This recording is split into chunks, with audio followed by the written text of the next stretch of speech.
midweek now, and after 2 non-stop days of new release action, balancing Marvel Spider-Man 2 Yo, he's looking and Super extra Mario Brothers crispy Wonder. and pale today, dude. Up. Today we do Extra things just crispy a little different. looking today, Today dude. Like is a React Day. On Sundays, we do my show like a DSP soup versus cracker. the Internet over on my sister channel, DSP ReeAcked, and we watch a variety of clips that the members have submitted. This week will be no exception. In fact, this week there will be some good stuff. Like a soup some cracker. actual, more Halloween horror themed submissions, which have been great. I actually feel that this month has been really good in regards to the submissions on the show. Having that variety of horror paired with everything else that everyone wants to see me watch. We still watch, TV show and movie trailers, game-related stuff, food stuff, documentary-style stuff, all kinds of stuff, comedy skits. But the Halloween horror, particularly, has really made the show a lot more interesting because it is themed. And I'm excited because, as I told you guys, what we should do is stick with that. For the rest of this month, we got this week and next week. Let's keep the Halloween horror stuff coming. Then when November hits, let's do some things in regards to like Thanksgiving and Christmas. Maybe talk about advertisements in the whole Black Friday shopping season and things like that. And then, of course, all December, we can get into the holiday mood with Christmas-themed stuff, too. So that's what's the cool thing about the React show is that we can have it be timely for whatever's going on for holidays and stuff. And I think it's worked out really well this month. So I am absolutely excited for today's React show. I'm happy to jump over there and chill with you guys right after this podcast. But before we get there, we got a fun show lined up. Today, I would like to give you my Day 2 impressions on both Spider-Man 2 and Super Mario Brothers Wonder. And the good news is, listen to this, the impressions are much improved from the Day 1. Because the Day 1 gameplay of both games felt like you were kind of stuck in the early intros of each game. And they weren't really, how can I say? They weren't really necessarily standing out as much. But after having played both games more yesterday, I actually really am enjoying both games a lot more, and I'm very much looking forward to covering them for the rest of the week, because actually that's pretty much the schedule for the rest of this week, is every day I'll be balancing those 2 new releases in some way, and to get major progress in them, because if you guys aren't aware, the next major new release actually comes out this coming Friday, the 27th of October, and that's going to be Alan Wake 2, which is a horror-themed game, which is perfect for this season, which I'm very excited for. And I have a great time. I'm going to have a great time with that game, I get the feeling, because I really loved the original game many, many years ago. And I have, even though I'll say over time, I don't know if it's aged as well, because I did play that remastered version of it, 2-3 years ago? And I definitely feel like the end of the game is kind of grindy, right? But this game seems like they went in the right direction, having 2 completely different protagonists, a horror-themed gameplay setting now. Actually, there's apparently a lot of gore and stuff in this one that wasn't in the original. So, could be pretty interesting. I'm excited for that. So, the whole thing is, for the rest of this week, I want to focus on Spider-Man and Mario so we can get pretty far into them before we get another game into the mix. Another focus this week is I want to try to wrap up Street Fighter 6's World Tour mode. And I know you might be saying, what? Street Fighter 6's World Tour mode? Like, that hasn't been a focus of yours, like, ever. I played it maybe once or twice back in June, then once in July, then once in August, or twice in August, and we had gotten up to, like, 15 hours of gameplay of it. And then last week, I played it again randomly after 2 months not touching it, and people were like, what on earth? This is back, huh? I was like, yeah, I always told you guys I wanted to finish it. Like, it was always my intention to go back and finish the story mode or World Tour mode of Street Fighter 6. I just needed the time to do it. And I feel like right now, it's a lingering thing that I want to get done. The less lingering things, the better, right? And I said the 2 lingering things we've got right now is that and Starfield. Starfield doesn't look like I'm going to be completing it soon. So I'd like to maybe wrap up this mode, which we're actually going to play tonight on the late stream. And maybe again, maybe like Wednesday night is the last thing that I do before my day off. We may play it again and see if we can get any further in it. Maybe wrap it up, because the reports are that it's around 20 hours long. All right. But if you actually take a look at my playthrough of the mode, I'm around 15 hours in. So is it accurate that it's 20 hours long, or can you actually beat it in like 17, 18 hours? We're at chapter 13.4. Apparently it has 15 chapters. Last time when we played it for 2 hours, we advanced 2 whole chapters.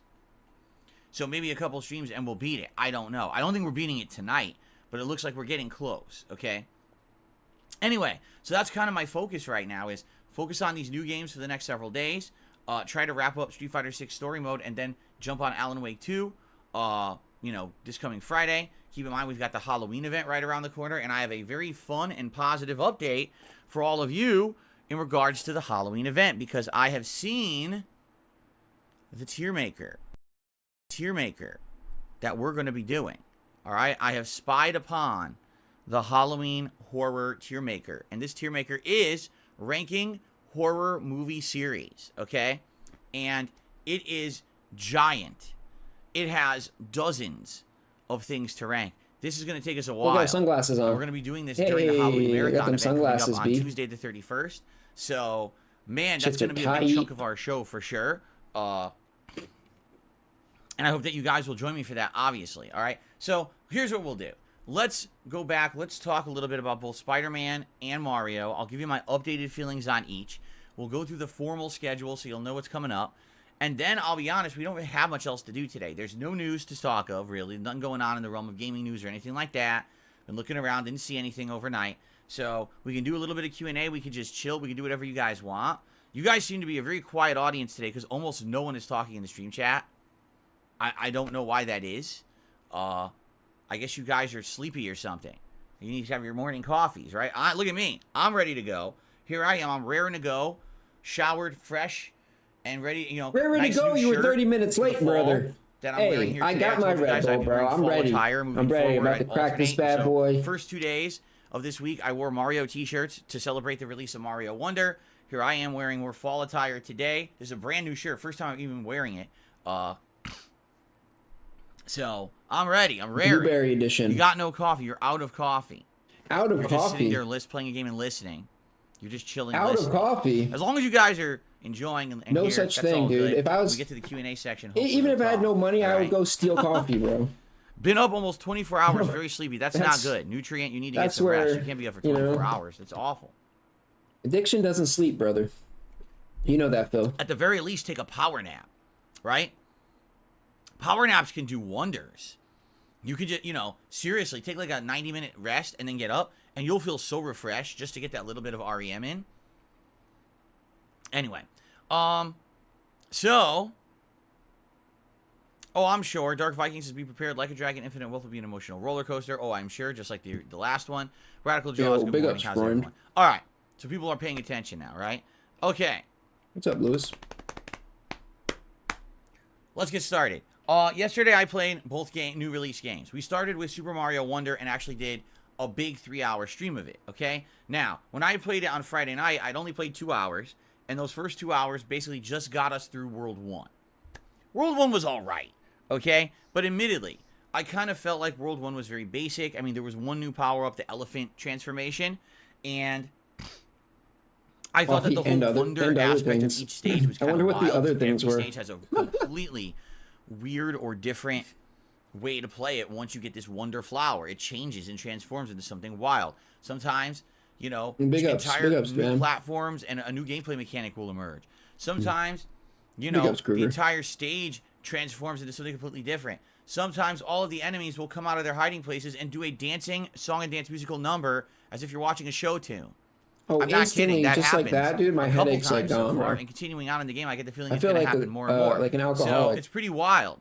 All right. My brain can't focus until I get like caffeine. What we really did not realize is that some of these stages in the game have alternate exits, and the alternate exits can lead to entirely different secret areas of the game. I didn't know that. So someone had tipped me in a comment of the videos from Friday night saying, hey, Phil, if you go back to stage, I don't know what it was, stage 1-4 or something. It was the one with the bulls. So you go back to the one where the bulls are charging. There's a secret exit you can use to go and get to a whole new area. I was like, oh, okay, let's try it. So we went back, and it took us maybe like 10 minutes to figure it out. And once we did, we realized, oh my God, that opened up not just like one thing. There's like 3 or 4 extra stages that we didn't even know existed and had access to. And those stages were all fun. And that led to the Special World, which is very similar to Star World or one of these hidden worlds in any of these platformer games. And it's really neat. It's really awesome throwback vibes to like Super Mario World in that regard. The Special World? They really did this really well. You need to be put in a Special World. So then we went back and we basically fought our way to World 2. And in World 2, there's all these new gameplay mechanics. You know, I'm thinking, I wonder how many new power-ups there'll really be. There's a new one, the Bubble Flower, which is really neat. Is special. Of, you know, Fire Flower throwing fireballs, you're doing bubbles, and the bubbles actually travel a completely different direction than the fire, and they actually pass through walls, which is kind of neat. I actually really like that. Bro, what is? So that's what a whole development. You know, you're climbing this mountain. It's a colder climate. Is this Sonic? Is that what he's talking about? And stuff like that you gotta utilize. Again, secrets, optional stuff. You know what I really like about this game is the badges, because the badges allow you to get those abilities that each character used to have in a previous Mario game. So, for example, in previous 2D Mario platformers, usually every character played a little differently. Luigi would hover in place in the air a little bit, giving him extra height and extra jump length. Princess Peach would hover on her dress, okay, to give her again right. extra We all played fucking. They don't have that in this second, one. Every character plays the same. Second Mario, dude. Certain stages when you know the mechanics, badges, though. You don't have to badges are explain items everything that give you those kind of buffs. Now you can only use one at a time, but it's pretty neat. You know, oh, I want to be able to run off a ledge and actually walk forward 3 extra steps in midair before I do a jump, giving me double the extra jump length, right? Or I want to be able to turn my hat into a parachute. So now when I'm, doing jumps, I can glide around and hover. And that's very reminiscent of, say, the raccoon tail in Super Mario Brothers 3. Okay? So there's a lot of neat stuff in this game. Somebody say raccoon. Cool, really done originally. And the graphics are absolutely holding up. I would say that World 2 is outstanding. Like, we're almost at the end of World 2. I think we have like 2 or 3 stages left to get to the boss. And we actually just took on King Koopa's airship. Yes, his airship makes a return from Super Mario Brothers 3. Pretty sweet throwback, pretty cool reference to the classics, okay? Now, after having played liking the fan service, Phil, for 5 hours, I have one big, shocking, major complaint. What, dude? What is it? What is it now, dude? The music. Oh, no. It's not very good. Really? It's not that it's bad. It's that it's only passably average. And quite honestly, when I play a major first-party Mario game, especially one that's supposed to be a throwback to the classic platformers, I expect iconic music. And this game does not have it. Most of the soundtracks are incredibly boring.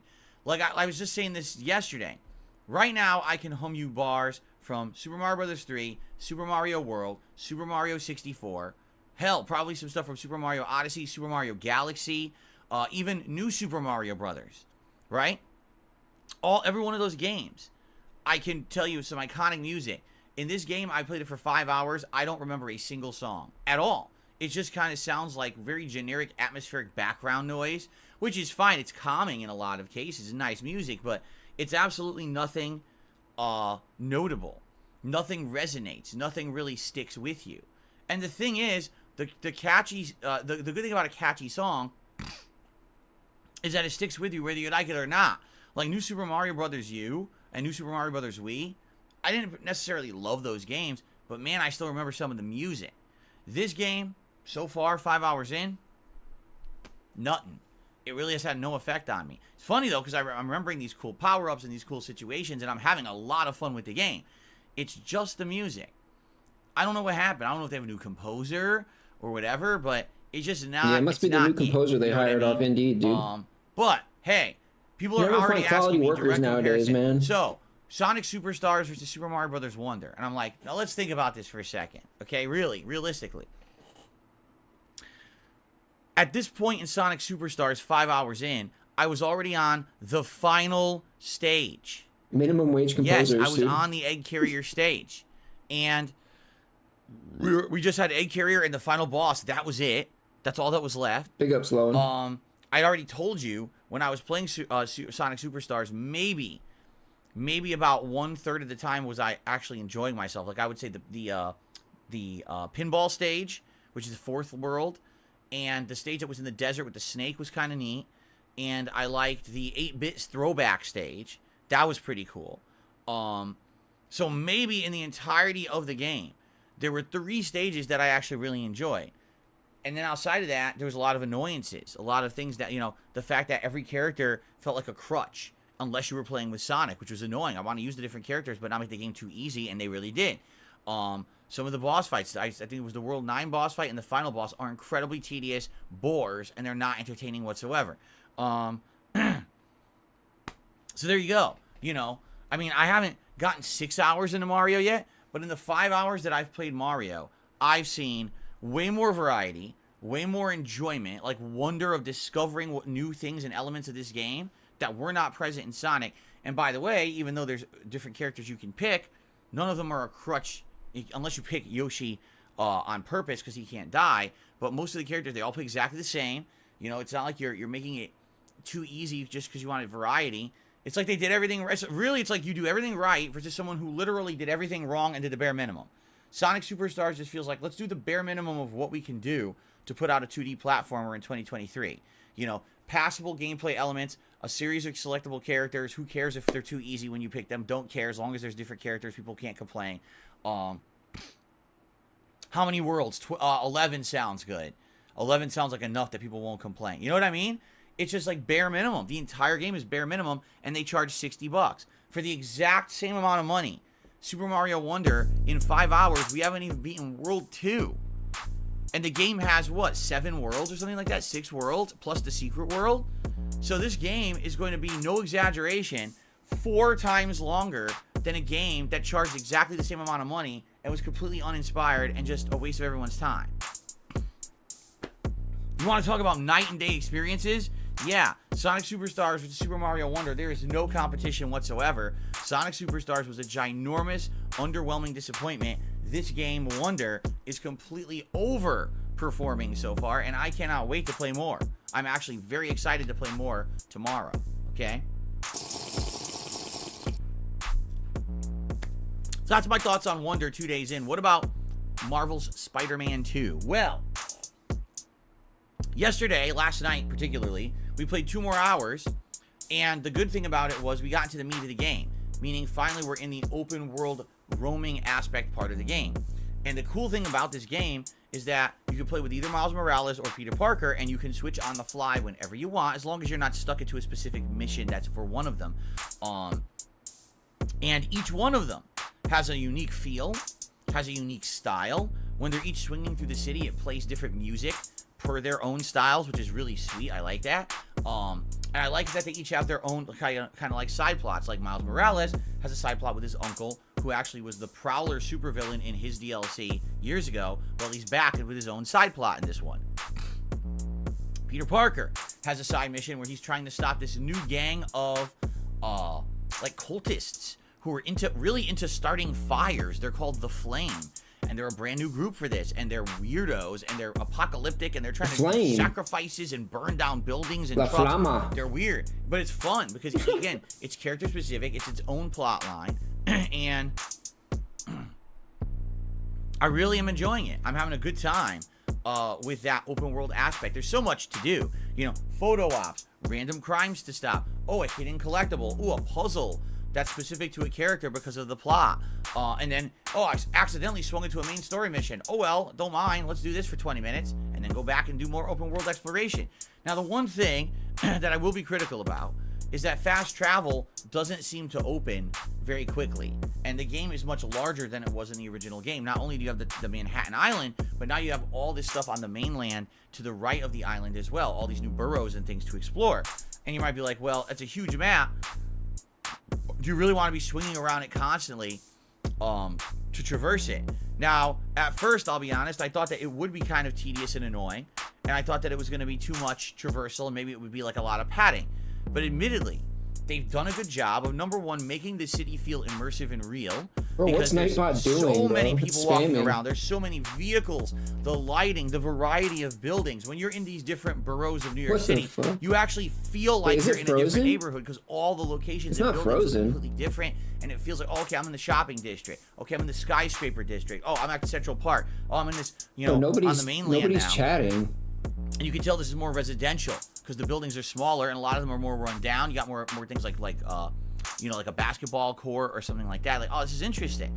And it feels really alive and immersive. I mean, seriously, this is, I will say this. There we go. In my opinion, and I've only played 5 hours. Big Tuna. This is the best open world interactive city ever done. I remember Big Tuna from, that's what, what's his name called Jim in The Office. Correct me. But as for a modern setting and having an open world city, I would say before this, probably the Arkham series. That was one of my favorite characters in The Office. Has created the best interactive open world city I've ever seen in a video game. It just looks so coolly realistic. We went to the very top of Avengers Tower. They punched a hole in the wall because you couldn't find the cell phone that was in the ceiling. I was like, let's scale this thing. And let's see what everything looks like from the top. We go all the way to the top, we look down, it's like, holy shit. I'm not even paying. I'm thinking about like other shit, dude. I'm like, what is he even saying, dude? It looks so realistically cool and just, you're like, wow. They did a marvelous job making this game look gorgeous on the PS5 and run well because, you know, here I am web swinging fully through the city. He's web swinging. He's swinging them webs, and bro. And the traversal is absolutely smooth. Oh, yeah. And keep in mind, I haven't played this game since the Miles Morales DLC. It's not like I played it again since then. I was easily able to jump right in. I'm doing these traversal more butter than King Cobra's freaking next food hack, dude. It's really good, and also they're doing a really good job of making Miles and Peter feel different. You might say, oh, 2 Spider-Men, but they're the same. Actually, it couldn't be further from the truth. Do they have the same basic combos? Yes, but their abilities are totally different. You know, with Peter, the whole idea is to, you know, juggle your enemies until you build up your meter, and then you can do a lot of things with the Iron Spider suit. I actually have this ability where he kind of does like a corkscrew spin and moves forward and knocks all the enemies back. So you could do like a big combo knockdown, and then you could web them when they're on the ground and take a lot of them out. Web them. With Miles, I've got his electric abilities. Yo, he got webbed up. So with him, I'm trying to line the enemies up and trying to hit them with like chain lightning and stuff like that. So they feel different. They really do.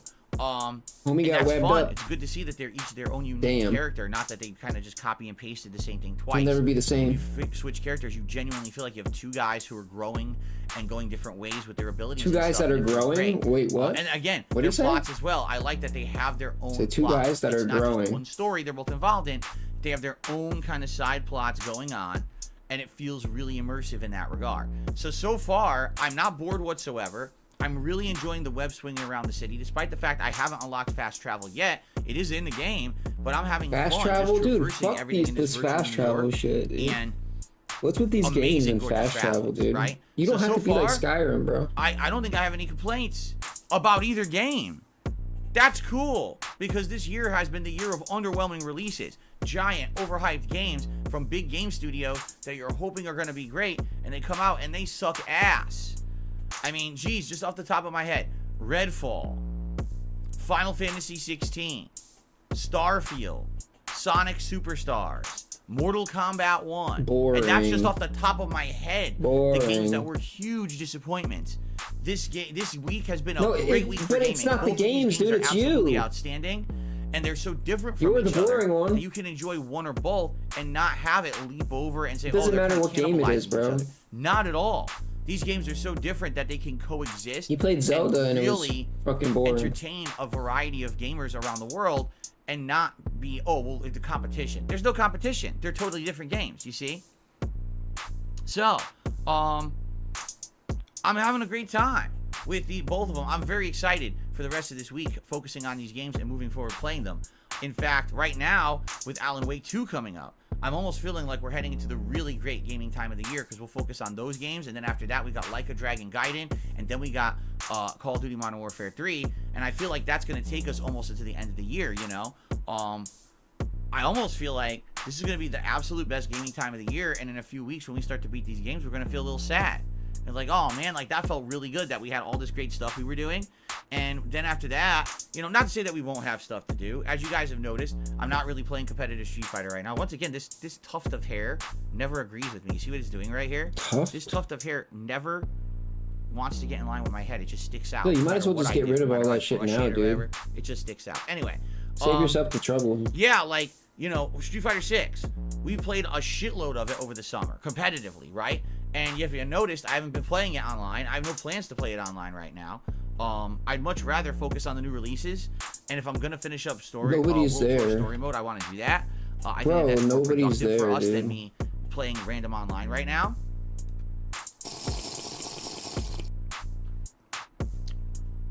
But eventually we'll get back to it, you know, and once we wrap up the whole season, there's some ongoing projects and things I'd like to do. Sea of Stars. That was a game that everyone says plays like Chrono Trigger. I want to play it. Never got around to it. Definitely want to play that. I want to get my mini PC up and running so we can get Fight Cage going, and I can actually play retro fighting games on there, which would be amazing to do. I mean, not just Super Street Fighter 2 Turbo, which I know I would enjoy, but other classics, the old Versus series games, like X-Men vs. Street Fighter or Marvel vs. Capcom 1 and stuff like that. I would love to play those games on there. Street Fighter 3 Third Strike Online on that. Oh, man. I would absolutely love that. That's what I mean. Like, I would love to get that stuff up and running, and we just never really had a chance to really experiment with any of that. You know, by the time I got my mini PC, we were already at the final month of the summer and knew that we were going to be heading into this busy gaming season, so I didn't have time to really dabble much with it, and now we should have time once we get past this busy gaming season. So even though it feels like now we're heading into the meat of it, and maybe we're going to have one solid non-stop month of great gaming, don't worry when it starts to slow down. I think we're going to have more than enough really entertaining stuff to do around here, and it's going to be a good time. You know, I'm enjoying everything I'm doing. Every stream is great. Seriously, like even these React streams coming up. You know, these React streams, I'll be honest, over the course of this year, I started the React channel in February. Some of these React streams have been hit or miss. Sometimes you go to do the React show and you don't know what people are going to submit, and oh god, it's another TikTok compilation. Oh my god, it's another comedy skit from exactly the same YouTuber for the 5th week in a row. It's like, dude, this is just getting so fucking repetitive and boring. But this last month, the React stuff has actually picked up in a big way, and I've really enjoyed doing the React stuff a lot more in the last month. So I absolutely have been enjoying myself more recently. So everything I'm doing, man, is great. I have zero complaints about any of this stuff. I'm having a good time on every stream. I hope you guys are too. All right, without further ado, let's quickly go through. Dude, take the mask off, Phil. Come on. All right, I'll do probably some basic gratuitous plugs. You're hiding behind a mask right now, Phil. That's not real life, dude. Before we do the React show. So today, indeed, it is the React show. Say everything's great, and that makes it true. DSP Reacts. I hope you'll head over there right after this show. In fact, if you're live here on the stream today, look at him pick through his fucking thin ass hair, dude. Link that'll pop up and say, "Hey, go over to the channel and join us all." As I start with that React show right after the stream ends, and then tonight on the late stream. 6:45 p.m. Pacific time. Yes, it is the return of Street Fighter 6 World Tour mode as we continue on in Chapter 13 of 15, and hopefully we make a progress there and continue on. Real, can't wait to see what happens. I actually really like the mode. It's a shame we never really got to focus on it, but now we'll do some more of it tonight. Tomorrow is back to the new releases, so it's going to be Spider-Man 2 on the first stream and Super Mario Wonder on the late stream. Tuesday, we're doing that again, but we're just flipping it. So it'll be Super Mario Wonder on the daytime stream, and it'll be Spider-Man 2 on the late stream. Now, Wednesday, I am purposefully keeping open because quite a coincidence what I'm thinking is one game you guys might want to see more than the other. I'm not sure which one it would be. I think I'm enjoying both games equally. But if you want to see one game more than the other, that'll be the daytime stream on Wednesday. Wednesday night stream I'm leaving open. If it looks like we can finish Street Fighter 6's World Tour mode, then I think I want to do it again on Wednesday and beat it. That way, we have completed that playthrough, and we can move on. But I don't know if that's the case. If it looks like we still got way more to go, then instead of that, I might actually do a one-off Starfield stream. As you know, last week, we got to the point of the Starfield plot where now the big twist has happened. We now know exactly what's going on in the plot. It is very different from what originally we had thought was going on. I'm not so sure that this is the best turn of events for this plot, but it blindsided me, okay? Now, moving forward, I'm not even sure what to do in this game. So I'm thinking maybe we'll do Starfield and advance the plot even further, because people are actually saying that if I keep going with the main story, there's even more interesting revelations and things about the lore of the game that I would want to see. So I'm thinking, okay, maybe we should do that, right? Maybe we should focus on that and, and do that. So I don't know. I'm leaving Wednesday night completely open to see whatever we want to do as the final stream of the week. Okay, I'm not sure yet. And then I'm off on Thursday. When I come back on Friday the 27th, it will be Alan Wake 2 premiering on the first stream. And I'm going to be honest, I think everyone's going to want to see it all day. I think because it's a horror game, because it's going to be a new kind of aspect with two different protagonists, I think we'll probably play it all day long, both streams. And then what we'll do is over the week, we'll alternate. Maybe one day we'll do Spider-Man, and the late stream will be, Alan Wake. And then the next day it'll be, Mario, and the night stream will be Spider-Man. And then one day we'll do, Alan Wake, and the night stream will be Mario. I don't know. We'll kind of alternate between all three games over the course of that week. Keep in mind, on Tuesday the 31st, it is my Halloween marathon, which means you guys have just about a little over a week left to vote for what horror-themed game you want to see during the marathon. And we're going to be doing so much fun stuff. We're going to be playing at least 3 horror-themed video games. I'm going to be in an outfit, you know, a Halloween costume all day long. I'm going to be drinking a little bit during the stream. We're going to do a live meal. He's going to be clowned out, a.k.a. But we're going to order a meal for delivery and actually eat together. In addition, the tier maker. I cannot wait to do this tier maker now that I've seen it. Dressed up? Yes, Derek actually sent me the link to it last night, and I looked at it. I was like, wow. Drunk and dressed up. He did a good job. He's got all these major Hollywood horror franchises in there. And you know what he did? He just took the title screen of every movie from the movie. Like, you know, you guys can pay me $100 to take a shot. Just took the splash. We're gonna have so much fun, guys, right? So you can clearly see the name of every franchise. I was like, it's gonna be a lot of fun, guys. You know, $100 a shot. Everyone's having fun. Why didn't people do that? Remember the other tier makers we did, where we're trying to figure out what the hell we're looking at, and it's like, what is this fucking thing? I can't read it. It's like blurry text and shit. You can't even see what it is, or it's a picture. It's ambiguous. Like, I don't even know what it is. Is this a meatball or is this a pile of dung? I don't know what I'm looking at. Tier maker is so bad. In this case, oh my God. It's just blatant logos from the movies. Like, wow, genius, right? So actually, it's a really good tier maker, and I'm looking forward to it. In fact, the only thing that I recommended for us to make it perfect, I wanted to add in some of the classic Hollywood horror monsters from Universal, like Dracula, Frankenstein, and the Wolfman. Because remember, those are horror franchises that started with the classic Universal movies, but think about how many movies have been about, you know, Frankenstein or Dracula, you know, vampires in general. They've been staples of horror for a million years. So I figure let's get those classics in there too, and we'll rank those along with it. So it's wild. It's no exaggeration. It's like dozens of horror franchises for us to rank against each other. Some more modern. Like, for example, you got classics like, we're going to have the classic Universal stuff. We got ones from like the 1980s and 90s. Hey, we've got Night of the Living Dead in there. You know, Friday the 13th, Nightmare on Elm Street, Jaws. But then you've got more like 2000s-ish. You got like Scream and stuff like that. But then you got more recent ones like the Insidious movies or Hereditary and its other movies that are in that line, such as The Witch or Midsommar. They're in there. Like, we're going to rank those franchises against each other. That's pretty cool. I can't wait to actually rank them against each other. I think it's going to go really well. Sorry, I missed a sip there. So, I was texting. Be here on Tuesday, the 31st of October. Never text it's going to be a stream, great day. Dude. Halloween antics all day long. A great way to end the month, that's for sure. Okay? And then moving forward, the whole first, week to week and a half of November, we'll be focusing on Spider-Man, Mario, and Alan Wake 2 to wrap up those games, or at least get as far in them as we can. And then, like I said, in early November, the first game I think that I'm interested in is Like a Dragon Gaiden on November 9th. And then the next day on the 10th, it's Call of Duty Modern Warfare 3, which obviously you guys loved the beta. I did too. So we're getting it, and we're going to be playing it together and, doing a lot of online multiplayer of both the standard, team-based multiplayer, but also probably trying out Warzone and stuff like that. So, it should go well. I'm very excited. I hope you guys are too. Great stuff coming up in the next several weeks, all right? Now, before we get to shout-outs and Q&A, very quickly, today's a little different than a normal day, all right? Today we're going to be doing this podcast, and when it's done, we're going to swing over to DSP Reacts. Yeah, we know, dude. We do it every week. As you guys know, I'm a crowd-funded individual. Oh, no. Today we're doing React content on my sister channel, DSP Reacts. On that channel, most of the content I put out on it gets demonetized. All right, why? Not again, dude. Because when you react to something on YouTube, although it's allowed, YouTube gives the advertisement rights usually to whoever originally made the content.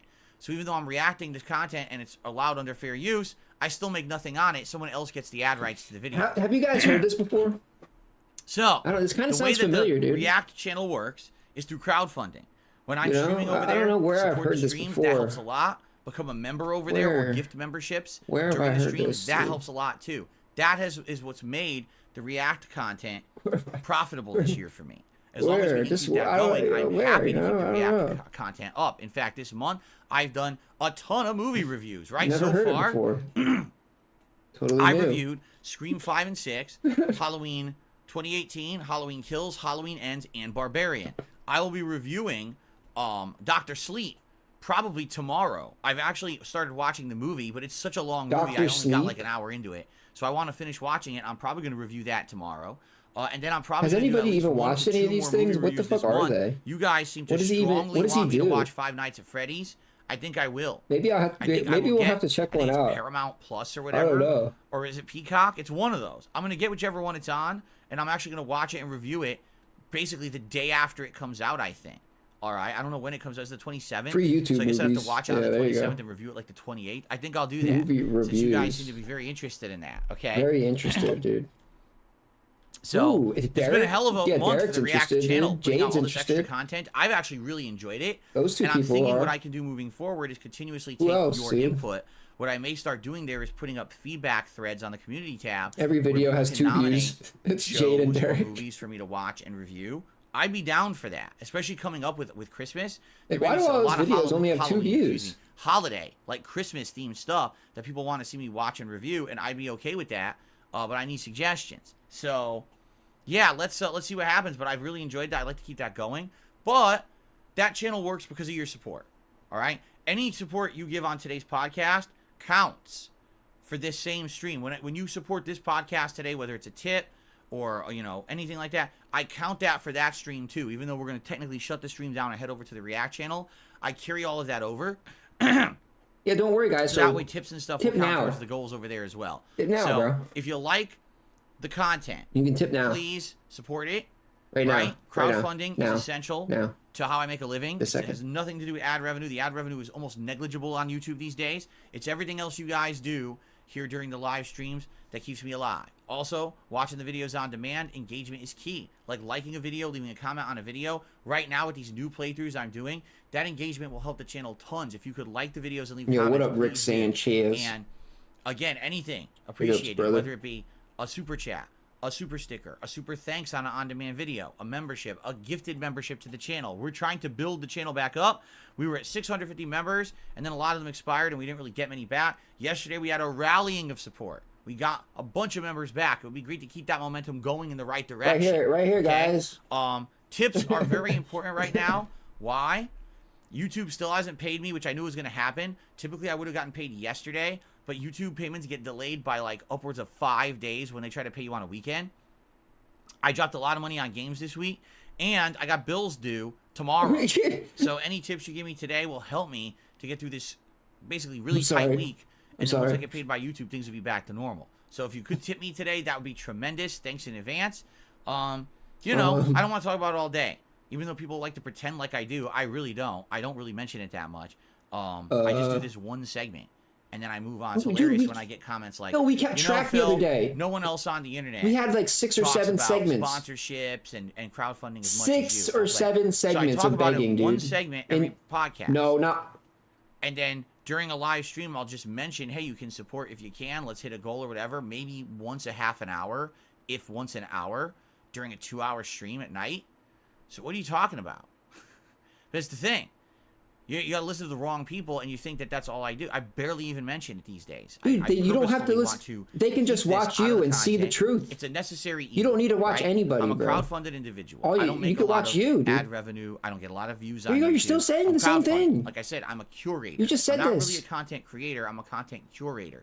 I'm making content specific to the audience that wants it, and people support it because of it.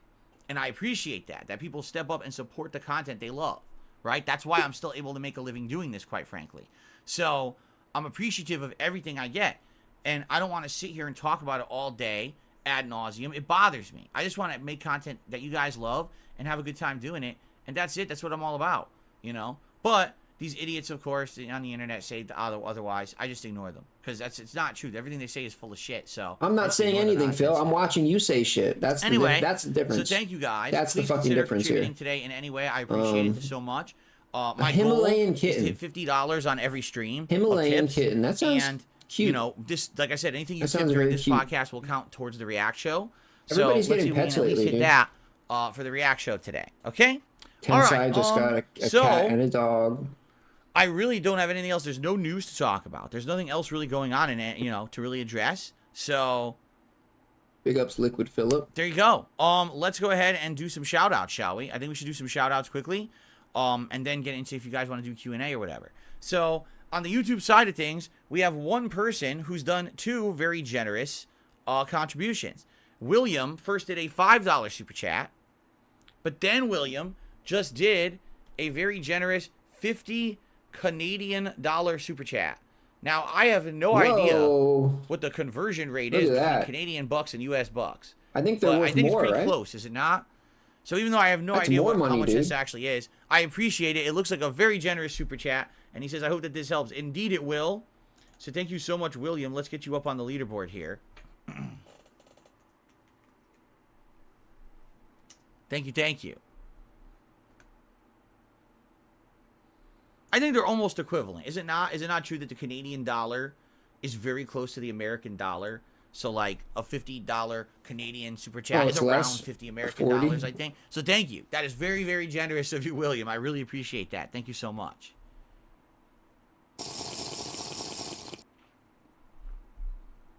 Okay. People did the conversion. They said it's around 36 bucks. Okay. So it's a little less. The Canadian dollar is worth a little less. Oh, he's disappointed in that.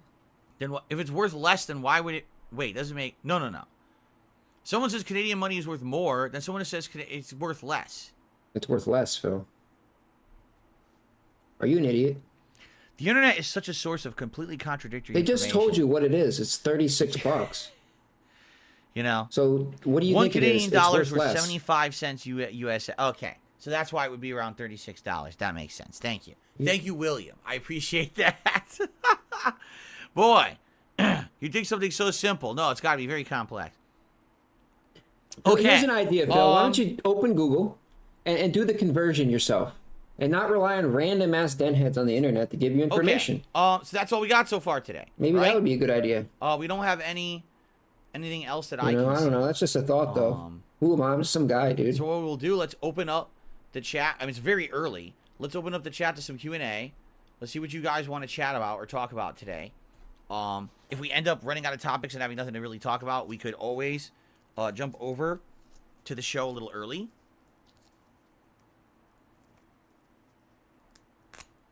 Brand new shirt. Got to rip the tags off because they're stabbing me in the side. So I just ripped the tags right off my shirt. There we go. By the way, so I got a question for everyone, okay? When it comes to clothing these days, do you prefer wearing clothes that fit you exactly the right size? Do you like clothes that are a little bit snug so they feel slim fit? Or do you prefer clothes that are a little bit loose? Over the course of my life... It depends on the person, Phil. This has changed for me. Like, when I was younger... Does it really matter how people like to wear their clothes? Tight, for some reason. Who cares? I don't care how you like to wear. I don't care what kind of shirts you like. A skinny guy. When I was in high school, I don't care if you like small shirts. Okay. I don't care if you like XL shirts, dude. I kind of like wearing it a little bit loose. What kind of shirts you like, dude. And I felt that if I had a little bit more loose, so you telling me is pointless. Comfort, a little bit more maneuverability. But when you wear clothes that are a little bit loose, it makes you almost look a little bigger, right? It's true. If you're wearing a size up from what you're normally comfortable in, you're going to look like you're bigger than you really are. So if you care about your looks, then probably... Who cares, dude? Probably want to Why do you care what other people want to wear, dude? Perfectly, right? So here's the thing. Like, in the last several years, I don't even know what size to get. Like, I'm a large when it comes to, like, shirts and stuff. I'm a large. So get larges. But when I buy larges, every company's different. I'll buy a large in one shirt, and it'll be, like, spacious and comfortable. Then I'll buy a large in another shirt, and it'll be, like, tight. And I'm like, what the... Well, how could it be tight? A large is supposed to be a large. It's supposed to be the same size. What's the issue? Same measurements. So how is it that one shirt... So you find the brand you like. ...is tight and the other one's, like, loose? It doesn't even make sense. So, for example, this sweater that I'm wearing today is a large... Or, excuse me, an extra large. I purposely bought, like, one size up. No, you're an XL. What I normally wear. Then you're an XL, dude. I'm finding it very comfortable. But, admittedly, I'm looking on camera... And it looks a little big, doesn't it? Like, it looks a little loose in certain... Like, look at the arm. See that? Like, it looks kind of loose in the arm. Well, dude... Maybe not. What do you guys think? If that was for any... me, like... Bro... I don't like wearing clothes that are too big. If that was any tighter... I don't. I think if it's too loose or whatever, it's kind of annoying. Your moves and, like, all your... But at the same time, I'm all about the comfort these days. It'd be squeezing all your, like, rolls and shit. That's the whole idea. So if it means so I think an XL would be, like, more of a comfortable size for you, dude. What do you guys think? What's up, Juan? How's it going? My ruin says it looks completely fine. Does it? It looks fine. Looks like it fits. Because to me, when I look at this, it looks big to me. And it's like a little on the bigger it's a very dark color too, so that hides a lot of the. Yes, exactly right, Derek. That's what I'm talking about. It gets rid of a lot of the definition. Correct. You can't really tell as good what kind of. Can't really tell if it's big or not. You guys think it's a nice fit? Here, let me throw out these tags I ripped off the shirt. Why did he still? Think it's a nice fit why shirt? Did he still have the tags on it? Yeah, stand up, dude. Let me turn around. Let me see. That's like a dress, dude. What the fuck is that? I can't tell. It looks big to me. Yeah, that's big, Phil. You're so fucking... Oh my god. Don't get me wrong. I love it. It's comfortable as hell. Like, I'm really comfy in this shirt. But I feel like it's big. It looks like a dress, dude. It's too big. Literally, it's like have I decided if I'm going to do early access to the Modern Warfare 3 campaign? I haven't even decided if I'm going to play the Modern Warfare 3 campaign. What is he doing, dude? I think people want to play the multiplayer in the Warzone. They don't really care about that. And honestly, I don't think I do either. So I have no idea. Demolition Daddy says, you go size up. Dude. Tight clothes suck. Some companies make muscle shirts that are smaller. Yeah, like for example, I have these button-down shirts that I'm going to be wearing over the fall. Okay? Some of them, they're larges, and they fit me absolutely perfectly. Remember the one I just wore last week? That looked really nice. It was the blue button-down shirt. It was really nice, and that was large, and it fit me absolutely perfectly. And then there was another one that was a large. I put it on, and it was just too tight buttoned. I was like, so this shirt I can wear, but I need to wear like a white undershirt and then just wear it over open. I can't have it buttoned. It's too tight to button. But why? It's a large. They're all fucking larges. How could it be that one is incredibly spacious and comfy, and the other one is tight? It doesn't make any sense. Yes, 12 days to your birthday, Juan. We know you're excited. Oh my goodness.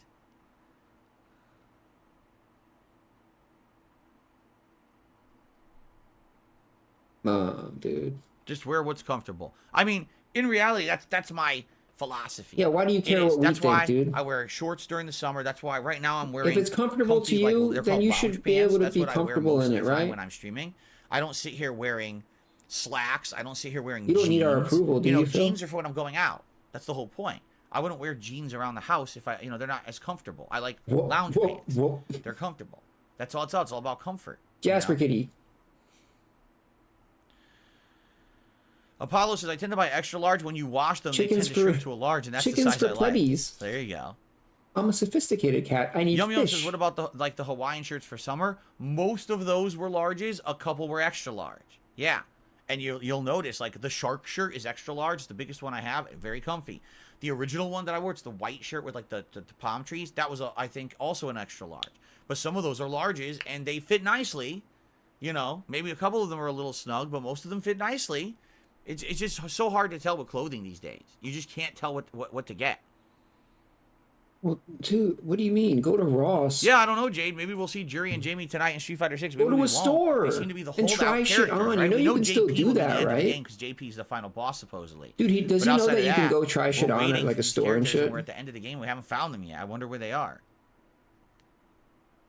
Mark says, when I was younger, baggy jeans were popular. Now I like regular size. I never liked super baggy. My jeans are a little bit on the looser side. Into the Jinkos, I do not like slim fit jeans. I don't like that idea. Into Jinkos hardcore, like back in the what was it like? I feel like you wear jeans out 90, going out. Late 90s. You'll encounter during a day when you're out there. You might run into water or mud. No, not late 90s. Like 2000. Against something sharp. Like 2001. Nice clothing for that. What was it like? 01, 2000, like the 2000.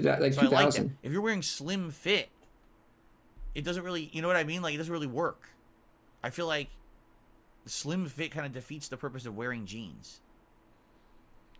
I don't know. I just never liked. Yeah, they were popping where I was at in like the 2000s, like the very. I can understand early some slim 2000s. fit shirts if you're trying to look good, right? Oh, I work out and I want people to see my definition. I begged my mom for Jinkos. I was like, I need these, I need these so I can look cool as hell at school. So I kind of get that. I don't know about pants. She got me some. I never understood that.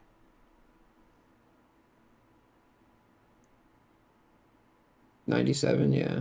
Yeah, they were around for a few years. Sounds good, Derek.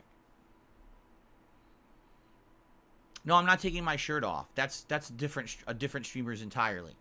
Trust me, you can there's plenty of streamers dude. out there that love taking their shirt off for you on like there's like some expensive ass like vintage both Jinkos, male and female, dude. by the way, for the record. Bro. But I'm not one of them.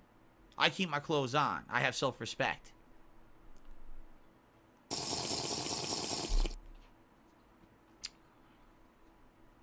I've never played any Pink Panther game, no.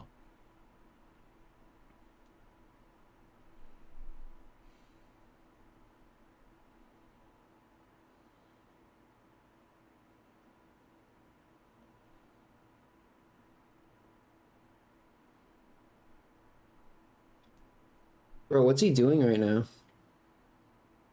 Did I like Bram Stoker's movies? Well, Bram Stoker's Dracula in the 90s. That's Francis Ford Coppola, right? Man, that's a creepy one. It's a lot of gore. There's sexual content. It's wild, but it's actually, they tried to get closer to the book. The original movie of Dracula from Universal Pictures is way different than the book, supposedly. I think it's good in its own right. I don't know if it's my favorite. You know?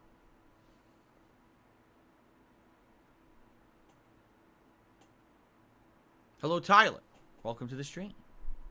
A big, bumbling black man. You think Jamie might appear only at night, says Jade? I wonder where. I don't have a favorite Halloween candy. Just chocolate. That's my answer. Chocolate. Wobbles, we're going to be ranking all Halloween horror franchises on Halloween in a big tier maker, so you should reserve those kind of questions for that.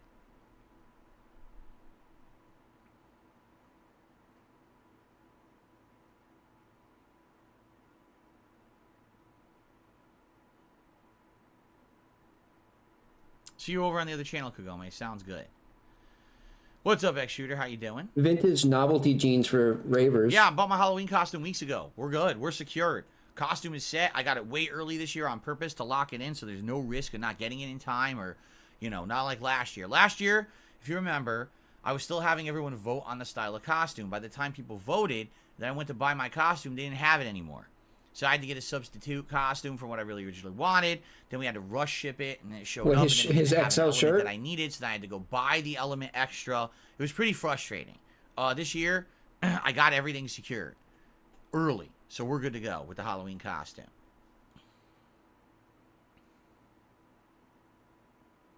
There's a new Ebenezer Scrooge game coming this year, also like the Grinch, a new Christmas themed game with Metroid style. Seriously? So we're going to have multiple Christmas-themed games to play in December. We're going to have a Grinch game and an Ebenezer Scrooge game. How often does this happen? Never. Like, never. Interesting. Ebenezer Scrooge and Grinch? Dude, what are you, like, fucking 10?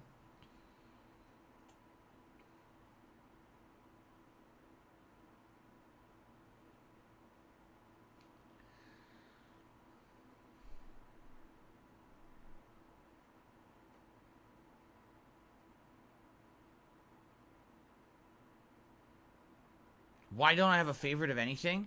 Because I don't play favorites. I'm the kind of guy that I like variety. There's a lot of things I like. Like, if you were to ask me, what's some of my favorite cuisine right now? I would say Indian food, curry, with naan bread, stuff like that. I would probably say Mediterranean food, like a shawarma or a gyro with some nice, delicious, side of like that kind of Mediterranean rice.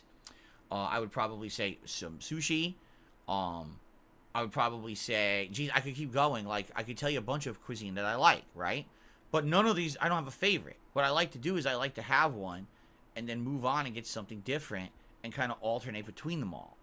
If I had one thing all the time, I probably wouldn't like it. I get tired of it. That's how I am. I like variety.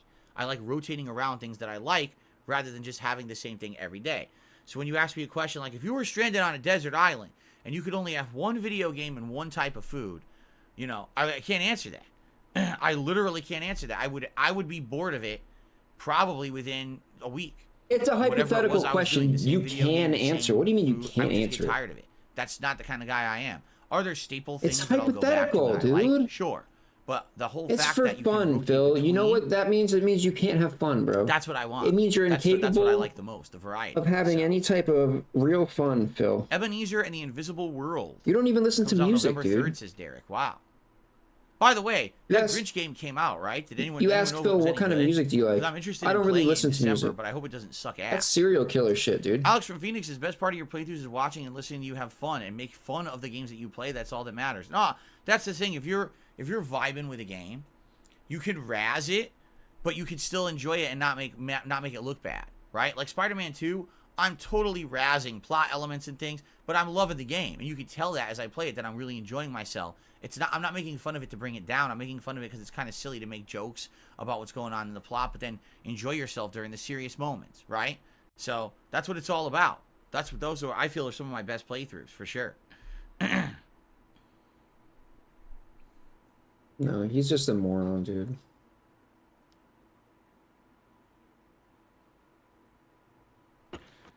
It's very mid, but I should still play it if it's on discount. Yeah, I mean, like I said, around Christmas, I think we'll do a few different Christmas. He thinks he's slick and he can just be in the middle of everything, dude.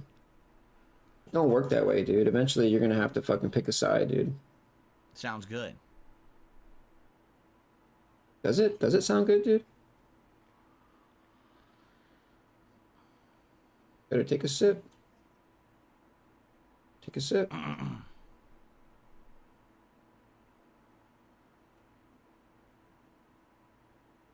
I'll see you tonight, Jade. Yes, see you for Street Fighter tonight. Sounds good. I am not enjoying Spider-Man or Mario better than the other. They're completely different genres of games, and I love both. So right now, I wouldn't even rate them against each other. They're just both outstanding games. And I'm happy. I'm happy that I'm playing two great games at the same time. Yo, what's that game show? Derek says, imagine ranking Christmas franchise. The theme song is like, you know, we could do that. We could do all kinds of stuff. Oh, excuse me. Woo! Sorry about that. What is that? Dan the Man, what is that jingle from? With our first tip of the day, a $2 tip is, why is an executioner a terrible high fiver? Jeopardy. Thank you. I'm sure this is some kind of a joke, right? Thank you. I kind of want to have that for the... Why is an executioner a terrible high fiver? For the dead air when Phil's just sitting there staring into space.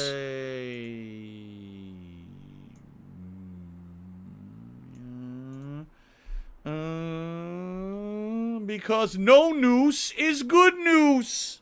I have no idea. Noose? I have no clue. Why are you talking about nooses, dude?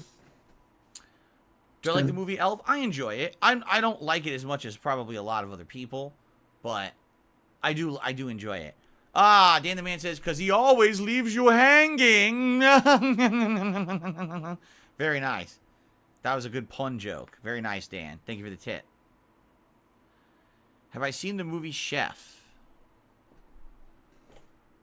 Have I seen the movie Chef?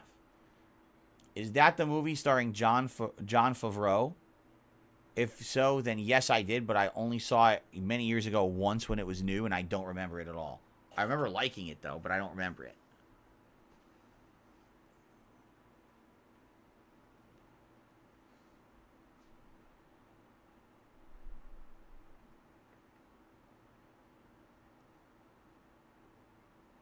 Did I see the sequel to A Christmas Story? No, I did not.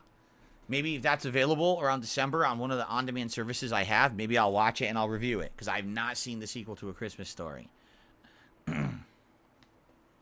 You're tired of people that watch Home Alone every Christmas? Why? What's wrong with Home Alone every Christmas? It's a great Christmas film. It's got a classic story of an insanely rich white family, the situation of which none of us would ever experience, because none of our families were ever rich enough to be able to experience that kind of a Christmas, right? So it's a classic American tale. Why would you not enjoy that movie?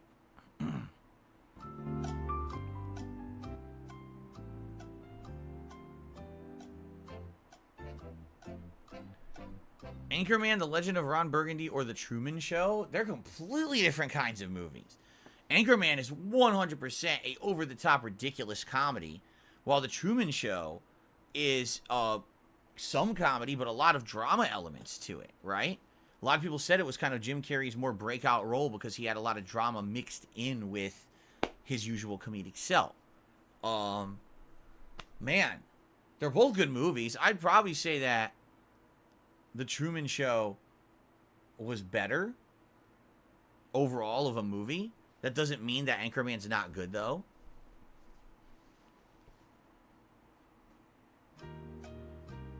Jingle All the Way is the best Christmas movie, says Turtle Dew. We're a little early to be talking about Christmas films. I don't know how we got into this topic Jingle today. All the Way, baby. Look at that. We've got a different kind of a theme here on the show. We got some ghosts and ghoulies over here. We got some pumpkins over here. We got a ghost here. And we're talking about Jingle All the Way somehow. How did this happen? Sinbad. I've seen the movie Krampus. Yes, I have. I thought it was just meh. It wasn't great.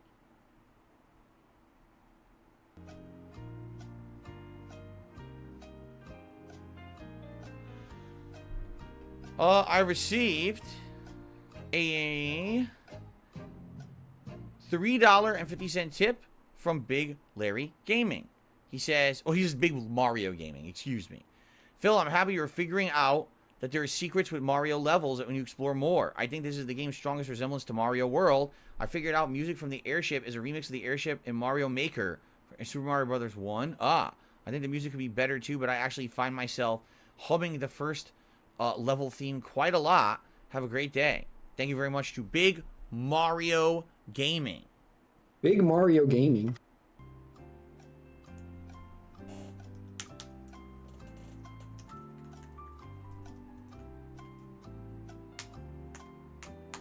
A $3.50 tip. Thank you so much. Gets us up to $5 in tips. Thank you, thank you. Appreciated.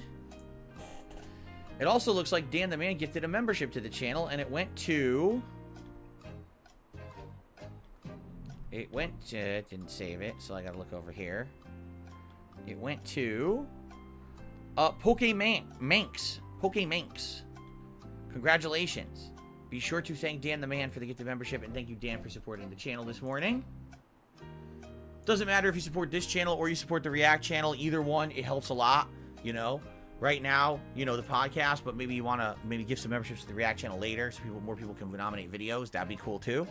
I agree. Derek says, I'm excited for the return of the Adpocalypse event.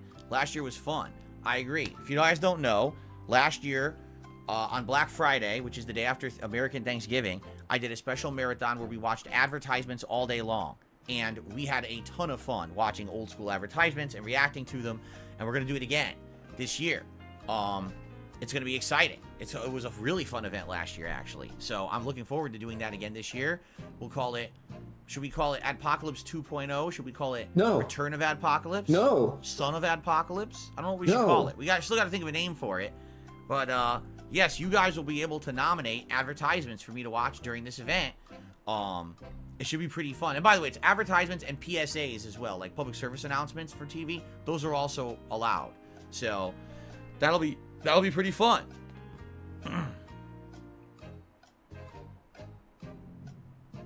Can I dress as Blade this Christmas? Says Canadian Kirk. What is Blade? What are you talking about? Wesley Snipes, B. Huh? You have to do the skin tone right, though. You have to make sure you get it extra dark. You have to get your skin extra dark. And I enjoy the Insidious series. The first Insidious movie genuinely scared me. When it first came out years ago, it actually kind of scared me with the jump scares and stuff.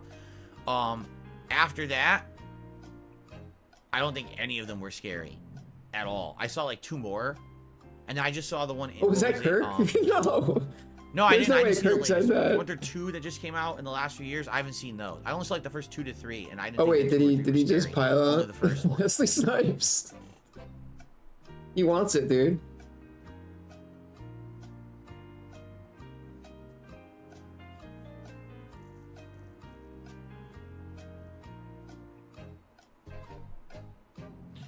Yeah, right. See, that you can't do. Cyber says, what about reacting to real ads on YouTube videos? You have to react to stuff that's basically considered outdated. If you react to real modern ads, you're going to get claimed and blocked. You can't. That's why we have to do retro ads. You can't do modern ads. You'll get in trouble for watching anything modern. It's got to be old school. That's not true. If you're watching an old Coca-Cola ad from 1987, nobody gives a shit. If you're watching a Coca-Cola ad from last week, Coca-Cola claims your shit and shuts you down. You see the difference?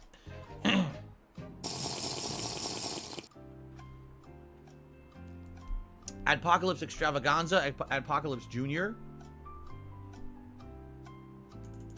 Oh, what the heck? I accidentally did not delete Dan the Man. Let me get rid of that. There we go. Whoopsie. We had a double name there on the leaderboard. Oops. Okay, fixed it. What's the best alcoholic beverage for the Christmas season? I think it's rum, says Yum Yum. Oh, I don't know. Well, I mean, a lot of people like eggnog, alcoholic eggnog. What's in alcoholic eggnog? I think you could put various different things. I've seen rum. I've seen brandy. I've seen like whiskey, cognac. I've seen a lot of different things in eggnog. So actually, I don't know. Is there actually like a standard thing? I actually don't know the answer to that.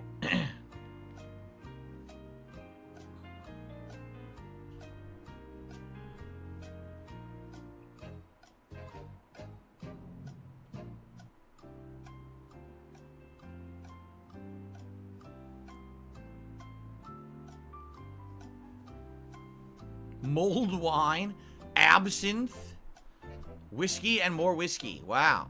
Mulled wine. We're talking about Cobra?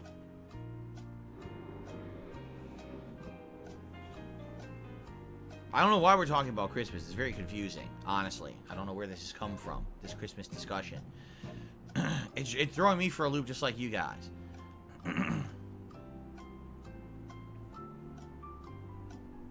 If you guys, do we have anything else to talk about? I'll throw this out there. Last chance if anyone has any questions. I would be okay with ending the show a little early so that we can have extra time to get set up and go over and maybe do a little bit more of the React show. I have gotten feedback in recent weeks that people wish we could react to more videos. So unless you guys have anything extra you want to talk about that's important, I'd be okay with ending the show a little early here. No, we're good, Phil. You can end the show now. Wrap it up, dude. Let's get on to the reacts, okay? Christmas and Halloween go hand in hand. Hey? It's the first time I heard of that one, but okay. Haven't you ever seen The Nightmare Before Christmas, dude? Random, what are my thoughts on Assassin's Creed 3? I didn't like it. I didn't like the protagonist. I thought that the Templar you play as in the intro was way more interesting than the protagonist of the game. The game, when it launched, was full of game bugs and really bad glitches that I did not enjoy. I always wish that they had polished it more before it came out. And the previous, you know, the Assassin's Creed 2 trilogy was solid. This game was like, it felt like it was buggy as shit. So I really didn't enjoy it. I thought that all the games after that got much better. Okay. I received a $30 tip from 1 Minute Man. I actually received $10 more today than the typical tip. I appreciate that, 1 Minute Man. Thank you so very much. So a $30 tip, $30 animation for 1 Minute Man brother, today. lies. He's trying to switch it up, dude, to throw people off the scent. Get slime. It's not gonna work, dude.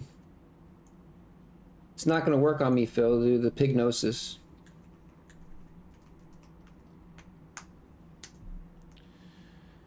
Cool. Got this up to 35 bucks in tips so far. Remember my goal? No, you're not. You're is at 50 5, dude. every stream. Now this stream will be going You're at offline very shortly. Phil. But then we're gonna jump over to DSP Reacts, and technically I'm counting it as the same stream, even though it's not. I'm counting it as like the same streaming session. So this $35 will carry over to the React stream today. Okay?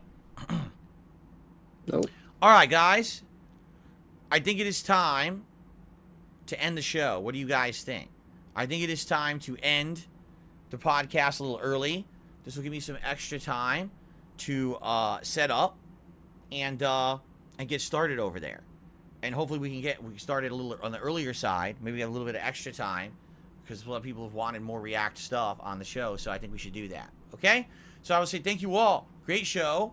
I hope you enjoyed. Come back tonight, 6:45 p.m. Pacific time for Street Fighter 6 World Tour Mode. Or tomorrow, we'll be playing Spider-Man 2 and Mario.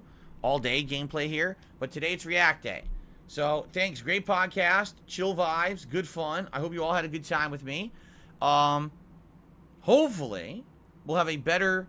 well, I would say it would be great if we have some game news. But I guess no news is good news as long as the game news hasn't been awful, right? I've been enjoying this autumn season. I'm really enjoying the new games. Hope we have a great day together today. And I hope you'll join me tomorrow for the podcast. All right, everyone? Thanks so very much. I'll see you over on DSP Reacts. But in the meantime, happy Halloween.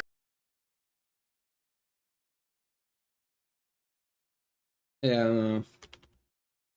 Yeah, thanks. Thanks for reminding me.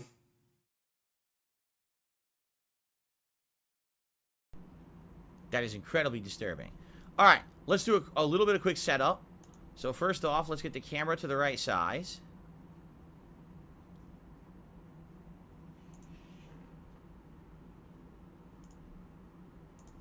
There we go. Let's get leaderboard centered. Let's get all the proper let's get the banner logos off going. here. So, for example, and let's get the TV channel changed. And let's get the logo. Also get the ReeAcked pop-ups working. There we go. Okay, we'll get the chat switched over. That should be good. And yeah. All right, so guys, we'll be good. I'm going to adjourn. All right, this stream will end, but you'll see a pop-up on your screens that'll say, "Hey, join us over on DSP ReeAcked." So just click on that link. That should take you right over there. Ghost. I'll get that stream up and running within like 5 to 10 minutes, and I am going to use the bathroom and take a brief break. So you're going to have a little bit of music and stuff running over there, just so you guys know. So just be patient, and then the ReeAcked stream shall start. And, you know, hopefully within like 20, 25 minutes, we'll get it going. We'll have a little bit on the earlier side, and we'll get more reacting in this week. All right? All right, thank you all. Great show today. I'll see you over on DSP ReeAcked. Peace out. Hey, stupid. I have depression, you dumb fuck. I actually have it. I know what it feels. All right, let me get it switched over here. Just give me 1 second. Today, no one would care. I have depression. I know what it feels like. I actually have it. Dumb fuck. I know what it feels like. That fuck. Slow day, all day. I'm depressed. Record low views. Thumbs down. I'm depressed. I have depression. I have depression. Whale tail. I'm drinking and I'm thinking, but I have this nagging in the back of my head that's telling me you're a loser. You have no power over anyone on this planet. You're the epitome of a waste of life. Hey, stupid. I have depression. I know what it feels like. I actually have it. You dumb fuck. I know what it feels like. That fuck. Slow day, all day. I'm depressed. Record low views. Thumbs down. I'm depressed. I have depression. I have depression. I have depression. I know what it feels like. I actually have it. You dumb fuck. I know what it feels like. That fuck. Slow day, all day. I'm depressed. Record low views. Thumbs down. I'm depressed. I have depression. I have depression. That fuck. You stupid loser. You think you know anything about anything in real fucking life. You know nothing.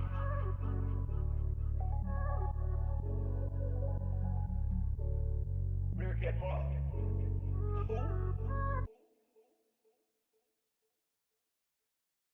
A really slow day for me on stream. I didn't make a lot of support yesterday. It's you guys, and you know how much you're liking the content I'm doing in a given day, how much you can afford to support that content. Can you argue it's a begging model? I mean, I guess. This dude is a piece of fucking garbage. I'm just gonna watch some random shit. Phil's gonna be live in about 15 minutes. That's what his thing says. He must need money to... I mean, he must need time to pull Hogan's, I guess. I don't know. Dude, why does he need 20 minutes in between?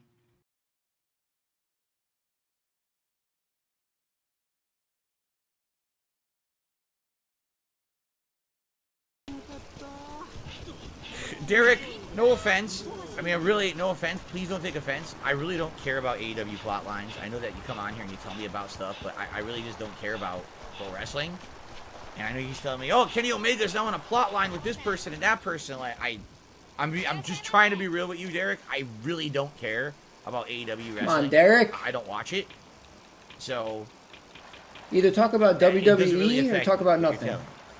I'm not trying to be a jerk. It's like, you know, I really don't care. They don't have what I want. Talk about WWE champions. Probably likes that, right? Like, I do follow things on Twitter about wrestling. If I want to know about it, I'll look it up myself. Like, I just don't want to talk about fucking Kenny Omega wrestling when I don't watch wrestling. Oh, can we do this now? Oh, you like this fighting game? Yeah! Yeah! Zipperhead fucked you up. What a great game. Alright, second match. Second match. Zipperhead mirror match. Say it again, dude. Say it again. By the way, that's me. I'm winning. I'm the one who won this just by random chance. It wasn't like I was intentionally knowing what I was doing. That was me. Here we go. Yes, I hit him first. Take that.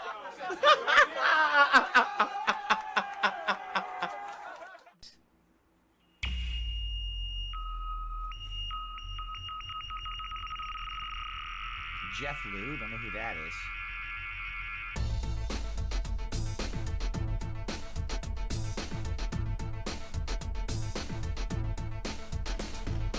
That is one skilled bean with a big ass. What kind of a bean is it? A coffee bean? A dancing coffee bean. Look at this one. They'll do elaborate dance moves. What the hell is this? Oh, synchronized. Synchronized bean dancing. You're about to get served.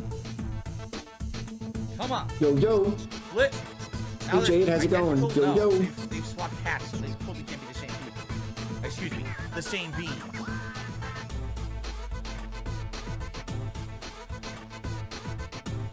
What in the holy hell are we watching? The top floor, too. They're only allowed to wear green and blue, apparently.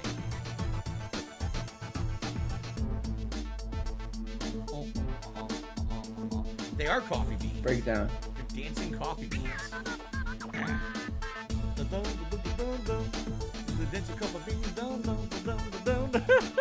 Alright, there's not much to this, but it's oddly entertaining. Stopping it? No? It's oddly entertaining. Killer Bean Forever. It was, and now it's stopped. This is 14 years now old. Now you're talking. This is from 2009. That's it for part 3 of DSP versus the Internet. I hope you're enjoying the show. Thank you for watching, and everyone who is supporting, thank you so much as well. And we'll be back with 3 more parts, 6 parts a week. So I'll be right back with more. Thanks, everyone. See you in a bit. Bro, how many parts are there? I am 6? going to stretch my legs for a second. But in the meantime, I want to do shout-outs. And yeah, Apollo, no tip has come through. In fact, what I will do since we have a second... Apollo's been trying to tip all fucking day. Look around and... This sucks, Phil. I might detect...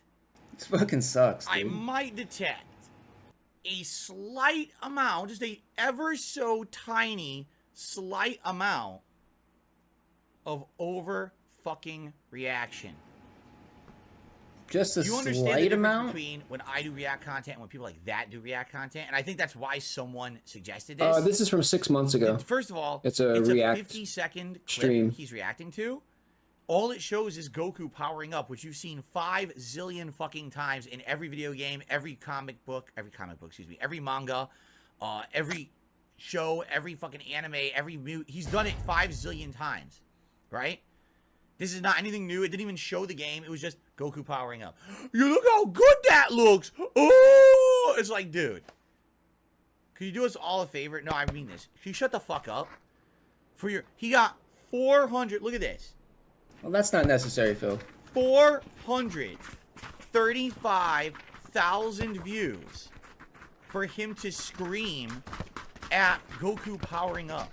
The jealousy, 435,000 idiots watched him. The fucking jealousy. And now I'm one of them. Because I watched it too. Shame on me. I'm part of the problem.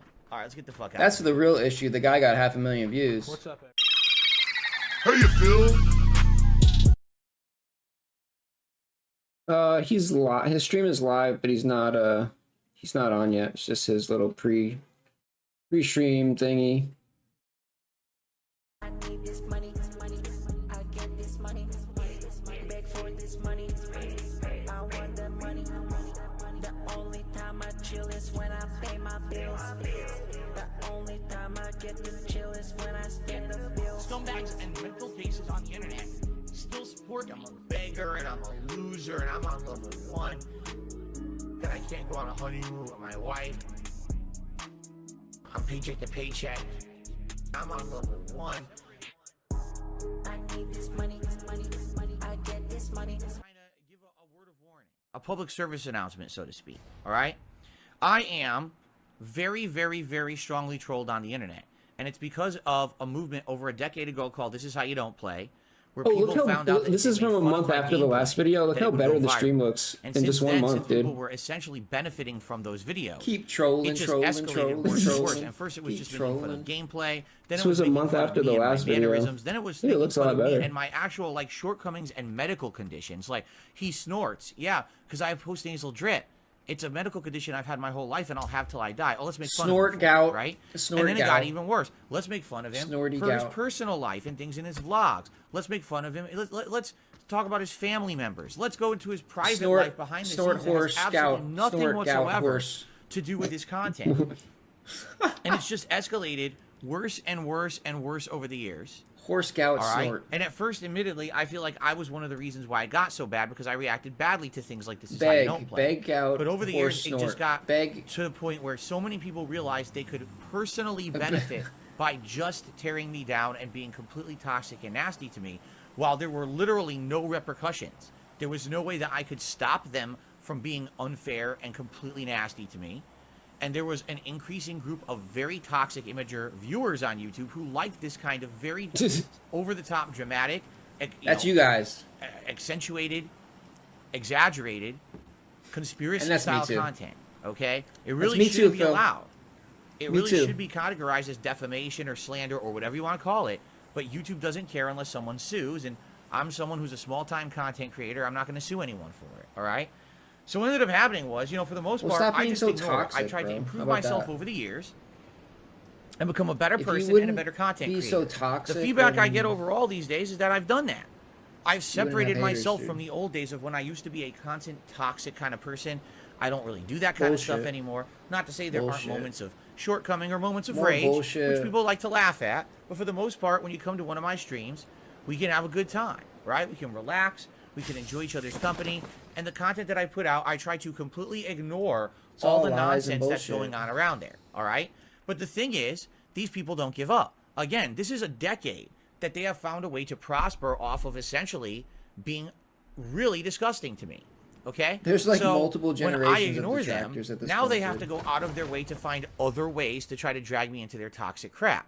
They make up entirely huge conspiracy theory stories about me and things like that, which I don't talk about or entertain on my streams because they're not true and I don't bother with them, okay? So then they go out of their way to try other stuff. And what ends up happening is these people go crazy in circles and they even start attacking each other. I mean, recently, what's actually started happening is I guess they've started copyright striking each other. Impersonating me. You're fucking bullshit, my dude. information that You're they full of doxed shit, years bro. ago. Things like my name, my address, my phone number, things that should not be public I thought we were record done on the talking internet, about this, but they Phil. found and they posted all over the internet. So they're using that information to issue false copyright strikes against each other and tear each other down. Yet then they blame me for it. All right? So a few weeks ago, on my actual birthday, when I should have been relaxing and having a good time with my wife, I spent time talking to YouTube chat, trying to let them understand that this isn't me. They ignored me and wouldn't even believe that it was an issue and saying that it wasn't true. I then went ahead and proved my innocence by showing you guys my copyright claim history, showing that I didn't do any of these false claims. They're bullshit. I know they're not. I've never supported these kind of claims ever in the history of me being a content creator. I don't want people being claimed falsely on YouTube for things that are fair use. I proved my innocence. They don't care. These people, again, who are so toxic to me, if I am in the right, that doesn't help their narrative or their agenda. Their agenda is that I'm always a bad person, so they have something to talk about, you see? So why am I bringing this up today? You are always a bad person, dude. Because essentially what's happened is they've tried everything they could. They harassed me for years and years. Now they're attacking each other for some unknown reason. Who knows why? I don't know because I'm not involved. And now they want to try to drag me into that, and that's not working. Okay, I told them, I'm not part of your crap anymore. I laid down the law 3 weeks ago. I said, I tried to help you, and all you've done is be more and more toxic to me. I showed you the evidence it's not me, and you don't believe it, so I'm not going to bother anymore. Deal with this on your own account. Go sue whoever you need to sue at YouTube or whatever to say their copyright system is broken. But it's not me. Leave me alone. So after doing all of that, what's now happened is that they escalated it again. Oh, well, what else can we do? Well, now let's try to hurt Phil this way, that way, this way, that way. And the thing is, I don't sit here on my streams and talk about it. Why? Because when you entertain troll activity, you just give them the attention they want. Okay? It's very, and I haven't mentioned it too, is they escalated to the after. So you absolutely have to be careful with the information you was put in front of me? And the things that are out there, all right? This means if you are someone on the internet who's going to Why did he sound like it? What's the audio in this game? Doesn't like you for some odd reason. Like, for example, you're watching a content creator and supporting a content creator that they don't like. Well, now they can actively go after you and try to harass you. And the more real-life information is tied to your online presence, the more ammo they now have to go after, and it never will. What was that? Great, that's your... That's why he gets so angry when people attack his viewers. That's the reason. That's his money. You're attacking Phil's money when you're attacking his viewers. I'm not excited for it anymore. And then, you know, this is understand that the nature of the beast is that it's a revolving door. There who, sadly, have used their real names on this planet who do stuff like that. You have to understand something. They're not like you and me. These are not people who are normal. People. In my opinion, Phil, that's all on you, dude. It's all your fault, dude. I don't know. We want to do positive things with our lives. We enjoy spending time with family and friends. We enjoy doing positive activities and content. Phil doesn't spend time with his family because Phil ruined his family. We don't want to bring down others in order to get a laugh, and we don't want to degrade others like that. This guy sounds like he has positivity in his life. Really? You understand? Who are you trying to fool, Phil? You're just a liar. Because Phil, and you know it. That was definitely a bot. That now they're gonna like lash out at others. Is this all just one rant, dude? I thought there was like a few different. Pretty messed up the way that they're behaving. You know what I'm saying? Literally, get ban everybody. They will do whatever they can. You know. Going to get destroyed, but they're of this weird attitude that, oh well, bro, what no one will ever sue us, so it's not a big deal. A very, very story of you know, behavior. Dude, this is so I don't want to bring it up. You know what I mean? The only time I chill is when I pay my bills. The only time I get to chill is when I spend the bills. I need this money. I get this money. Beg for this money. I want the money. The only time I chill is when I pay my bills. Hey, Phil Burnell, it's your Olympic hero, Kurt Angle. And detractors have your number, buddy. I've seen the bank leaks. Jasper showed me your phone. We all know the WWE Champion's addiction is getting worse. Oh, it's true. It's damn true. And Cat deserves more than Burger King. And by the way, I'm watching you. What the f***? I couldn't punish the whip super?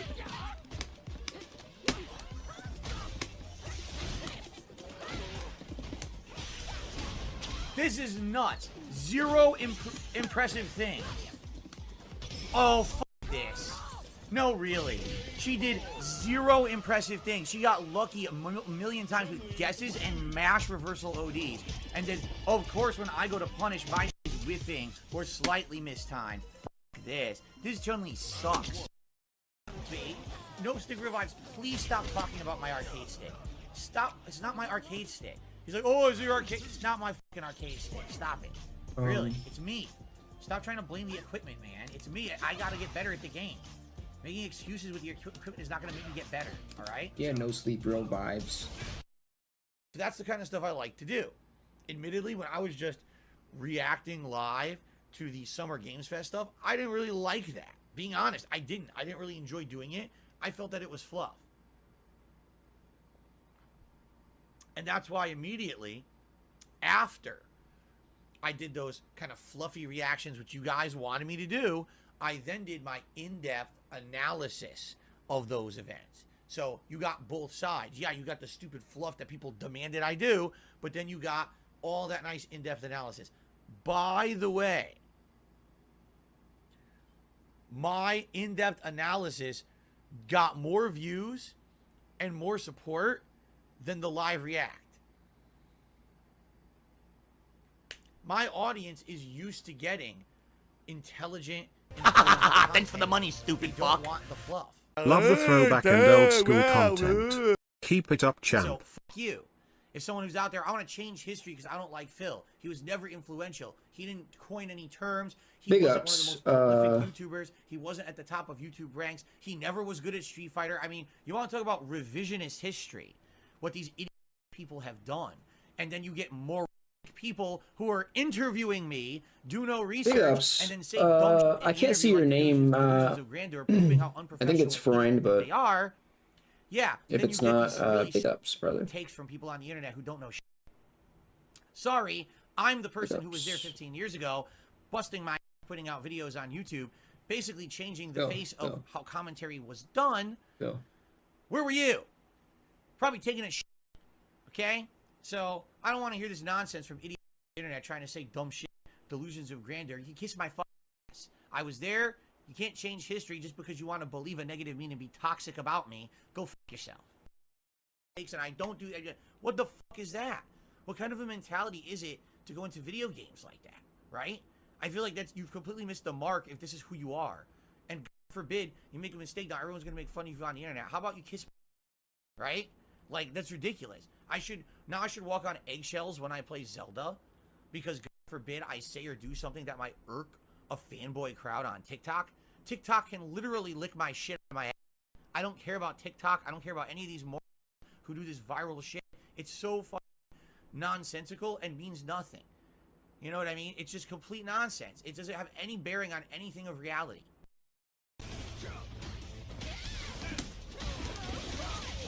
It came out late! It came out super late! Are you shitting me?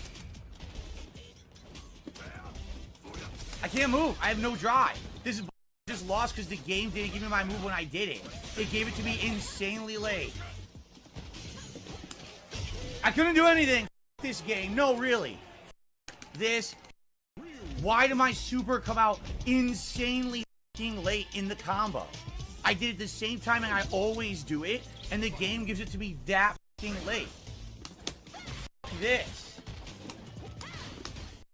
No, really. Hit him with a random level 3. I didn't do anything. Oh. I didn't do anything. I was waiting and I couldn't block low on reaction. It wouldn't let me. Damn.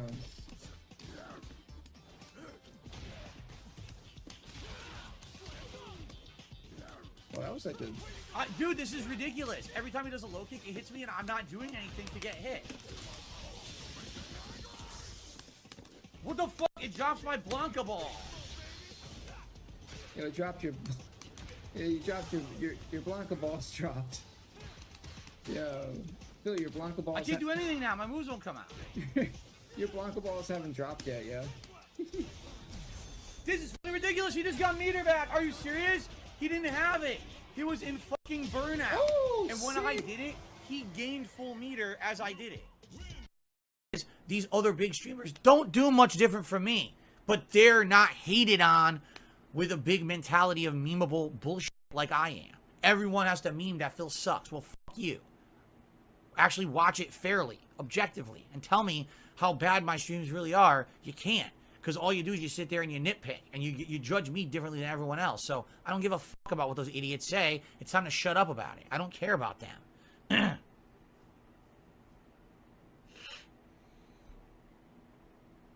Freaky Professor did a super chat. He grabs Mackey's head and smashes it against a slot machine at a casino. The glass starts to crack, and he starts playing the thong song from Cisco. I'm not kidding. He's like, dun dun dun dun dun, let me see that thong. And as he's singing, Anthony Mackie starts singing the thong song too. And so they have something in common now. And now all of a sudden, they're like friends. And that's like the end of it. Like they bonded over the thong song. That's lit, now, first dude. of all, how many of you know what the thong song is? I bet less than 2 people are raising their hand right now because it's such an outdated cultural reference. No one cares about Cisco. No one gives 2 shits about this guy. He was an artist in the like late 90s, early 2000s. Yo. He was kind of unique because he danced as he sang, and all his music was very kind of over-the-top sexualized. He was like a gimmick guy that made like 1 or 2 albums, and after that, no one gives a shit about this guy. I hit him with a jump kick. He landed and got to throw me before I could do something. Because the lag is so bad, the game didn't have him fall how he was supposed to fall.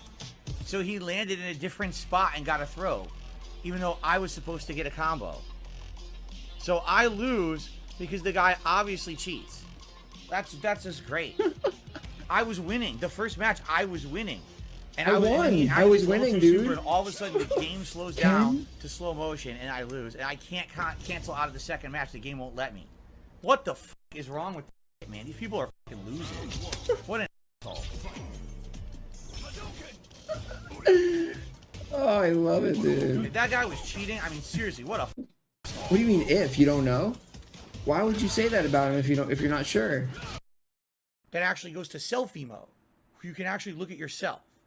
All right? So I want you to do that just for a second. Oh, Jesus Christ. That's a bad angle for me. I gotta, when I do my daily raps, when I do my short schedules and shit like that, I gotta have it up here. If I have it down here, I have to have it up here so it looks like I have a giant brain. Okay? So now, here's what I'd like you to do. Again. This is one of my favorite shorts. You love the lolcow culture. You're looking at yourself right now. Take a picture. Okay? Now, here's what I'd like you to do. I'd like you to open up that picture and look at it for a second. All right, I'm looking. Okay? All right, I'm looking at it. All right. All right. Looks nice. Why did you just do all that? I was fucking with people. Anyway, you're the lolcow. You're the lolcow. Look at yourself. Every moment. He wants attention from I us. love And that. if we don't give it to him, then he starts to try to misbehave because he knows if he misbehaves and does things he's not supposed to do, he'll get our attention. You know what I mean? That's what cats do. So give him more attention. It's tough. Probably be pooping and peeing all over the place. What? He'd probably be, purposefully trying to eat things or vomiting, making himself vomit to get attention. And that's not good, obviously. That's bad. What? That's Cats why kind of, don't you do sign that, up for Phil. when you get a pet. And by the way, they I'm don't not vomit to get complaining. He's an attention. amazing What are cat you and an awesome talking pet. about? But yeah, times like Bro, this, especially you when are fucking delusional. you get a situation Bro. where you think that you should be nice and calm. It's summertime. We're gonna relax. It's the opposite. He's got us on our wits' end, causing problems and just in general, constantly kind of trying misbehavior. Wake up in the early in the morning. No, we're not getting up now, Jasper. It's supposed to be our day off. Why are you waking us up so early in the morning? I'm the lolcow, dude. See? You slap the shit out of technology and it works. I'm not kidding you. This has worked with me a lot of times in my lifetime. I don't know why, but if technology is not working, I say, fuck you, you piece of shit. And apparently I made some money. Anyway, it works now. No, what it was is the battery's probably loose. So I slapped it around, now the battery worked again. Okay. Anyway, if your technology doesn't work, slap it around. Show it who's boss, then you'll get it working again. That's what you'll learn today from the Level 1 podcast. Very nice. Okay. Oh, why are you doing this? You're not taking it seriously enough. Why? No. You're absolutely right. A good streamer can entertain their audience, but I'm not allowed to because anything I do is categorized as incorrect by my idiotic hater base. The hate watchers say no matter what I do, it's bad. So I don't give a fuck. I will play Final Fantasy 16 and enjoy it however I want. If I want to make fun of it, I will. Because guess what? Back in the day, I could crack as many jokes as I fucking wanted and everyone was fine with it. Today, no matter what I do, it's wrong. So fuck those people. I don't give a fuck about them. I'll enjoy the game at my own pacing. I'll enjoy the game how I want to play it. If you don't want to be along for the ride, that's perfectly fine. But hey, if you want to join me for a fun summertime blockbuster kind of ride and you're not taking it too seriously, come to the Final Fantasy 16 streams. You'll get that out of it. You will. Just stop listening to idiots constantly whining and complaining about every little thing that happens on a stream, and maybe you'll have a good time. Stop listening to the nitpicking idiots who just want to say everything I do is wrong. Yeah. Hello, everyone out there. My name is Phil Burnett. Phil's an embezzler, and Phil invests his money in terrorism, and Phil's a drug dealer, like heinous crimes. And I have no ability to defend myself because, again, I'm not rich. I have no defense against it. You know, I have really no defense. I don't have a viewership or a voice on the internet that's big enough that if I try to defend myself against this stuff, that anyone would ever really care. So, yeah. I just ordered expensive pizza yesterday for a marathon that wasn't even a reward for anything that was happening. I just felt like doing it to something special for you guys. So I spent money there that normally I wouldn't spend. This coming Tuesday is my wife's birthday, and I promised her I'm going to order her her favorite food, sushi, for her birthday. So I got that coming up. And then guess what's coming up later in the week? Splatoon 3. All right, he's live. Another full game I got to buy. All right? And then last one. This is the last one. All like, oh my God, this is all within 1 week. This has all been 1 week for me. Okay? Then coming up after that, guess what? 2 giant bills. Oh. My monthly internet bill and my condo dues are all due over the weekend. No. So it's like, oh my God. Like everything at once. God, and it is. Dude. It's literally Damn. spend. Can I not spend? No, I gotta spend. Spend.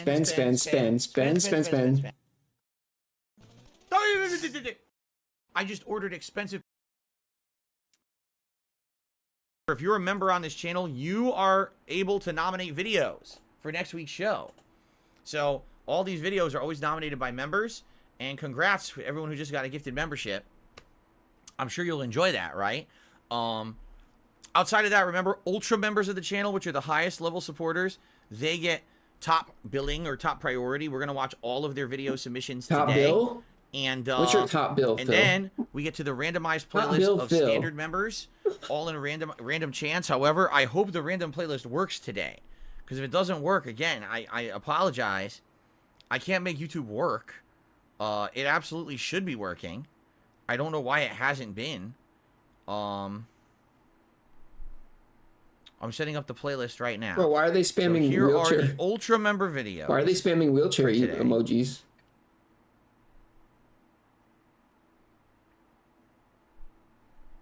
I'm gonna sync. Looks like it's syncing. Is it syncing, Phil? What is it syncing? Experts The believe fuck in was the that? Okay. Oh God, here we go. We're good. We are good. Okay. Are Good we stuff. good? Guys, are we good? We're good to go to start. All right, we're good to go. Volume looks good. Let's you guys do let me know this. how the volume I sounds. can't wait. What is this? Top 3 random encounters with serial killers. So, thank you, Dan, for the first contribution. Also, thank you to Pausen, who appears has re-upped their membership for 5 months in a row. I appreciate your ongoing support. Pausen. Okay, I guess I should get set up here. Sound good? Yo, Jade. So, Clyde, should I ban you now since you're doing something that you know is not allowed in the chat? Should I just ban you outright right now, or should I wait? What do you think, Clyde? What do you do? Let's see. Because you think you're real funny, huh? It's going to be real funny when you're not here anymore. After getting that gifted membership and then you get banned, that's going to be hilarious. I'll laugh all day about that one. He didn't do it. The Cosmic Latte spammed it, the wheelchair. He didn't do anything. Okay.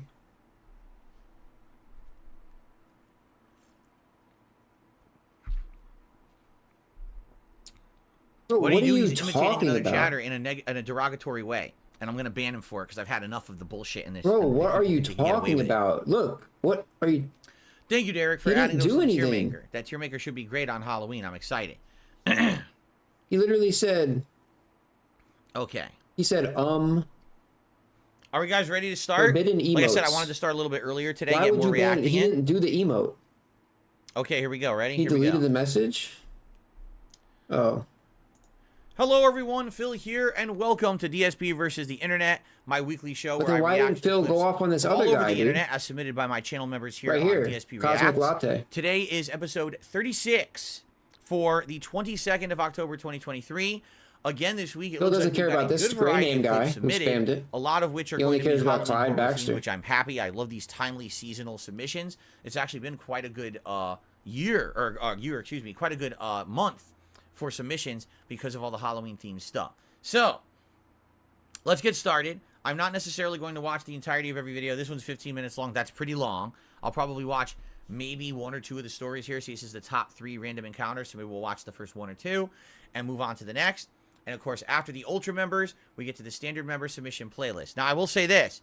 We have discovered that YouTube playlists have been erroring. And what I mean by that is I've been trying to play YouTube playlists in a random order. Oh, how can you ban people for using emotes that fucking Google gives you to use, dude? Today we're going to try to get to the bottom of this, all right? That should be like against the, first when we get to the standard ones. I don't know, promise dude. you That we'll should be do our like... best to try to get this to working in a random order. That doesn't even make sense, dude. Okay? All right.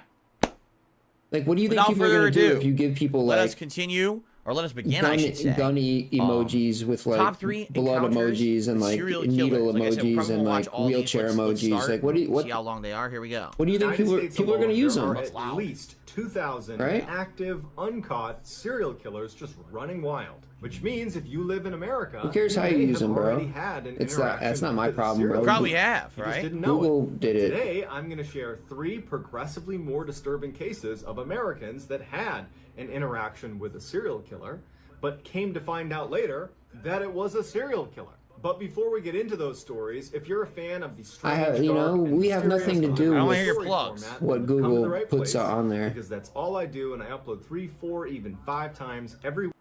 Okay, great. All notifications. Oh, great. Okay.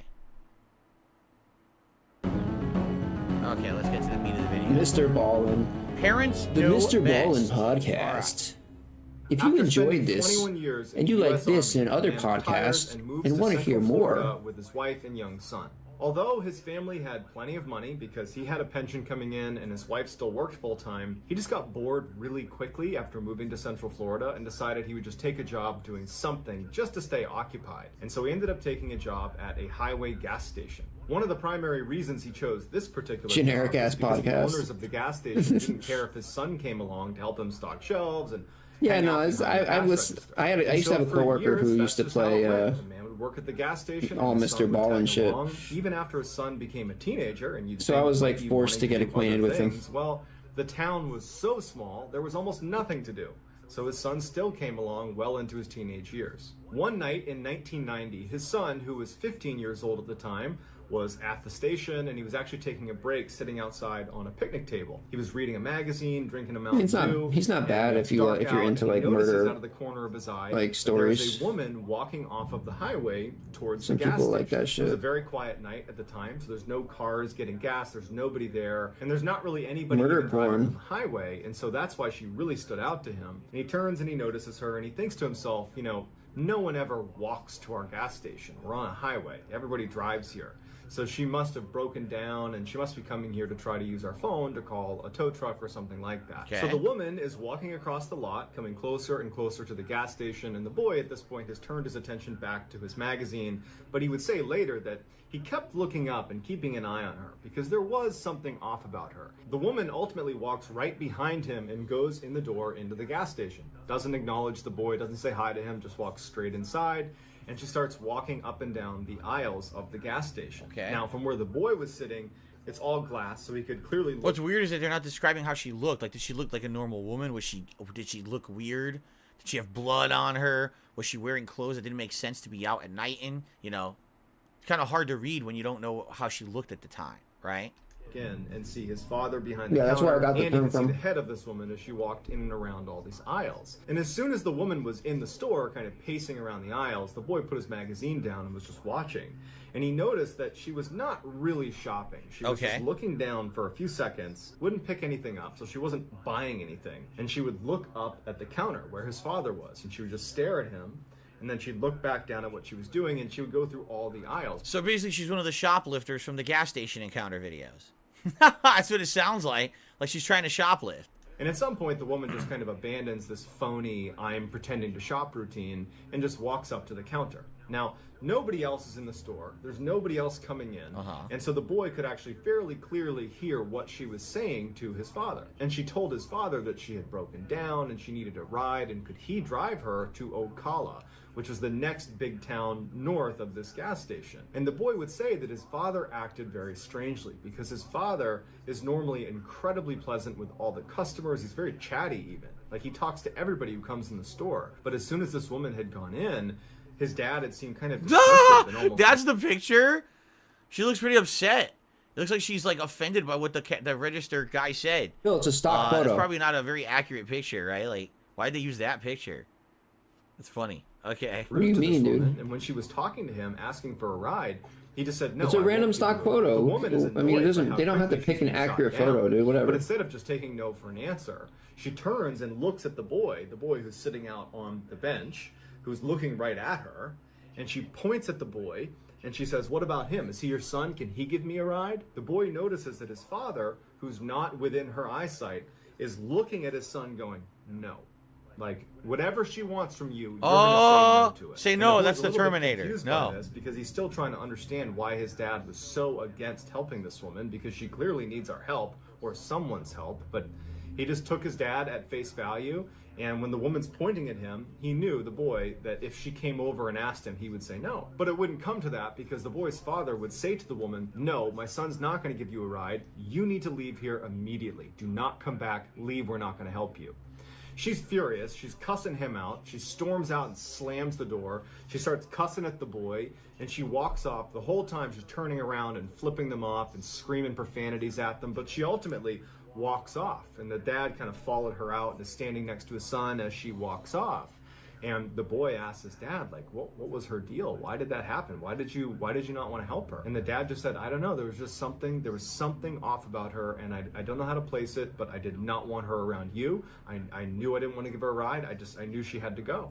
A year later, the boy is in his room when he hears his dad in the other room yelling for him to come in here and look at the TV. Yeah. So he runs into the TV room, and on the TV is the same woman from the gas station, better known as Eileen Wuornos. She was a serial killer who used to pick up male victims at gas stations in Florida. Huh. It's unclear whether the boy or the boy's I saw that movie, dude. It was with that other weird chick, too. But by the time she had shown up at with that the big gas ass station, forehead, she'd already killed 4 people. And following that interaction with them at the gas station, she had gone on to kill 3 more people, including someone in Ocala, Florida. They were next. So that movie was crazy. To give her a ride. Wow. To. Eileen had been caught. That's why she was on TV, and she was later sentenced to death. Wow. All right, we'll watch one more, and then we'll go to the next clip. In the late 1970s, they narrowly avoided it. Narrowly avoided getting killed. Had just gotten out of class and decided he didn't want to pay for a taxi, so he decided he would hitchhike his way home. Now, this was something he routinely did, and at the time was socially acceptable. So he goes down to the road and he puts his thumb out, and eventually a car pulls up, and he would describe the man that is pulling up as looking normal. It's a pretty old movie, right? At this point, middle-aged guy. And he tells the student, hey, come on in, hop inside, I'll give you a ride. The student did not feel threatened by this guy and felt like overall this was safe, and so he hops in the passenger seat. He tells this man where he wants to go. He says, okay, and they start driving off. So as they're driving, it's silent in the car. They're not making chit-chat. They're just driving along.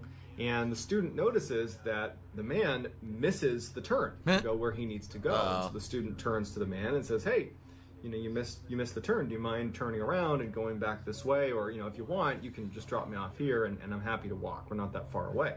The man, who had seemed really nice and lighthearted, suddenly had this really intense demeanor come over him. And he turns and looks at the student and goes, oh no, you're coming with me. The student is frozen in fear. He doesn't know what to do, but he knows immediately that this is not an idle threat. I don't know who he is, I don't know what's gonna happen, but it's gonna be bad for me. I have to get out. And so as soon as the car began to slow down even a little bit, they're still driving, they're not stopped. The student unlocks the door, opens the car, and jumps out of the moving car and smashes into the ground, rolls against the side of the curb, but is ultimately unhurt. He's banged up from jumping out of a moving car, but he was able to stand up and run back to his house. He didn't call the police because he really didn't know what to tell them, because he didn't have a great description of the guy. He didn't have his license plate number, and the guy didn't do anything totally aggressive. It was more of a threat, but an ambiguous threat at best. It wasn't really clear what he wanted to do with him. It definitely did not seem good, but it just wasn't enough for him to call the police. And so the student just feels lucky. It's not an ambiguous. That he got out of there. It's not an ambiguous threat. He's basically kidnapping the kid because he's against his will taking him somewhere. But the problem is, if he has no actual good physical description and no license plate number, what are the cops going to do? Literally, absolutely nothing. So what's the point? Okay. On with his life. A couple of years go by. The student at this point has basically forgotten about this encounter with the stranger. And he's sitting in a cafe, he's drinking some coffee, and there's a TV on behind him. He wasn't paying attention to it, but the reporter on the TV said something that immediately piqued his interest. The reporter was talking about a guy that was currently on death row that apparently had removed all of the inside car door handles inside of his car after his first would-be victim, a college student, had apparently escaped by opening a car door while he was moving. The student runs over to the TV and sees on the screen there is an image of the guy they're talking about, this guy on death row, and it's the same guy who gave him a ride 2 years earlier. His name was John Wayne Gacy, aka the Killer Clown. Woo. He had killed over 30 men and boys in Chicago, and then after killing them in his clown room, he would stuff them into that first one got lucky, boy. And although we can't be certain, it seems extremely likely that this med student was supposed to be the first victim of John Wayne Gacy, but he leapt out of the car, forcing John Wayne Gacy to change his strategy and make sure the next person was not able to here, check it out. Wow. Fascinating, because John Wayne Gacy is one of the more well-known serial killers in the United States. So, damn, did he dodge a bullet? Right? Holy shit! All right, let's move on. This is a good. I like these videos, but we want to move on. Thank you to the Ultra members who submitted these for the week. Let's go to the next. Dramatizations of real events. So this is not 100% accurate. One of my most memorable, well-known calls for service occurred while I was working at the Phoenix Convention Center in May of 2017. 2017. I was working for Phoenix Fan Fusion. It's a costume and comic festival. Tens of thousands of people come to this convention and enjoy pop culture media. It's one of the largest in America, and I'm proud to say hell of a mishmash right there. And I've been working Harry with Potter them and for Naruto. several years at this point. And we were patrolling the convention. You know, I have an affinity for comic books. I've been going to comic book conventions for, at that point, over 15 years. And my expertise is, you know, recognizing there it is. different costumed characters. I gotta figure out a better way to sort through my thumbnails, too. Crowd management issues that come along with comic book conventions. And this person stands out to me. He's dressed as the Punisher. Bill Wayne Gacy. What draws my attention he looks like is, Bill. The elaborate prop replica weapons that he has in his possession that all appear to be credentialed, okay to be inside the convention center. Oh, they seem okay. You know, I noticed the style of dress. He's a very large man, and he had black face paint on and a red bandana, and but he didn't pay me any attention. And I continue along my way, taking note of other costumed characters that are milling around the convention center. Bill Wayne Gacy. Why are they all spamming nail biting emojis? And radio asks us to switch over to the emergency channel to manage a subject with a gun call. Oh boy. And normally that call is stormtroopers walking around with blasters or Deadpool swinging samurai swords, where it's all okay. I have a friend on Facebook I had a who has I think I on and off over the years had this guy. See, I put bubble guns in his hands too, but wait, let me see if I have that. With photos of him, and it appears he's at a comic convention that's going on at the convention center. Yes. And the photo that he sent, he absolutely has a real firearm on him, and he's threatening to kill police officers. Wow. And he's at the convention center. It sure as hell looks like it, from what I can tell. And the first information that we're getting is a person dressed like the Punisher, 300 pounds, black face paint, red bandana, and he's taking pictures of police and security, and he wants to kill them. And I immediately knew who that person was. Yeah. And we made contact with him. We were able to safely take him into custody after a brief struggle. And you know, he was a little upset, and I told him it was going to be okay. And what we discovered then is a large armament that he came into the convention center with. He gets taken. Now hold on a second here. Don't they have metal detectors at a big convention like that? Because I've been to conventions like Comic-Con, and they absolutely have like metal detectors and stuff at the doors. Did they not have it at this particular one? This is Phoenix, Arizona. That's a little weird, because like even your cosplay outfit, you're not allowed to have a real weapon. You can't walk into a cosplay convention with a real sword. That's not allowed. You can have a fake sword, right? Arizona is open carry, but no. But it's open carry only in. You still can't go to a private event with a weapon, correct? I don't know, because that doesn't seem to make sense to me. That he walked in with an arsenal, and no one was able to detect that he had all these weapons on him at a public event. Not normally. But okay. Taken to police headquarters and interviewed.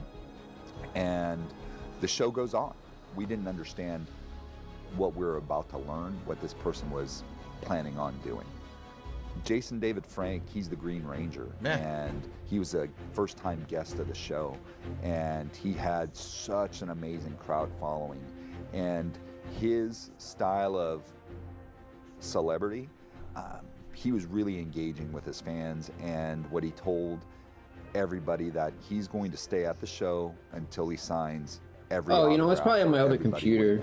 That's what it probably is. So now, hours later, it's about 9 o'clock at night, the convention center's closed, and Jason still has 100 fans in line waiting to meet him. And as I'm standing there, look who it is, watching the crowd just really enjoy That's their the guy experience who with played Jason, John I get Bernthal, a played the phone call Punisher. from the investigations lieutenant. And then she informs me that the person that we arrested that day was there to assassinate him. He was planning on, creating a mass casualty event. He had planned for months this plot. For what? He's insane. We were fortunate enough to be able to intervene. And Yo, what we learned is he was seated right outside the room where he he's was dripping, dude. About to make he's a dripped public out, dude. appearance in a few hours. And what's with the he was gonna blackface, walk though? in and, do some evil. From that point I mean, on, that's not going to help you blend. You're not in the woods, bro. as we know it, security. Like, now you just look like some weird-ass, like, racist dude. See the impact it made. Air 15 here capturing the long lines of fans just trying to get inside. First of all, I'm very grateful to the Phoenix Police Department for their brave and outstanding efforts, which avoided a terrible tragedy. This incident is an eye-opening situation. Bro, you're better off wearing like a ski mask, bro. Securities at all Comic-Cons around the world. You won't look like that's such a fucking what's idiot. Awesome is Phoenix Fan Fusion is still the safest comic book convention in America. And one byproduct of this event is my friendship that I developed with Jason. You know, he told me I saved his life. And dude, can we skip this fucking shit, dude? What is this? And is this still Mr. Ballin? I said I loved him back. There's no way this is still the first video. I never realized since his passing is how much. Oh, nighttime. Oh, he was hoping to blend in to the night. To the impact that you have on a person's life, and vice versa. And Jason was a friend to the end. That's my most memorable call. Damn. It's a sad story. Jason David Frank has passed, and it's a sad story that people are in that situation in their lives that they're just nuts and they're going to do awful things to people. Like, react harder. Like, was there any logic to what he was going to do? Of course there wasn't. The guy was unhinged, he snapped. What are you going to murder Jason David Frank for? And a bunch of other people at the convention. What are you doing? Right? He's a psycho. Anyway. Like many people in this country, dude, in the world. All right, on to the next. Like you, Phil, you're a psycho. The universe of Final Fantasy VII is full of stories about loss, psychotic e-bagger, trauma. Yet, perhaps one of the most tragic stories within the game is that of the main villain, Sephiroth. The tale of Sephiroth is an interesting. Oh wait, he actually killed someone? He goes from being a celebrated war hero who serves. I thought they got him before he like killed anyone. To a mass murdering I'm not even paying attention, hell-bent dude. on destroying the planet. It's a drastic change of character that forces us to ask why and how such a transformation occurred. So today, I'll be using real-life psychological concepts and case studies to explore the downfall of Sephiroth. First, a quick spoiler warning for the compilation of Final Fantasy. He's going to use real psychology to explain a fictional character that didn't exist and literally doesn't follow real psychology. Okay. You know what I mean? That's like, today we're going to analyze Metallo in Superman. He's not real. And he changes from writer to writer. You know what I mean? Like, this is kind of funny, actually. He's going to use real-life analyzation techniques on a fictional character. Okay. Let's skip a bit into this. Sector 5 slums while Sephiroth and Zack are on deployment. Sephiroth, being fully aware of Zack's relationship with Aerith, picks up on Zack's concern. He then grants Zack permission to head back so that he can go and protect Aerith. Permission to return. Dude, it doesn't get, it never gets funny until the friggin' like open, until it's like the troll submissions, dude. Cloud, that's not Cloud. That's Zack. We need to finish these like premium member videos or whatever. Sephiroth finds several Mako chambers containing monsters and a section labeled Genova. Genesis then reveals to Sephiroth that he was born from the Genova project and that it was Shinra's goal to create the perfect monster, which turned out to be him. He then locks himself away in the Shinra mansion, and then on the 7th day, Sephiroth massacres the town. So, all right, I'll need some more coffee, dude. I had that Red Bull. I still need more coffee. Yeah. Well, in order to fully understand this transformation, it is important to explore some of the contributing factors in Sephiroth's upbringing. Although Sephiroth's childhood isn't really shown within the compilation of What is to know? He was a manufactured human. He was lied to his whole life. He was told that he was this certain person with a background, with a life. It was all fake. It was all, you know, a lie. It's kind of like we were just talking about on my podcast today, The Truman Show. You know, imagine if your whole life was a lie. It was orchestrated. I mean, would you be normal after that? Especially him. He's a superpowered being created to be a tool of a giant corporation to do everything that they command him to do, right? Of course he's nuts. Like, what exactly is there to explain? I'm being honest. Like, what is there to explain about the transformation? There's no transformation. He thought he was a normal guy, and then all this stuff comes to light, revealing that he's not. He's a Frankenstein's monster in a lot of ways, right? I mean, it's the Halloween season. So, here, let's fast forward a little further. Here. Shinra noticed his exceptional physical prowess and raised him to be a super soldier. His success still advanced the Genova project, leading to the creation of Soldier. Shinra told him nothing of his true parentage. He grew up believing his mother's name was Genova. Sephiroth felt different from other children, but didn't know of the experiments that had created him. Once they found out about his exceptional physical ability, Shinra raised him with the sole intention of turning him into a super soldier. Exactly. So if everything you're ever told in your life was a lie, right? Then why would you not go nuts? Identity without... Identity foreclosure is an identity status which Marcia claimed is an identity developed by an individual without much choice. The foreclosure status is when a commitment is made without exploring alternatives. Often these commitments are based on parental ideas and beliefs that are accepted without question. If his father ended up... An example of this would be a son of a farmer who learns that his father is selling the farm, whose identity as an heir to the farm and the lifestyle and identity of a farmer has been shaken by that news. Sure, imagine if your whole life you were told you were going to become the next inheritor of a company because your parents own it. And then, a week before you're supposed to inherit the company, oh, by the way, we're selling the company off. You're going to have to do something else with your life. But your whole life, you've been groomed to just be the next person who runs this company. So now your entire identity is shattered, and now you're supposed to find something else to do with your life. That could totally drive you nuts, correct? And that's what happened with Sephiroth. He's told he's a normal person. He's told all these things about his life and everything, and just to find out you're a monster. You're the first ever engineered human experiment, and we're gonna make other people now because you're a success. We're gonna make a whole army of these people, right? I mean, there's nothing really to analyze here. He's nuts because Shinra's evil and they fucked with him. I mean, it sucks because he's the most powerful evil and he's gonna destroy the whole planet as a result. So ultimately, who's the worst evil there, right? But I don't think there's much to really analyze here. Okay, next video. So, I'm going to say this. In the last few weeks, if you guys haven't noticed, a lot of people have been submitting old clips of my content. First of all, I kind of wish more people had submitted these during my retrospective, which took place back in August, okay? I don't mind watching my own stuff, but it's getting excessive now. Like, every single week, people keep submitting old stuff of me, and it gets boring. It gets boring to watch the same stuff every week. Now, I get it. This is me playing Saw. It's Halloween. It's pertinent to now.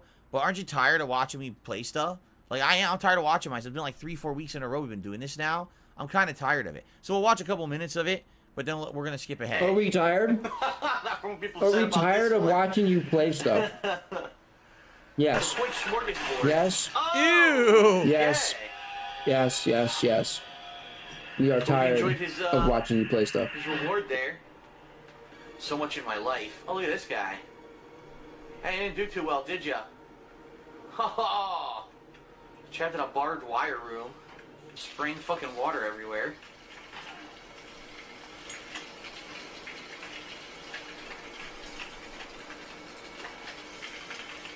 I always look at it when the urinal pisses on you. In communist Russia, toilet shits on you. Uh-oh, there's a dude over there. Oh boy. That's straight out of the movies. That device was out of which one? Saw 1, Saw 2? He killed himself. What a fucking asshole. Oh my god, that was fucking hilarious. He did a fucking frontal flip off the spikes and fucking killed himself. What an amazing asshole. What the fuck am I supposed to do here? Oh! Not that. Ouch. Nice. Darwin would be proud achievement. That's great. Darwin would be proud. Here, hold on. Eyes open, ears open.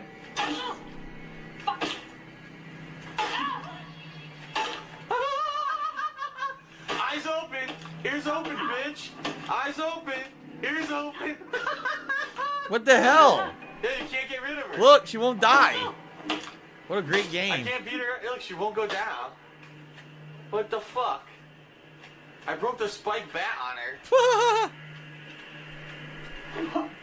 The invincible NPC. Halloween, bitch! I'll punch you in your titty. So the titty stupid. Punch, titty uppercut. What a dumb game. Hold on. Beat her up when you're listening. Oh my god. Stupidity. What a dumb game. But I remember this. So I had this, and I told you guys that I would probably play it around Halloween one year. Keep in mind, look how old this video is. It's like 11 years ago. So, at least 11 years ago. Sure, because it was before I was direct capture. If I remember correctly, I wasn't intending on doing this, and then there was like a crazy... There was like a snowstorm or something in Connecticut around Halloween. So, I couldn't actually go out and do anything like I was planning on doing, so I told everyone I was just going to do a random playthrough of Saw, because I just happened to have the game. It wasn't even intended, and I ended up playing the whole game within like 2 days. And it was not a good game. It was pretty bad. Like, as you can see, the whole game's like this. It's like a bunch of stupid, really bad animations, NPCs that won't die, instant deaths. It was like a pretty bad game, if I remember. Let's fast forward a bit. Fuck you. Fuck you. Fuck you. Fuck. Apparently, I'm just beating the shit out of people the entire game. Is there a point where I'm not beating the shit out of people? It's all women. Hey, come on, swing. Shit. Why are you device on you now? Oh my god! Oh, penetrated. Penetrated. 10 gamer points. You want to smoke that, do you? Hey.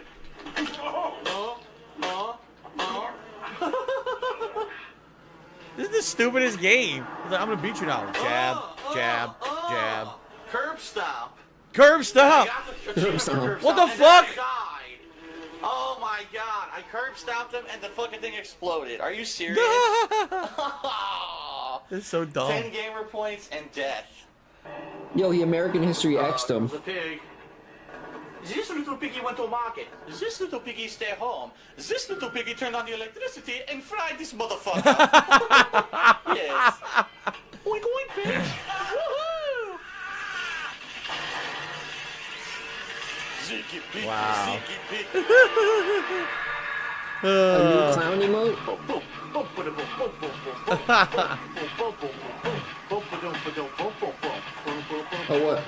what the fuck? No.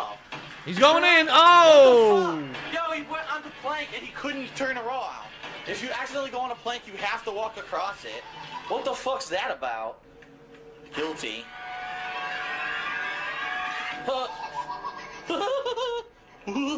He sounds just... my bicycle, bitch. Those sounds just like it. Pimp ride. How you let my pimp ride? My bicycle. Those sounds... So it's all the tripwire deaths in the game? Alright. That's enough of that. See what I mean? Like, it's a funny playthrough. I recommend it if you're bored and you want to watch a horror-themed playthrough that I done a long time ago. It's not a good game. There's the troll face, it's funny to watch because the game is so bad. It's one of those, it's so bad, it's a good kind of deal. So, there you go. Alright, so, that's it for part 1 of DSP versus the Internet. I hope you enjoyed it. We're getting through the Ultra member submissions before we get to the randomized ones for the standard members, which I hope the playlist works this week. Dude, good start to the show. Thank you all for chilling. Thanks to those who are enjoying. I will see you all in the next part. Very nice.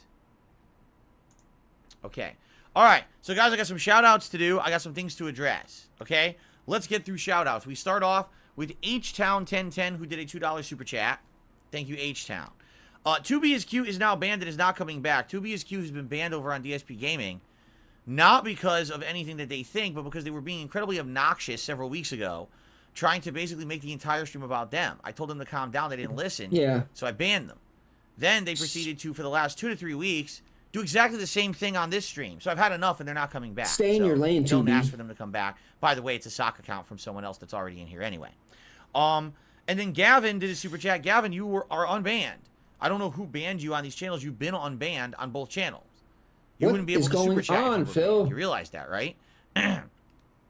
So Gavin, thank you for the super chat. You're not banned. You should be unbanned, or else you wouldn't be able to super chat. So you're the latest super chatter, okay?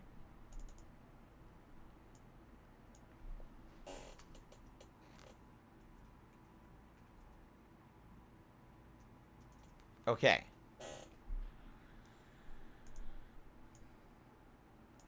Now, hold on one second here, because I want to check on something here. Oh, man. Dude, can we just... Oh, whatever. Oh, whatever, dude. I got a $1.50 tip. Someone says, I caught up on your podcast. I agree with several of your points about superstars, but Tails and Knuckles play exactly the same in every 2D Sonic game since 3. It doesn't seem fair to critique the game as something that the series standard since 2D Sonic, including Mania. When did I critique that? What I said was the problem is when you play as them, it seems like the game is too easy. So the critique is that because of their abilities, it makes the game too easy. My critique is not that they're in the game. For example, if you're going to have Tails and Knuckles, then have specific stages for them so that when you use their abilities, it's fair. The game's too easy using them. That was my critique. Not that they're in the game and they play that way. I guess maybe you kind of misunderstood what I was saying. But anyway, thank you for the tip.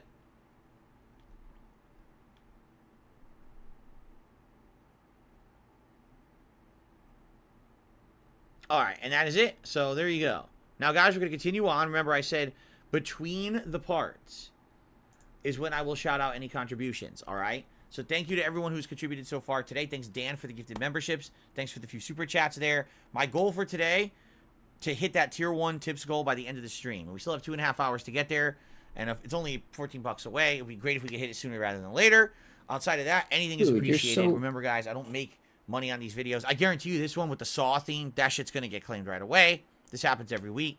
So if Bro, you you're such a scumbag, dude. Appreciate it. Okay? Bro, what did Phil say All at the beginning, dude? Here we go.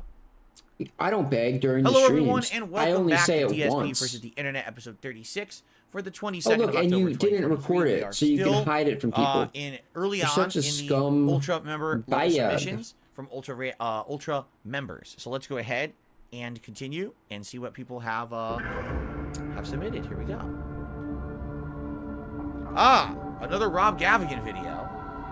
This one is 3 movies that inspired real murder. Let's get to the actual meat of it. Yeah, and then he clips it all out. Again, before Rob Gavigan changed his name, thanks so to YouTube, if you watch it after the fact, you're like, oh, he's right. He only asked for once.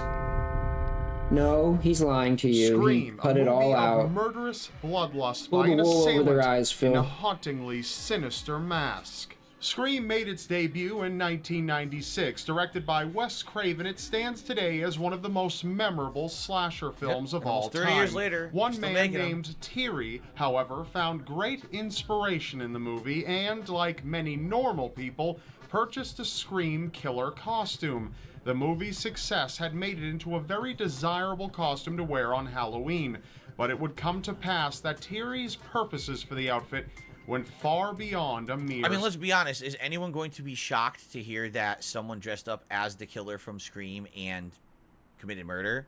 You think that a lot of nut jobs probably thought that. Well, Phil, it's not really a normal thing to do, you know. Right? These people are crazy. I'm sure people have done that dressed as Jason too.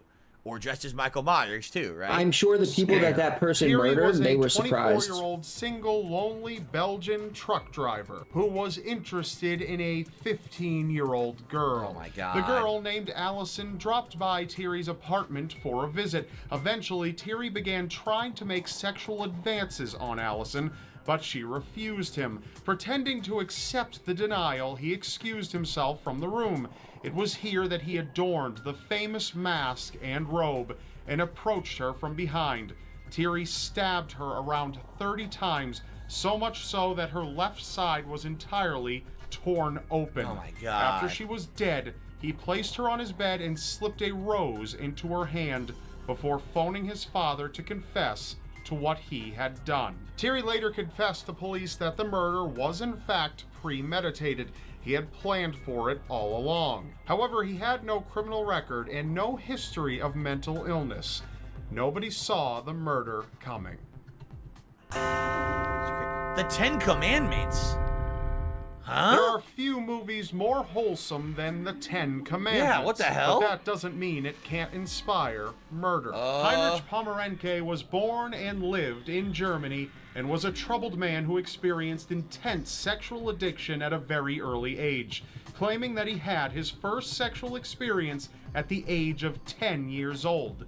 This addiction burdened him, and he eventually transformed into a feared serial rapist, stalking women as they left buildings and aggressively assaulting them. But Heinrich would always remember the day he visited the theater to watch the Ten Commandments. What? Though his crimes were sure Yo, to these are like evolve some on their chill-ass own, Halloween he vibes openly up in this admitted bitch. that the evolution occurred as a direct result to a scene from the movie. A scene of women dancing set something off in Heinrich's mind. Oh, it's as the the women idol danced scene. around the golden calf, The golden Heinrich recalled calf. his experience by saying, "I saw women dancing around the golden calf and I thought they were a fickle lot.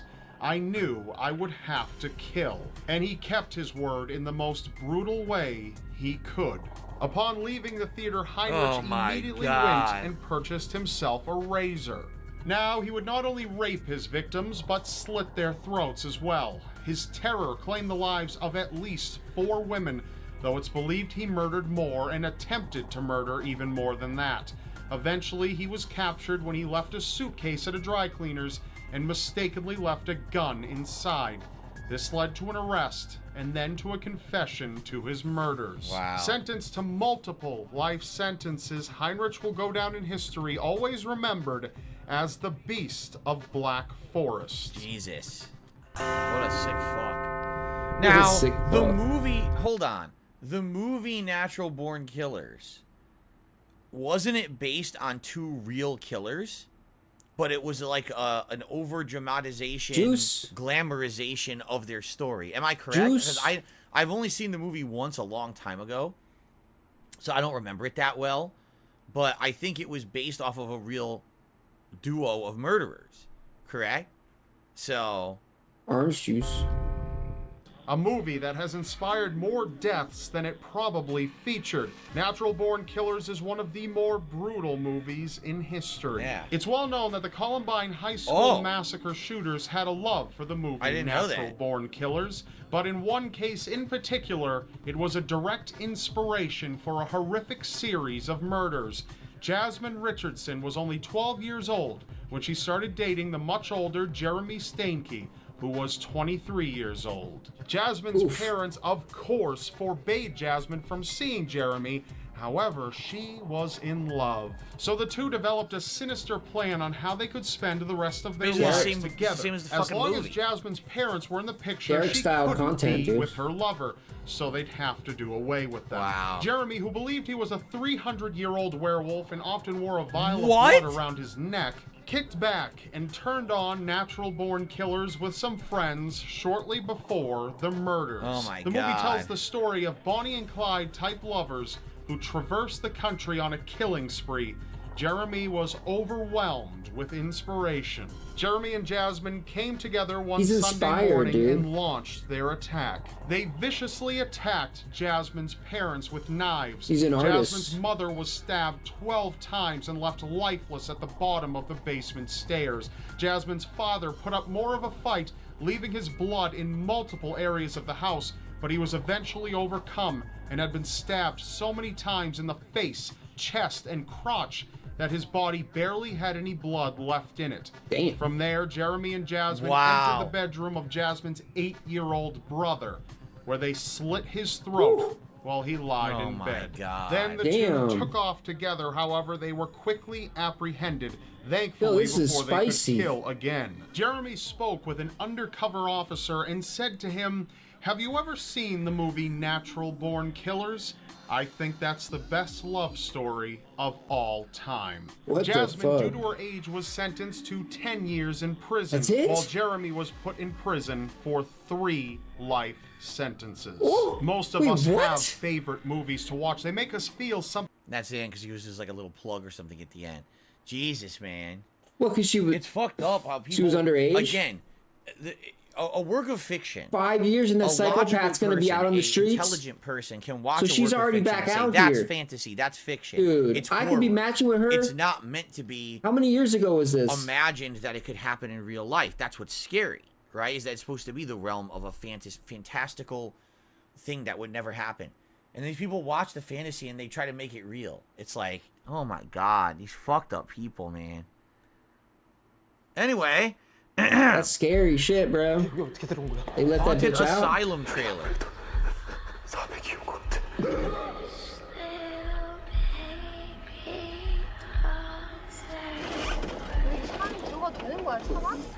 Wait a minute. I think I saw this movie. I'm almost positive I saw What this. the fuck, dude? Seriously, dude. I either saw it or I saw something incredibly similar to it.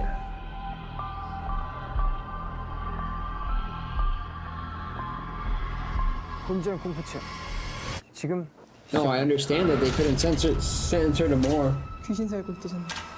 But still, like, I mean, Yeah, I saw this movie. I mean, if It's pretty scary. What the premise is? I feel like at 12 that you should. they're going there to film a show, like an actual I mean, like you reality killed show an or something. 8-year-old. But then of course it all goes wrong, You and it know? really is haunted, and they're Damn, slowly son. killed one by one. But the thing is that there's a lot of twists to the plot. Like one of them was like kind of crazy and hallucinating and stuff. I think if I remember correctly, I'm pretty sure I saw this.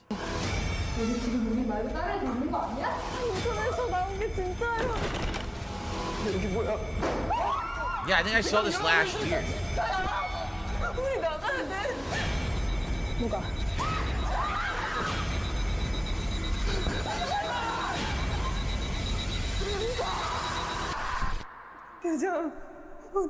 It's cheesy because you know what this is? This isn't exactly the same style as you know, Blair Witch, and then all those found footage reality Oh, Coffee kind of Time, horror baby. movies all look the Let's same. go. And it's very similar to that. It's not bad though. It's not a bad Bro, movie. not gonna It was lie, all this right shit when I sucks saw it. so far, dude. It's one of those, you watch it once, you'll never watch it again. I kind of want to get to the You'll never watch it standard a second member time. submissions. It's very similar to many other movies I've seen too. I'm not gonna lie, Phil. It's I kind of can't remember if I saw that last year or not. Alright, you guys, if you look up at the front door, you're gonna see 2016. Her sentence was Why is there completed and echo? she was freed. You hear that echo, right? Why is there such a bad echo in 2016. the audio?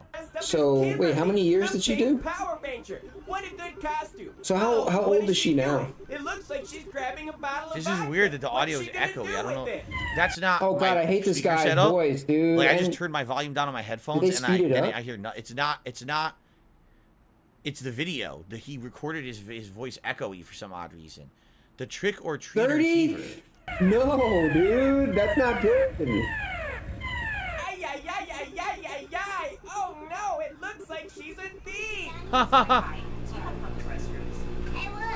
no, I mean, for customers, but... Oh, well, I'll buy something. She just has to go. I'm not... The great door's back there. Okay, thank you. I see that. And then we'll buy it. Yeah. I wonder what time of year is this?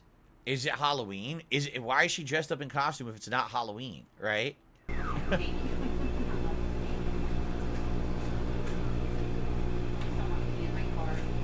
Yeah. It looks like little Kimberly has to go to the bathroom, so her mom's taking her in there. The last thing you want is a Power Ranger to pee all over the seat in your car. Now, she still has that bottle of vodka with her. We're gonna have to wait and see if she pays for it. A couple minutes later, they exit the bathroom. The mom doesn't know what she wants, so she's gonna start wandering around the store. So, little Kimberly's following her, and she's gonna make her way over here to the coolers. She's gonna look at the beverages, and she's gonna decide, not yet. So she's gonna keep making her way down towards the... I'm gonna be honest. I think he's trying to do a character, like he's trying to sound like Alpha from Power Rangers, but he auto-tuned himself to sound like this.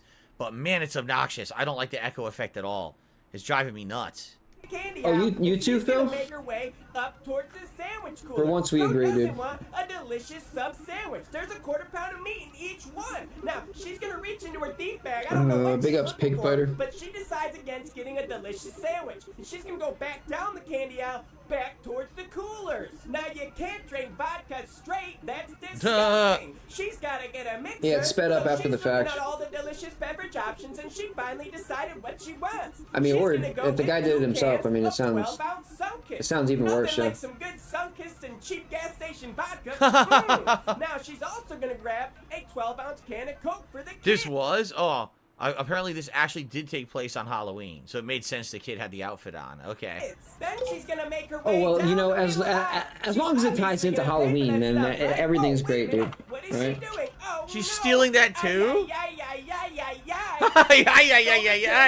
Zordon, we have a shoplifter. They're only like 75 cents a piece. Is he really doing like an Alpha 5 thing? Oh my god. I mean, come on. Kimberly, do something. Why are you just standing there? Zordon would be so He is doing an Alpha 5 thing, dude. It's time to summon the gas station ranger. I think he actually did that voice himself, dude. I think he did that himself. He's running out of ideas, dude.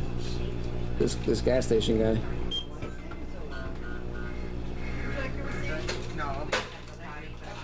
Like, dude, you ever think of just talking in a normal fucking voice, dude? How about that? Oh my god. Really?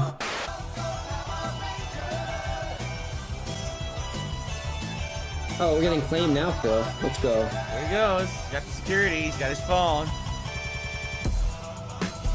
Oh, the breakdown. Let's go. Oh. Dipset. Well, they got their license plate now. You just like teach your kids to steal? What? Do you teach your kids to steal? How old is she that you're stealing with her? Do you teach your kids to steal? You got way more in your purse. You're a fucking liar. Punch her in the face, dude. Open your purse right now. You want to dump it out? Yeah, punch her in the face. What'd you do with the bottle of vodka you put in your purse before you went into the bathroom? What'd you do with it? I have you on camera. You want to lie and say you didn't do that? Are you gonna lie and say you didn't do that? You put a bottle of vodka in your purse before you went into the bathroom. Did you or did you not? Can she get Did you? Can she please get you don't want to? Oh, you don't want him to see this because you stole right in front of her? I would really Good parents. Good parents. Right here. Oh. Yeah, let her get in the car. Let's go. Hurry up. You're gonna wait for the police. Yeah, I know. It really sucks. Shouldn't be stealing with your kids. Here. No, that's not how it works. You're waiting for the police. Okay. Yeah. All right. Okay. Yeah. Can I get her? Yeah, you can get there. You can explain to her that you stole and that you know it's bad and you shouldn't steal. Okay? No, I can't. Stop being so loud. Not only that, you stole more shit when you walked down the middle aisle. You stole more than that the bottle of vodka. You stole more cans of pop. You're a liar. Dude, I'd be out of there. This guy's a fucking idiot. Yeah. That's what I thought. No, I'm looking for my phone. He's such a dude. Just leave, dude. Can you get her bucket? He doesn't. What is he gonna do, bro? He's not gonna do shit to you, bro. This guy's what just a great parent, and now their kid has to live with this. And then he's putting your face, and then he's putting your face on YouTube, bro. Like bam, right there. She's probably a klepto. Yeah, you do. You're a liar. Do you know? That's why she hasn't said a word. Are you aware that she steals? Yeah, no. Yeah, no. Look, yeah, no. What the fuck's this guy doing? Just leave, you idiot. Why are you talking to this guy? Police, unfortunately. That's fine. You don't have to do nothing, bro. You don't have to do what he says. I'm gonna go call him. No, you guys aren't allowed in the store ever again. Okay. All right. I'll never be So back. you want to hang out here? You gotta wait for the police. Wow. Okay, but please not like. No, I understand. Oh my god. I understand what? In front of my kids, please stop. Okay. Yeah, no, but you gotta wait for the police. That's what I'm saying. Okay. Yeah. All right. Well, then hang out. No, we'll hang out. That's fine. Okay. But I can't give you my card. No. No. It looks like they're having a family meeting. Obviously, you should stay and wait for the police because you just got caught shoplifting. So it looks like she's going to get in the car and they're just going to sit there and wait. But wait a second, it looks like they're leaving. Ay, ay, ay, ay, ay, ay, ay. You know this, Pete. Let her know that she needs to turn herself into the local Ay, ay, ay, ay, ay. authorities so we can properly have... I wonder, are there any follow-up videos with this? I never watched this channel outside of the he didn't call the cops, you idiot. Any of these people ever get arrested? That's funny. What, they're leaving? Ay, ay, ay, ay, ay. Oh, my God. Well, that was actually a pretty good one. All right, let's continue. What the hell? So it's Halloween night. Oh. Unhappy. Oh, no. It's the angry grandpa. Ugh. Well, you guys know how I feel about angry grandpa. I'll watch a little bit of it. And I decided I was going to come over and help Dad hand out candy. He doesn't realize that he's about to get the worst trick-or-treaters ever. Happy Halloween. You got some goddamn candy, Michael. Man, you should see my bowl. Your bowl's bigger than my bowl. My bowl's like 7 times bigger. You know how we don't get no goddamn trick-or-treaters? I got a lot of candy. How many did you get last year? Wait a minute, is this your birthday candy? Hey, wait a minute. Now you're supposed to be looking at that. No. Well, yeah, let me see. That was like your Who birthday is this guy? confetti. No, you ain't using nothing. What is the angry grandpa? Well, if that's the case, I'm gonna take me in. Oh, Yeah. goddamn. That's for the trick-or-treaters. I'm with you, Abyss. I don't know what this is. You goddamn candy. You go smoking kids' faces? He's got no teeth. How come you didn't bring no pumpkin? Last time we got brought over, you smashed apart. But what? You want your face painted up? The only reason I'm laughing is because I'm really high right now. If I was sober, dude, this would be not funny at all. Hell, go. Kids are rude these days, ain't they? Candy, get the candy. Oh, man. I was hoping we can get that. Please hurry, because I don't want them to bust your door open. Yeah, this is highly regarded content, dude. I can already What tell. the hell? What? You don't talk to me that way. So he just yells. That's it. I'm That's playing with you, boy. Here's some candy. I'm playing with you, old man. I'm picking up. he just. That's his thing. That's his thing. He just yells. How did anyone ever watch this? I'm sorry. It's awful. This is funny? This is entertaining? The little kids. A scripted thing? What is funny? Phil, what is worth watching? I just don't understand it. It is 10 years old, 2.8 million views on this video. They're all kids, dude. Watch this. They're all kids. Phil, do you want to know a secret, Phil? You know, maybe it's just a different era. I don't know. I can't on ad revenue. It's boring. Make it's like a toy review unfunny. channel for kids, dude. You know, maybe you'll it's get just millions and millions and millions of views, dude. Watch this. That's where the money's at on That YouTube, is bro. advanced anti-Marissa player strat. You like that? Well, I'm gonna do it again. Watch.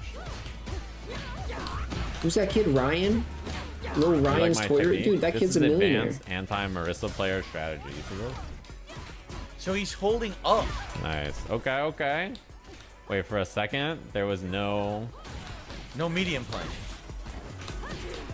Is this DSP? No. Oh, What is this? Late.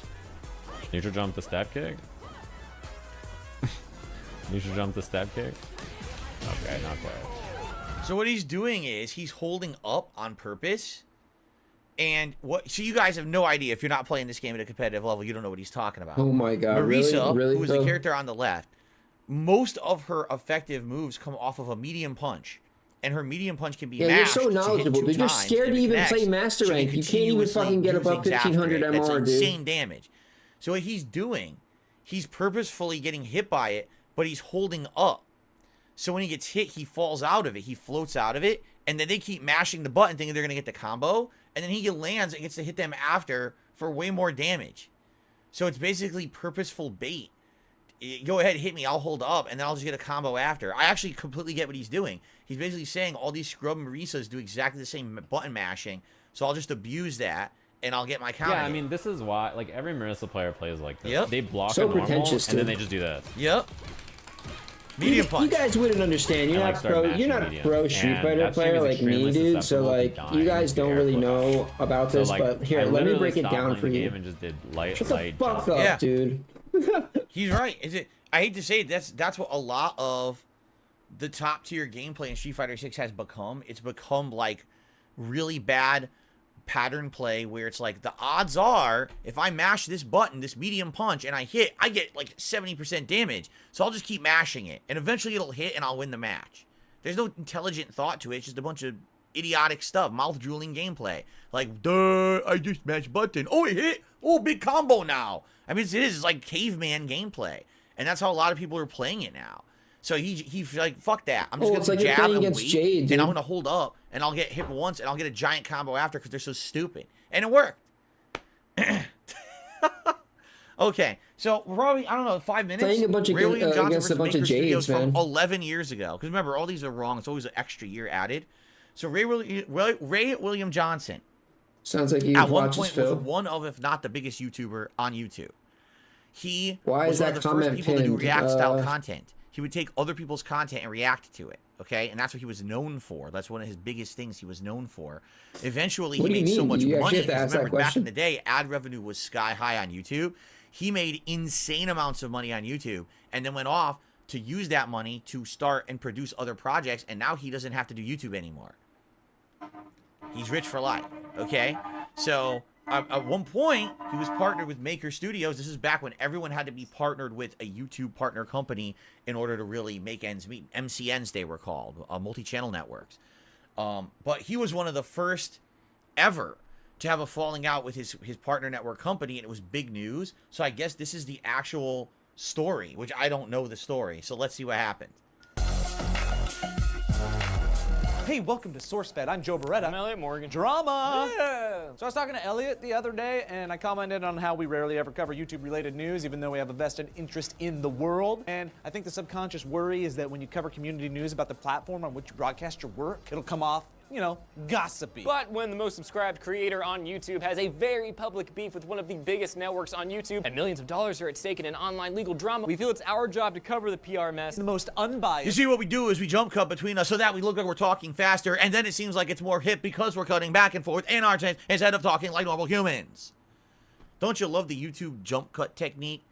Again, it's a technique that's used by a lot of popular YouTubers back in the day. Some still do it to this day. Phil's a master. It's completely obnoxious. He knows all the techniques, and dude. It basically, to me, I find it disrespectful. I'm like, just fucking talk like a human. Disrespectful. I'll give you 5 extra seconds to speak normally and catch a breath. That's an interesting we take. jump cut. Shut the fuck up. Professional, non-gossipy, mature way possible. So, last night, Ray William Johnson posted a guest editorial over at New Media Rockstars explaining his side of his breakup with Maker Studios.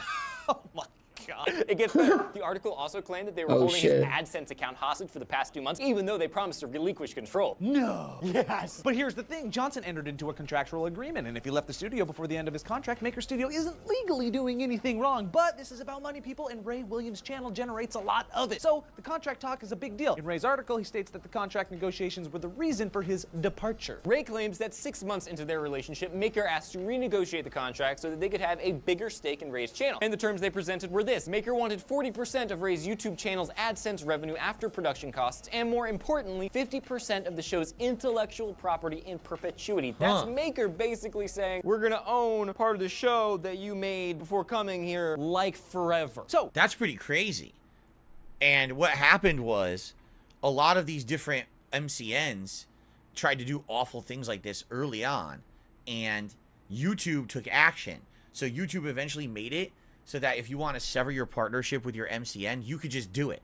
Like, legally, there's a button you could click, and it just says, bloop, within like 2 days, it just severs the contact, and they can do nothing about it. They can't hold you hostage anymore.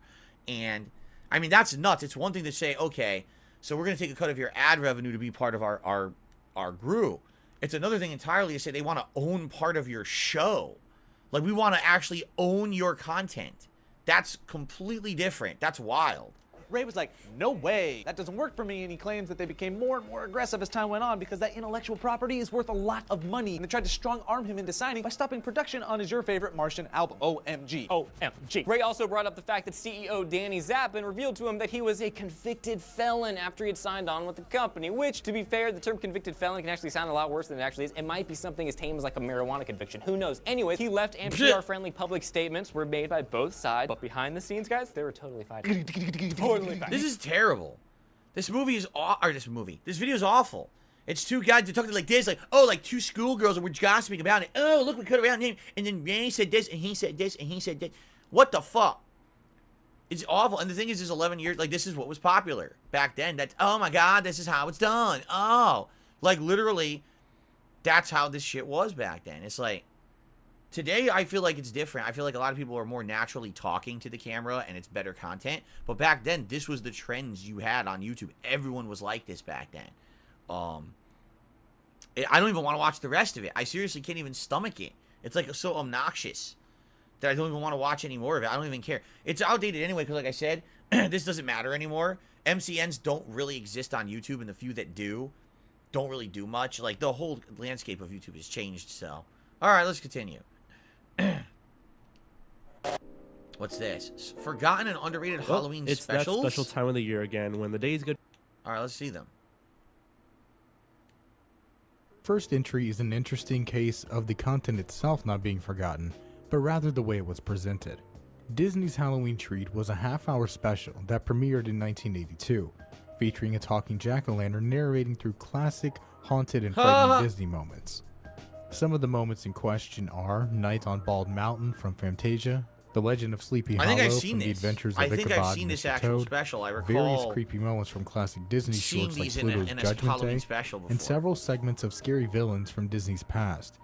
The opening is an orange-colorized version of the classic 1929 Silly Symphony short, The Skeleton Dance. Yeah, I remember that. Featuring its own original theme song.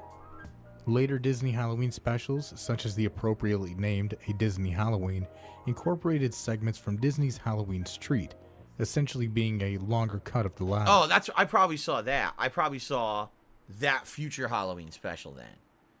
What's this?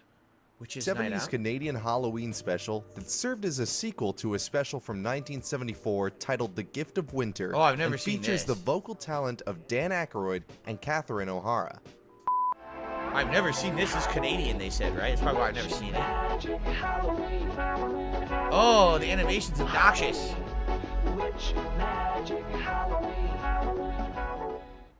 This seems to be a special that many people remember, but aren't exactly sure if it was real or not. Well, rest assured, it was, and it went on to become a cult classic amongst Halloween specials. Well, I never saw it because they said it was Canadian, so I never would have seen it.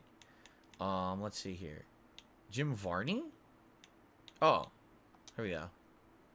But Ernest P. Worrell was a character Scared created Stupid? by Why would people not remember this? advertisers Jerry Carden and John Cherry, and portrayed by the late Jim Varney, whom many may recognize as the voice of Slinky Dog from the Toy Story films. The character was a dim-witted Southern man who always had good intentions and starred in dozens of commercials. Ernest became so popular that he eventually ascended into film, with his first being Ernest Goes to Camp. Yeah. He had like in 5 total, films, was he it? starred in about 9 feature films, 9? one of them being Halloween Whoa. themed, titled Ernest Scared Stupid. The plot opens in the 19th century where an evil troll had been turning children into wooden dolls in the town of Briarville, Missouri. The village elder is able to seal away the troll underneath an oak tree so that he can never terrorize children again. Later, in the 1990s, the village elder's descendant Ernest is helping the neighborhood kids with a haunted house. Ernest After frees some it by bullies destroy accident. it, he helps the kids build a tree house instead. Right on the very... So why is this forgotten? This is a good movie. It's a decent movie. It's a decent Halloween movie for kids. It really is, because Ernest is funny. He's a slapstick guy. He's got jokes. He's got mannerisms that are funny. I don't know why they think that this is forgotten and underrated. I strongly recommend this movie. It's a good children's movie for Halloween. What's this? Party? Mad Monster Party. Rankin Bass Mad is a Monster company Party. I most never saw notably this. known for their stop-motion adaptations of classical It's a Christmas Rankin stories, Bass Halloween such special? as I've Rudolph never the seen Red-Nosed this. Reindeer, The Little Drummer Boy, and Santa Claus is Coming to Town. However, unknown to many, they actually took a crack at creating stop-motion films centered around another holiday. They actually did it for everything. I saw they did Easter. They did like all of them. New Year's. But a lot of people only know the Christmas ones. Halloween. Mad Monster Party is the studio's first and only attempt at creating a Halloween-themed film, and though it flew under the radar for the most part, it became a cult classic over time. I've never seen this. The film follows Baron Boris von Frankenstein, voiced by Boris Karloff himself. Boris Karloff who did has the voice? achieved the secret to total destruction and notifies all the monsters in the Isle of Evil to come celebrate the occasion. Oh my god. He plans to use the event to announce his retirement as head of the Worldwide Organization of Monsters. The guest list features many monster icons, such as Count Dracula, the Invisible Man, the Wolf Man, Dr. Jekyll and Mr. Hyde, and even the creature from the Black Lagoon. Despite being a rather silly Halloween-themed film, it's the Beatles. The plot actually becomes pretty deep and turns into a struggle for power and touches on the fragile nature of life. It's not your standard spooky film, but that's why it's a cult classic. Luckily, the film hasn't been forgotten by its current owners, Lionsgate, who have released a special edition DVD and Blu-ray edition. Oh my God, it's King Kong. Go and give it a watch this Halloween season if you haven't. I've never seen that. The Halloween Tree. Based upon the Ray Bradbury novel of the same name, The Halloween Tree is a 1993 TV movie made by Hanna-Barbera. Following the same general plot of the book, the film focuses on a group of trick-or-treating children who learn the mysterious origins of Halloween when one of their friends is spirited away by a mysterious force. The special was incredibly well received by critics and audiences alike, Really? I've never even seen by it. the novel's author Ray Bradbury, who I was what? 11 years old? You would have thought I would have seen this. I've never seen this. claimed that it's one of the finest productions of my work I've ever seen. This quote was even put on the poster of the film to highlight this. Bradbury actually stars as the narrator of the film, with Leonard Nimoy appearing as the children's guide, Mr. Carapace Clavicle Moundshroud. Try saying that name 5 times fast. Despite the film being well received, imaginative, and even quite scary, it flew under the radar for many years, barely being discussed. Luckily, lists such— I've never seen it. Why the hell? Why is this? Why in the holy hell is this like several minutes? What's this? Oh, because it didn't tag it right. Halloween is Grinch Night? There's a Grinch Halloween special? Grinch Night is an often forgotten Dr. Seuss special starring the titular Grinch. I didn't even know this one existed either. I've never seen Many this. regard this film as a prequel due to the fact that the Grinch is still an asshole in this, whereas at the end of the Christmas special, he changes his wicked ways. The story takes place in Whoville on a particularly horrible night known as Grinch Night. The Grinch goes out of his way to terrorize Wow, the I didn't know any of these existed. I didn't know there was a Rankin Bass Halloween special. I didn't know that there was a Dr. Seuss Halloween special. Wow, I missed out. Sour, As a kid, I really missed out. I just watched The Great Pumpkin over and over. Seriously, I watched that every year. The Great Pumpkin, Charlie Brown. I definitely watched that every year. Causing animals to howl and annoy the Grinch. A young Who is whisked away by the wind and finds himself in front of the Grinch, who is on his way to bring a large weapon called the Paraphernalia Wagon. The down to Paraphernalia Whoville. Wagon? The The drug Paraphernalia Wagon? The Grinch was going to smoke up the town, and they would have none of it. Wow. I kind of don't want to spoil it. Now I want to watch it. I seriously want to watch this now. What's the last one? Frankenweenie? Oh, I've seen Frankenweenie. No, how is this another... How is this a forgotten one? Like, Ernest Scared Stupid and Frankenweenie, I would say are pretty well known, no? Did you know that there is a fan theory that Frankenweenie, The Corpse Bride, and there's a third, all those Tim Burton stop-motion films, that they're all the same film? That it's the same characters going through all of them? Did you know that? It's an interesting premise. And they actually think that Zero in A Nightmare Before Christmas actually is the dog from another one of these. I forget if it's Frankenweenie or not. Anyway, all right, let's split the part. Thank you for watching, guys. I think that we may be very close to stall the Grinch to the end of the Ultra member submissions. I think we may have like one more, and then we can actually get to the standard member submissions in the randomized playlist. But thanks for watching. I hope that you're enjoying the show so far. I'm liking the Halloween vibes for sure, and I will see you all in the next part. All right, guys. So, a couple quick shout-outs. We've got Gavin, who did a super chat. Thank you to Gavin for the super chat. Right. And KF Man also did a super chat. He says, your content from 2012 had no editing, and I prefer that. From back in the day, when I used to just do completely unedited stuff. Yeah, back in the day, and this was before I was a live streamer, too. Everything was like one shot, no editing, just talking straight. That's the style I used to use. It's back in the day WWE Champions time. People used to call me it. One Take Phil because I used to do everything in just the one take, no breaks, no editing He's at a mobile all. game addict. Okay, thank you for the super chat there, KF Man. No, I did not know that Grinch special is from 1977. I guess the Grinch Stole Christmas is from 1966, but this is the prequel. I didn't know that. All right. So, guys, we're 1 hour in, 2 hours to go in our big React show for the week. I want to say thank you. You've been a great audience. Thanks to those who have supported in any way. Remember, these videos are literally all going to get claimed. So if you could help me out this week with crowdfunding on this stream, it would be great. Whether that's a super chat, a membership, a gifted membership, or more a tip, shameless begging, dude. My goal is to try to hit the tier 1 tips goal in an hour. I think we got like $1. So it'd be great if we could hit that goal by the end of the stream in the next 2 hours. $1 an hour. Okay. Outside of that, everything else greatly appreciated as well. But I'm enjoying the stream a lot. I hope you guys are too. Okay. All right. So let's continue. I think we have one more Ultra member submission, and then we get to the standard member submissions in the playlist. Let's see here. Okay. Alrighty, everyone. Welcome back to DSP versus the Internet for October 22nd, 2023, episode 36. Almost to the standard. I believe we have one more Ultra member submission. Let's see what it is, and I think we jump to the playlist of standard submissions. Yeah, this is it. This is the last one. Now, here we go again. I said this previously.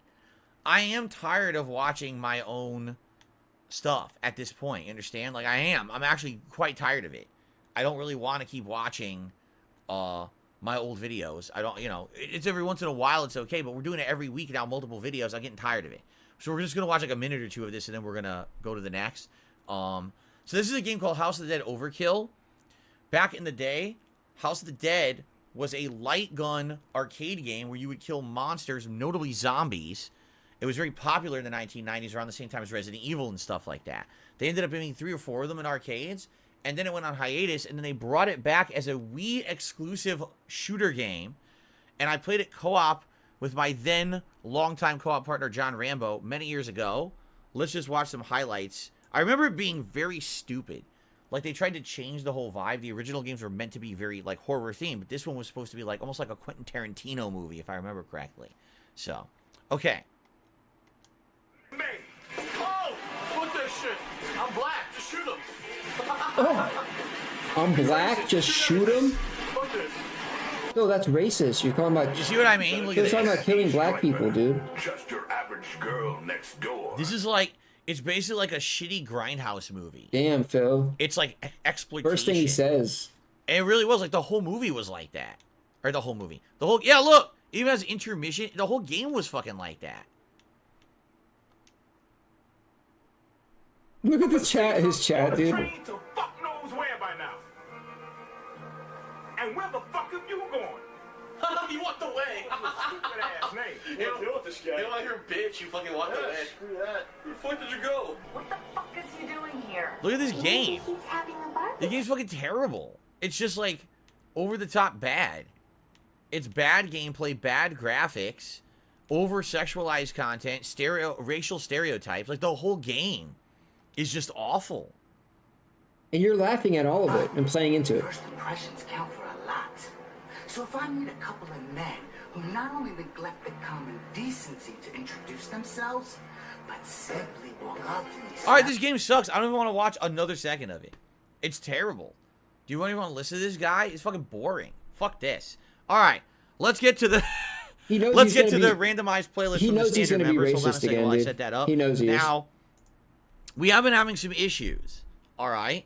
We've been having some issues because I set up this playlist to be a randomized playlist. That's a premium member, dude. It doesn't do it right.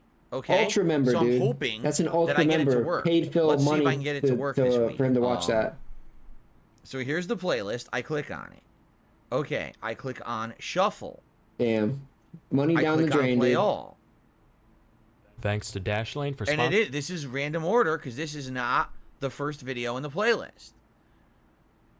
You know what? I'm going to fucking do it like 3 times. I'm going to back out. Yeah, see, this is not the first video in the playlist at all. This is like the 10th video in the playlist that is playing first. So I guess what I should do, I'll keep the playlist open. And if I happen to notice that it's not doing random and it's going in a weird order, like a set order, I'll try to randomize it again if I can. Okay? Because the whole point is that those of you who are standard members of this channel all have an equal shot to get your video watched. Okay? That's supposed to be the point.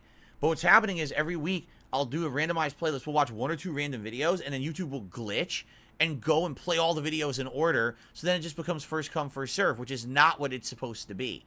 And that pisses me off because I want it to function the way that I've advertised it, and it's YouTube's fault that this hasn't been working for several weeks. Okay? So let's see if this works or not, all right? Excuse me.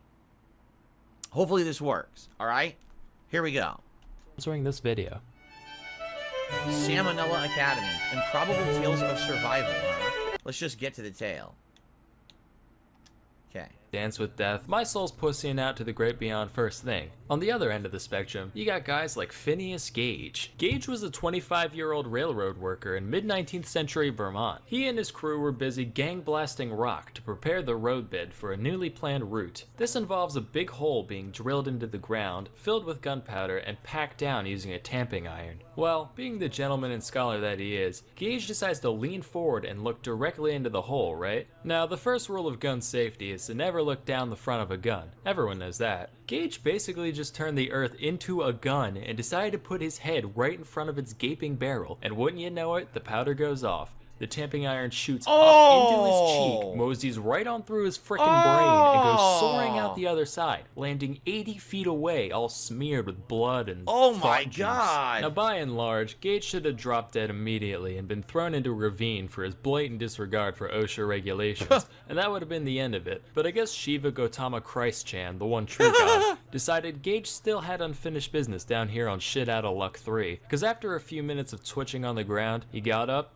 looked around, and thought, well, now's a good time as any for my yearly checkup. According to the doctor he went to, while Gage was retelling the story of what happened, he suddenly started vomiting all over the place, the effort of which, and I quote, pushed out about half a teacup full of the brain, which fell upon the floor. He didn't say what they did with it after. I'm picturing his dog just running over and immediately scarfing it down, then being plagued with the memories of a human railroad worker for the rest of his life. In the months following, Gage made a near complete recovery, physically anyway. He did lose a bit of his mind, which caused him to lose his mind a bit. Whereas Gage was once an upstanding, hardworking citizen, his untimely brain blast transformed him into an angry, incoherent drunkard, mumbling, quote, the grossest profanity whenever he deemed fit, and showing little to no regard for human life whatsoever. Naturally, he was fired from his job at the railroad, so Gage ended up wandering the earth, earning money any way he could. For a while, he hung out at Barnum's American Museum in New York City, basically making an exhibit of himself, standing there with the tamping iron like, hi, this went through my brain. Bye. He later had a stint as a farmhand in California and a stagecoach driver in Chile, which I don't know who let the guy with severe brain trauma and no depth perception drive a vehicle, but whatever. Over time, he actually became a lot more functional until finally, 10 years later, when his brain remembered, oh yeah, I shouldn't exist, leading to Gage having a bunch of seizures and dying at age 36. Damn. A similar story happened with one Ron Hunt in 2003. He was an American construction worker who was drilling a hole above his head when the ladder he was standing on decided to give way, leading to Hunt landing face first on a 1.5-inch auger drill bit. The drill went straight through his left eye and out the back of his skull. To give you a reference of what 1.5 inches of drill looks like, here's the actual x-ray that doctors took when Hunt arrived at the hospital. Miraculously, the drill ended up just kind of pushing his brain out of the way, leading to no cognitive impairment whatsoever. Matter of fact, Hunt was perfectly lucid while the doctors tried to figure out the best way to take the thing out of his head. Initially, they considered cutting it out, but that would have been too messy. So eventually, they decided to literally just unscrew it from his head. They have to like, reverse all right, the hold him screw. still now. Oh, you fucking MILF. Lefty Lucy. Does that mean the top or the bottom? What? It's a rotating circle. And, okay, you hold on for 1 sec. Look, one way the top goes left, one way the bottom. So which? Clearly the one on top. Why? Tell me why. Why clearly? Same reason north is up on the map. It's just common practice. Alright, well, sorry for not subscribing to your Eurocentric propaganda, Dan, you soggy cunt.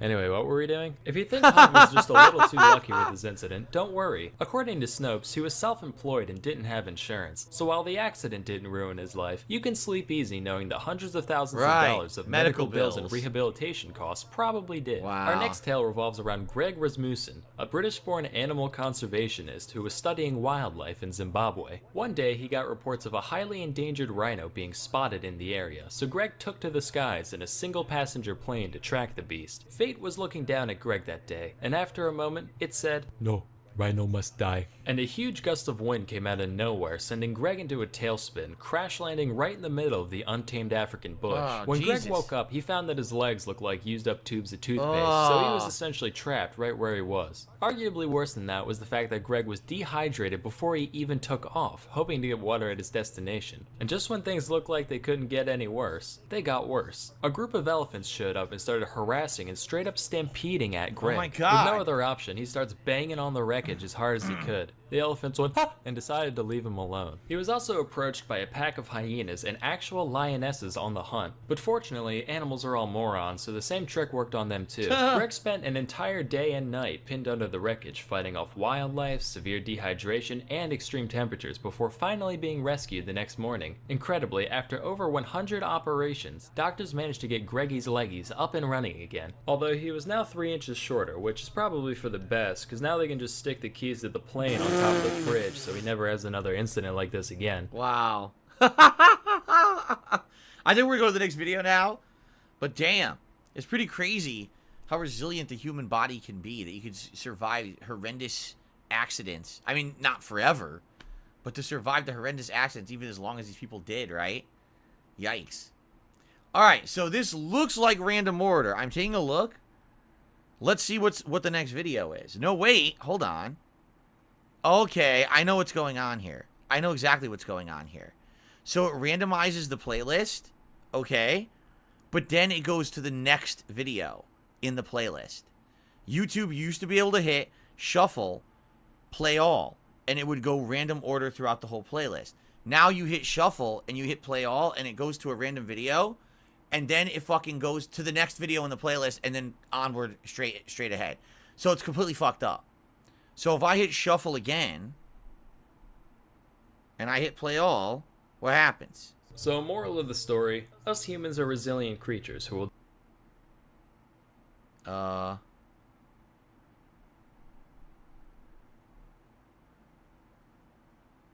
No, it doesn't work. The random playlist doesn't work on this. At least on the app, and this is how I used to use it. It just doesn't work at all. Like, I can't randomize the playlist at all. It doesn't work for some odd reason. Let me try something different. Let me see if I find the playlist on the app, if I can play it on the app in a random order. So here it is. Play all. No, all I can do is hit play all. And you can't go to random order. What the fuck?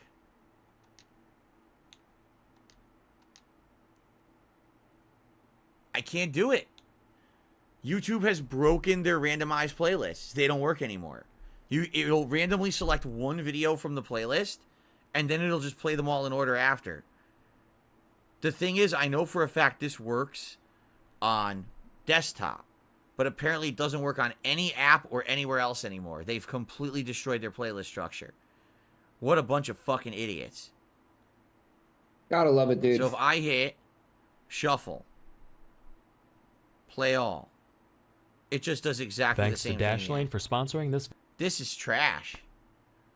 Yeah, they fucked it up completely. Here's what I'm going to try to do. Oh, it's ruined. Everything's ruined, dude.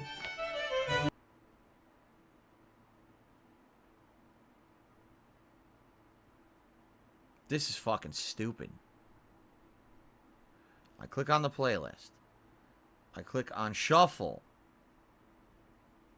Shuffle. Shuffle. Shuffle. Play all. Nope. Doesn't work. Wow. I might have to just randomly select videos for myself. It's the only way to do it. Even if I hit shuffle. On the morning of... Okay, I hit shuffle, and this time it picked a random video. I think we're going to have to do, every time, I have to just hit shuffle random play, and it's the only way to get a randomized video from what I'm seeing. It really does appear to be the only way to do this. We'll test this theory. We'll see what happens.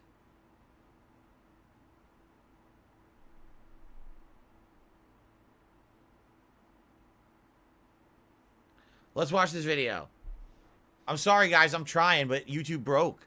This used to work. This used to work. We were doing this for how many months, and it worked fine. And now they fucked it all up. Anyway, here we go. June 29th, 2013, the vice president of loss prevention at the popular Toys R Us retail store in New York received a call from police. They told him that there'd been an incident at the Hamburg store, and they urgently needed his assistance. Bernie Grusa rushed to the store, and when he got there, police shared with him the heartbreaking news. The store manager, Larry Wells, had been fatally stabbed in his office during the early morning shift. He was on duty at 4 a.m. that morning, helping the night staff unpack stock, as well as prepare for the opening of the store that morning. There were only 4 other employees with him on duty that morning, yet none of them could tell the police who had murdered Larry.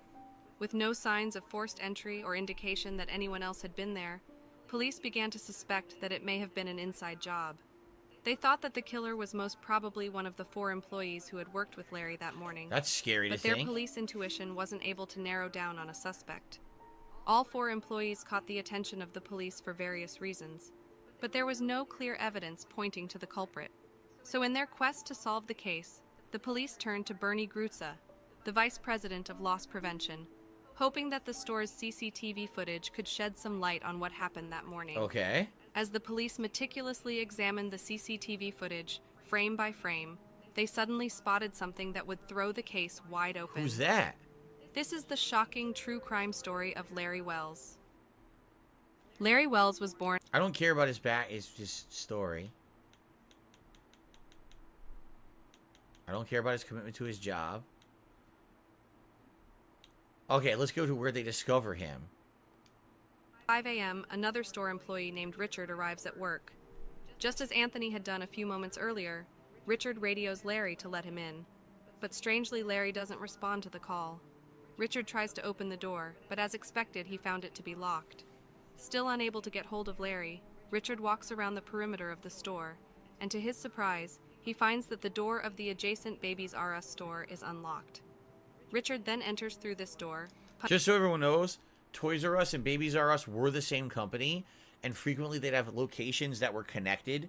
So even though they're 2 separate stores, you could easily go between them. They do similar things with stores such as TJ Maxx and Home Goods. They do the same thing in the United States. So if one side's open, you could get to the other store. So that's why it was weird. Why was one side of the building open but not the other? Punches in for his shift and starts working. The employees all went about their job as usual, continuing their work in their respective aisles until 5:40 a.m., when Isaac became increasingly annoyed by a persistent beeping sound echoing through the store. Determined to put an end to the disturbance, he picks up his radio and calls his manager to ask that he switch off the alarm. Larry doesn't respond to the call, so after trying for a second time, Isaac assumes that Larry is probably on another call in his office. So he radios Cindy, asking her to go check up on Larry and ask him to turn off the alarm. And that's when they found him dead. Cindy happily obliges and makes her way to Larry's office. And less than a minute later, a howling scream echoes through the store. The other employees, all sensing the dread in Cindy's voice, rush to their manager's office, only to find Larry slouched in his chair, bleeding from what appeared to be a gunshot wound, according to Cindy's initial observation. She immediately dialed 911, and within a couple of minutes, help arrived. After checking Larry's pulse, they determined that although he was non-responsive, his heart was still beating. Whoa. Acting quickly, paramedics placed him in an ambulance and raced him to the hospital. But tragically, Larry was pronounced dead upon arrival. Damn. The cause of his death was confirmed to be due to severe blood loss. And contrary to the initial belief of a gunshot, it was later determined that he had been stabbed 3 times in the chest. Jeez. Stabbed and shot. When police arrived at the scene, their first thought was that it had to be one of the 4 employees who was with Larry in the store. Yeah, why wouldn't you think that, especially right? since there was no sign of forced entry. Cindy was the first person to draw the police's attention.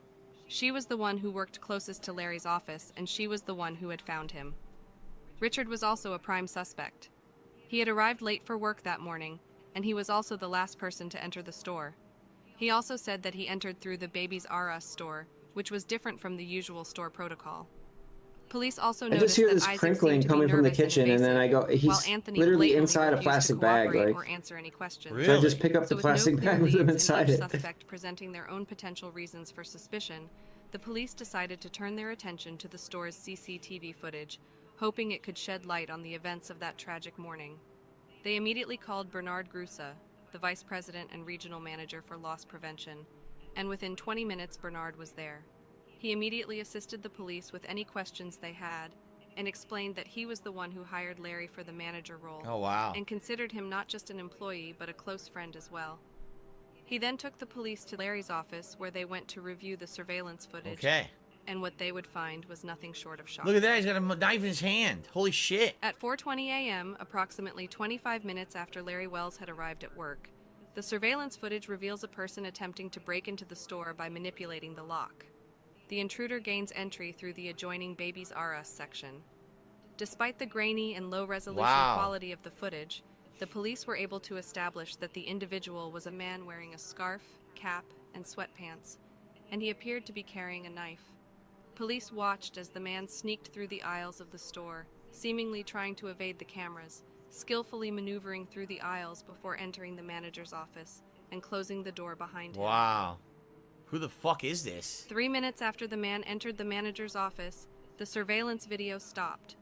It was clear that the man in the footage had unplugged the recording equipment to ensure that he wasn't captured on camera. Police believed that Larry Wells entered the office a short while later, and that was when the man attacked him. So, this definitely is someone who even understands how the surveillance works, because they knew where it was and how to unplug it and everything.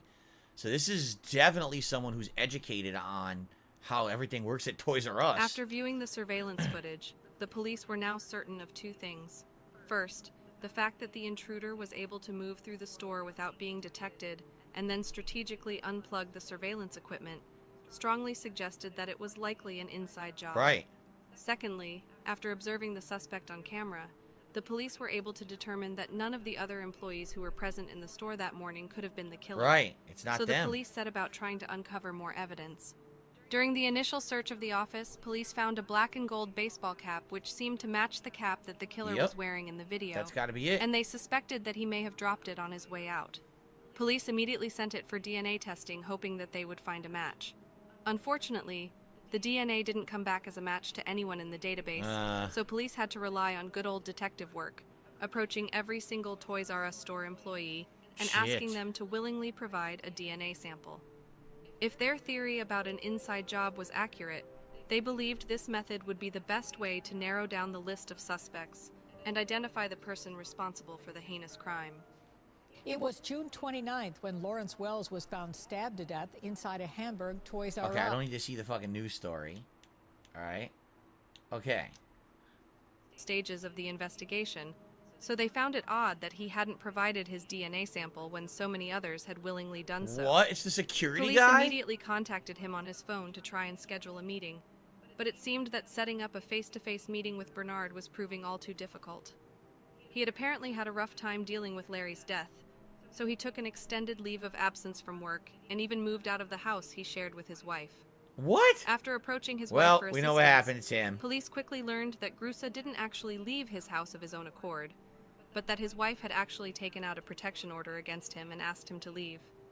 They learned that only a few weeks before Larry was murdered, Grusa and his wife had an argument.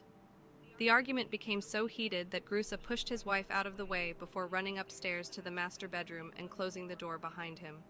A few moments later, his wife heard a gunshot, so when she raced upstairs to check up on her husband, she found Bernard laying face down on the floor. When his panicked wife rolled him over to check if he was okay, Grusa opened his eyes and said that he just wanted to check if she still loved him.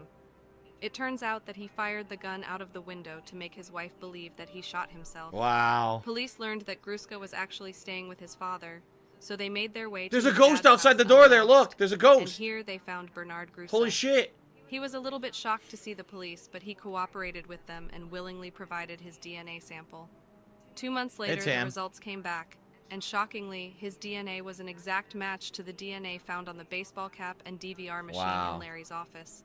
Bernard maintained his innocence, claiming that his DNA being on the DVR machine wasn't unusual, as he frequently visited Larry's office due to his role as the VP for He's always in there touching things. He asserted that he had never seen the baseball cap before and had no idea how his DNA ended up on it. Oh, well, that? Bernard Oh, yeah. Grusa was arrested Oh, you're for the fucked. murder of Larry Wells, and during the police investigation, they uncovered a chilling motive for the murder. What's that? Despite being the regional vice president and receiving a salary of around $90,000, It seems that Bernard was drowning in debt. He had huge amounts of medical bills Oh, it's due to his filled. wife being diagnosed with cancer, as well as the fact that he lived way beyond his means. Oh, He had accumulated debt of That over is- $1 million and subsequently declared bankruptcy. Police also learned that Grusa had been stealing merchandise from various Toys R Us stores, only to sell the goods on eBay for a fraction it's of the Phil. costs. Wow. It was evident that he had been running this scheme for a couple of years, even continuing the What a scheme schemer, after dude. Larry's murder. They estimated that Grusa had stolen over $200,000 of merchandise from the stores he was responsible for, and then sold the items online. Wow. In July 2014, Wow. Bernard Grusa made a deal with the state, where he agreed to plead guilty to first-degree manslaughter, in exchange for him admitting to all of his crimes as well as forfeiting any appeals. Bernard Grusa admitted to the court that on the morning of June 29, 2013, he entered the Toys R Us store using his key. He said that he entered Larry's office with the intention of stealing money from the safe.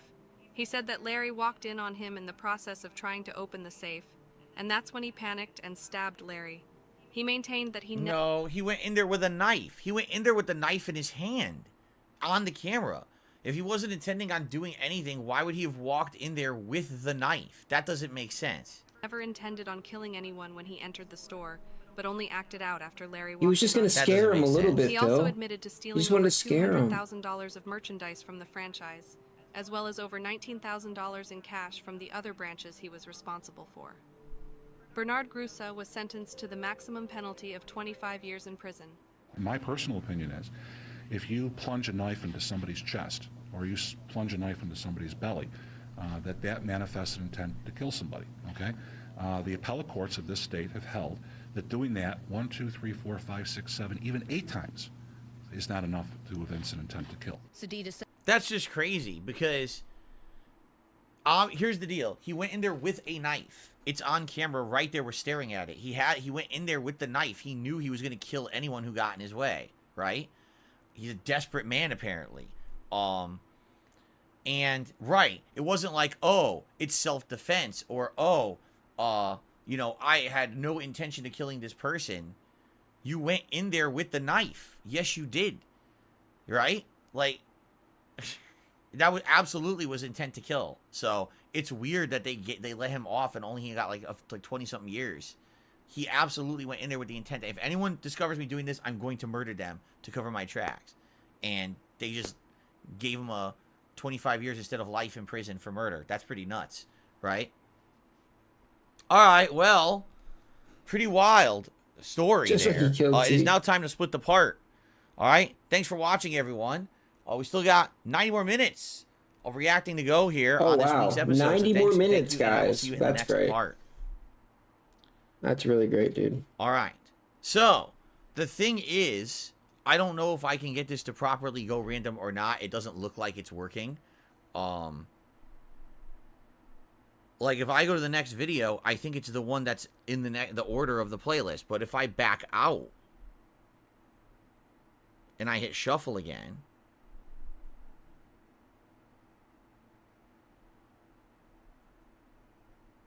it works. So what we need to do this, I have to play one video, back out, and hit random again. And then back out, and then go random again. It's the only way to get them random. Because YouTube is screwed up right Fucking now. level 1, How messed up dude. is that? How about this? I know what we'll do. Here's what we'll do. We'll watch 3 videos, and then we'll randomize the playlist again. How does that sound? We'll hit watch 1, That's 2, not 3. random. Then we'll hit random, and we'll watch 1, 2, 3, and we'll hit random. That way, at least it's random, but we don't have to keep doing it every video.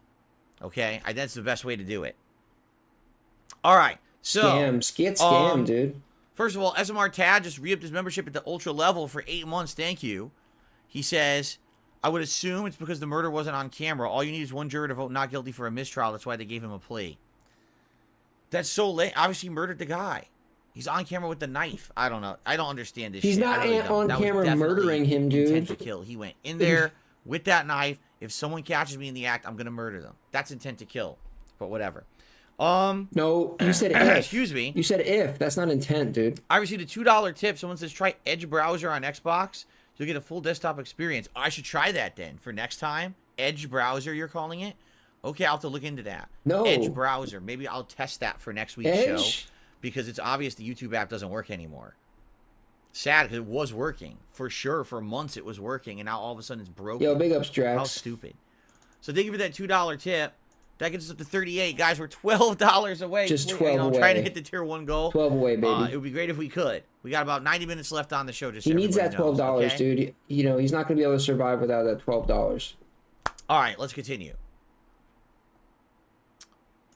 Hello, everyone, and welcome back to DSP versus the Internet, episode 36 for October 22nd, 2023. We roll on with more of the standard member submissions for this part. What I'm going to do is go through 3 videos and then re-randomize the playlist and then watch 3 more and then re-randomize again. I know that sounds stupid, but that's what we have to do because the app doesn't seem to work. All right, so the Forgotten Nightmare Before Christmas sequel, I did not know that it had a sequel. It's a video game?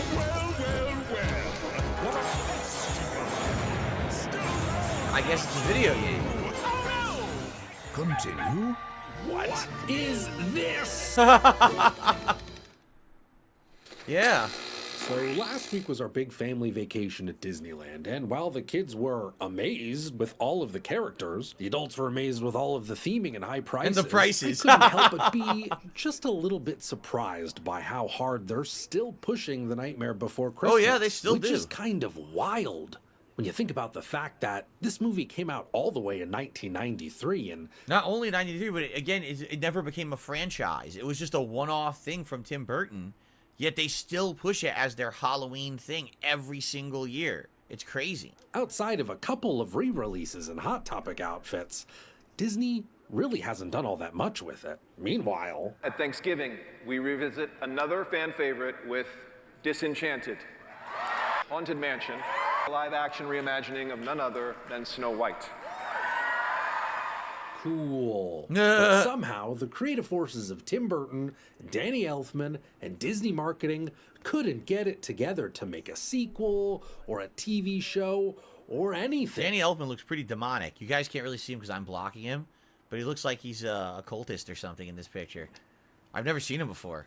Or could they? According to director Henry Selick, discussions around returning to the world of The Nightmare Before Christmas were being had around 2001, but Disney insisted that it would all have to be done using computer animation rather than the stop-motion style from the first film. Thankfully, that was a no-go. So with the movie off the table, but a hot property still burning a hole in Disney's pocket, where would it make sense for the further adventures of Jack Skellington to continue? Now again, this was the early 2000s, and a couple of devices called the PlayStation 2 and Xbox were taking the entertainment world by storm. For the first time ever, video games were able to achieve a level of storytelling and immersion that rivaled the cinema experience, and mainstream audiences were responding. Of course, movie studios had long licensed out their properties for cheap marketing tie-ins, but now they could do something interesting. You know those Matrix sequels?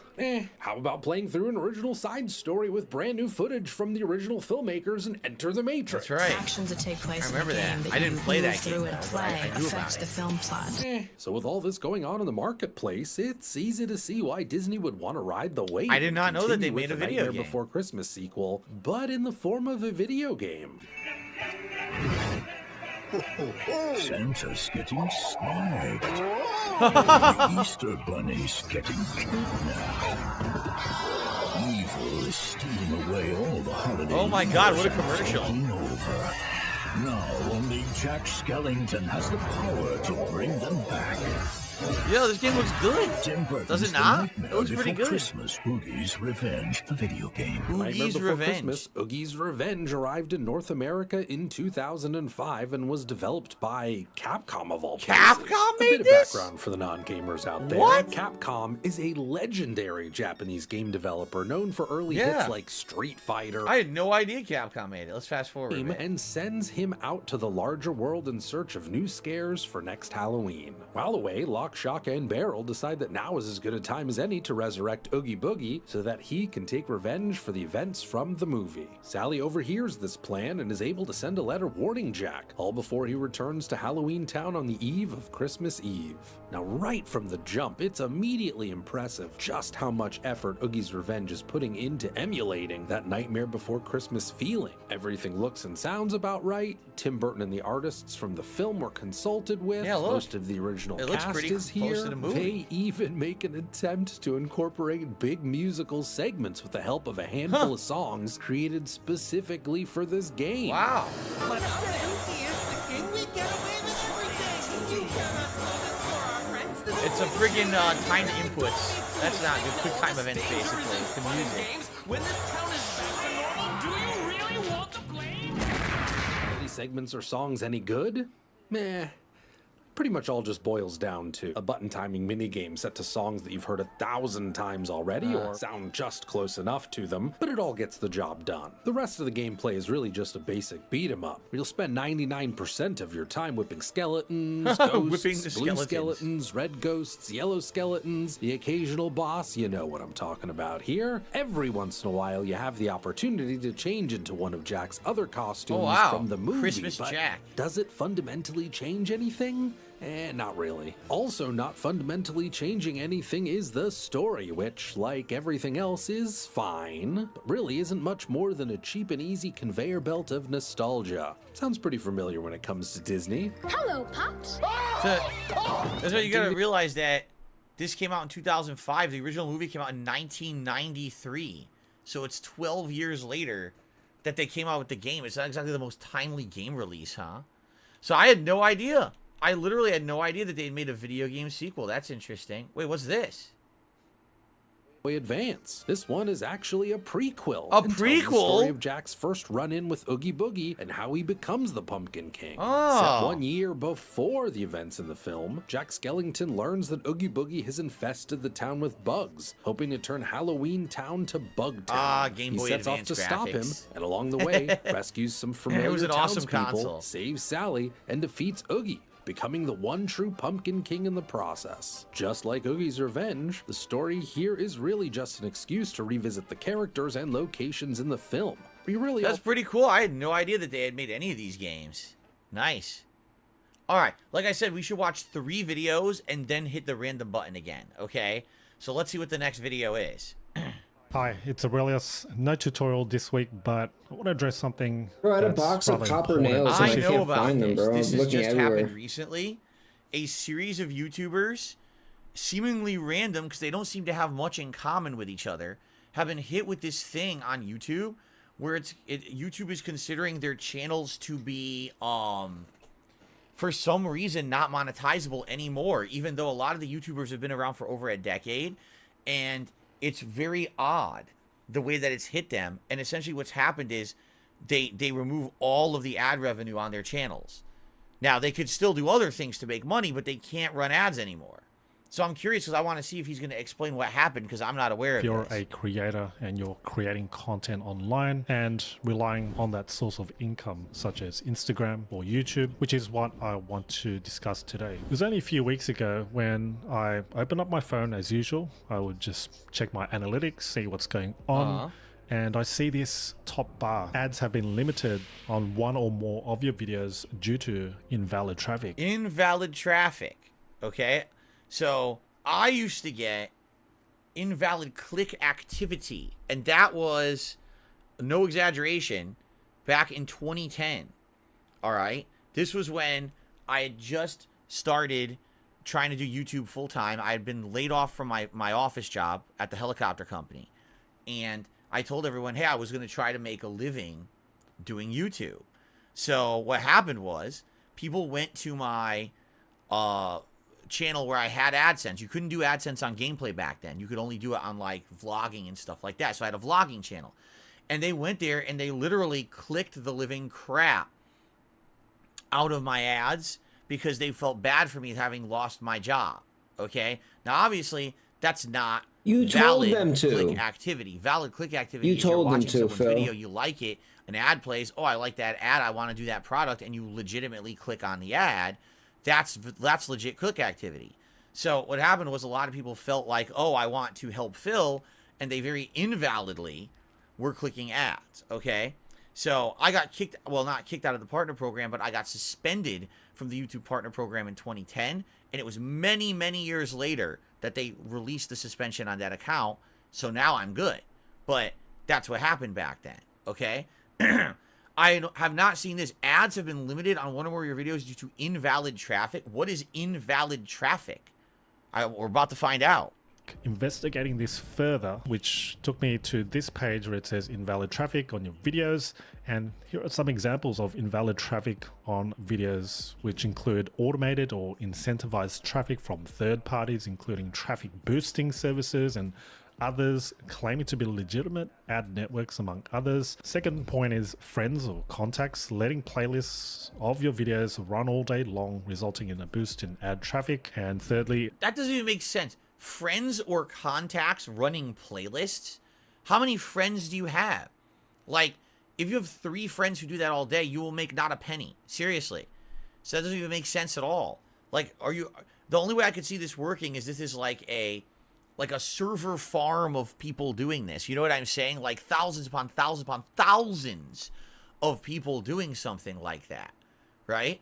Announcing to your viewers that they should watch or click through ads on certain videos to boost ad traffic. After reading this, my first reaction was I didn't do any of these. Right. I wouldn't jeopardize and sabotage my YouTube channel, of course, because it is a part of my livelihood. Essentially, what's happened is that my income with YouTube, the AdSense, has dropped significantly, something around 90%. Now, thankfully and personally, I don't rely heavily on the AdSense earnings through my YouTube channel. I've got other businesses online, and I also monetize in different ways, such as sponsorships and affiliate marketing. But I do feel that pain that many creators feeling right now if they are getting this invalid traffic issue. I mean, they're putting their heart and soul into building their channel, and it's probably their primary source of income. They're gonna go through this month or the next month or however long this is going to take to clear things up, you know, without any income. And this could mean feeding a family, could put a roof over their heads, and they've got mortgages and loans and, of course, the bare essentials. This does remind me of a time back when I actually lost my PayPal account. I was collecting payments and had subscriptions going on. PayPal, unfortunately, closed my account.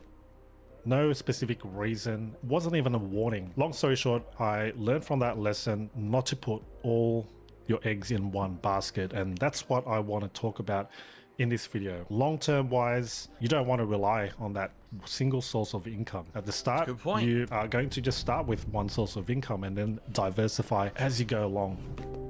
So what can you do as a creator so that you're not stuck in this hole if it ever does happen? What I always suggest, and I've preached this, I've taught it, I just feel like it doesn't come across as something people want to listen to. It's something they'll put in the back burner that they'll get to. I think they'll only get to it when something unfortunate does happen. Then they'll scramble and panic. What I'm talking about is building an email subscriber base. So what? This is...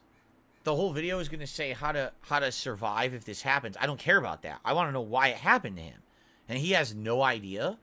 So he's saying he's never told anyone to click his ads.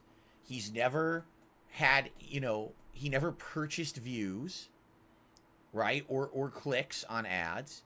And he never had someone run, like automatically run playlists of his videos. He got kicked out of the, you know, or got demonetized, and he has no idea why. Build an email subscriber base. I don't really care about that. In fact, you can start with ConvertKit, which allows you to build an email subscriber base of what it is what he's saying is he wants you to still be able to reach out to your viewer base even if you have to leave a platform.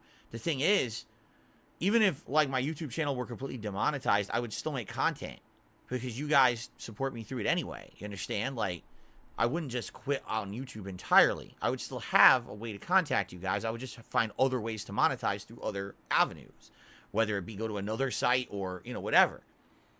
He's basically saying have an email so you can reach out to all of them for your email list. Great, but I don't really think that's a big deal for someone like me anyway. If you have a contact list of somewhere around 10,000 subscribers and each one is worth about 50 cents per month, you're looking at $5,000 per month that you take home. But let's be a bit more conservative, right? Yeah, good luck getting 10,000 people to subscribe to anything. Good luck on that. If it's a paid subscription, forget it. That's awful advice. That says sign up to my email newsletter for the latest updates. He's still talking about fucking email? We're almost at the end of the video. He's still talking about email. I want to make the same mistake that I made and many others have made and are making. So thanks a lot for watching. That's it. Literally, his video is, I got demonetized on YouTube. I don't know why. Build an email list.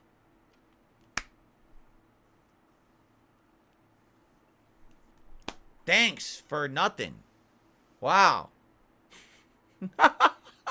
Thanks a lot. Well, great advice. Okay, let's go to the next video, and then we'll probably re-randomize the playlist. The most disturbing painting. Really? What is this?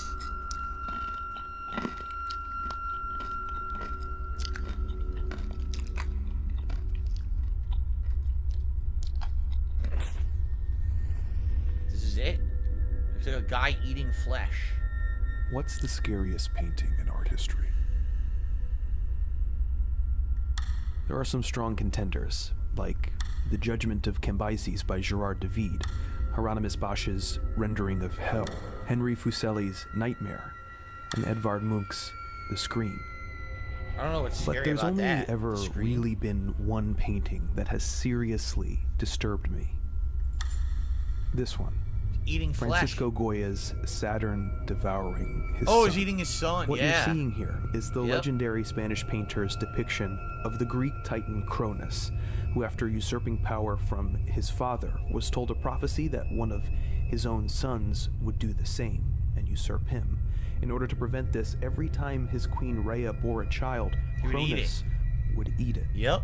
Unfortunately for him, in the end, Rhea conspired to hide away their youngest son, Zeus, who eventually fulfilled the prophecy, exiled his father, and ended the reign of the Titans. The story is a well-known Greek myth, but look at how Goya handles it. Some key changes jump out right away. First, in the myth, Cronus devours his children by swallowing them whole. In fact, they remain alive in his stomach. Goya's painting is a much more gruesome affair. You take some inspiration here from Peter Paul Rubens, a Flemish Baroque painter who depicted the same event as well. In Rubens' Saturn, the Titan seems to be sucking the life force from his child. Even for such a terrifying subject matter, Rubens displays all the drama, richness, even beauty that marks... Well, that's it. I guess we're just going to go to the next video because, quite frankly, it's not very scary to me. Yeah, let's re-randomize the playlist. We got to re-randomize the playlist now, which is really stupid, but we have to. Let me see if I can get this to work, by the way. So I think if I back out, and then if I go here, and I back out here, and I hit close player, and then I hit shuffle again.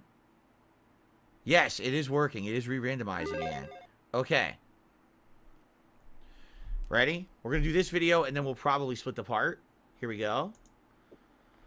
Unsettling mysteries that you missed in video games. Here we go. Let's see what these are. Probably not going to watch the whole video because it is 18 minutes, but let's see what we've got.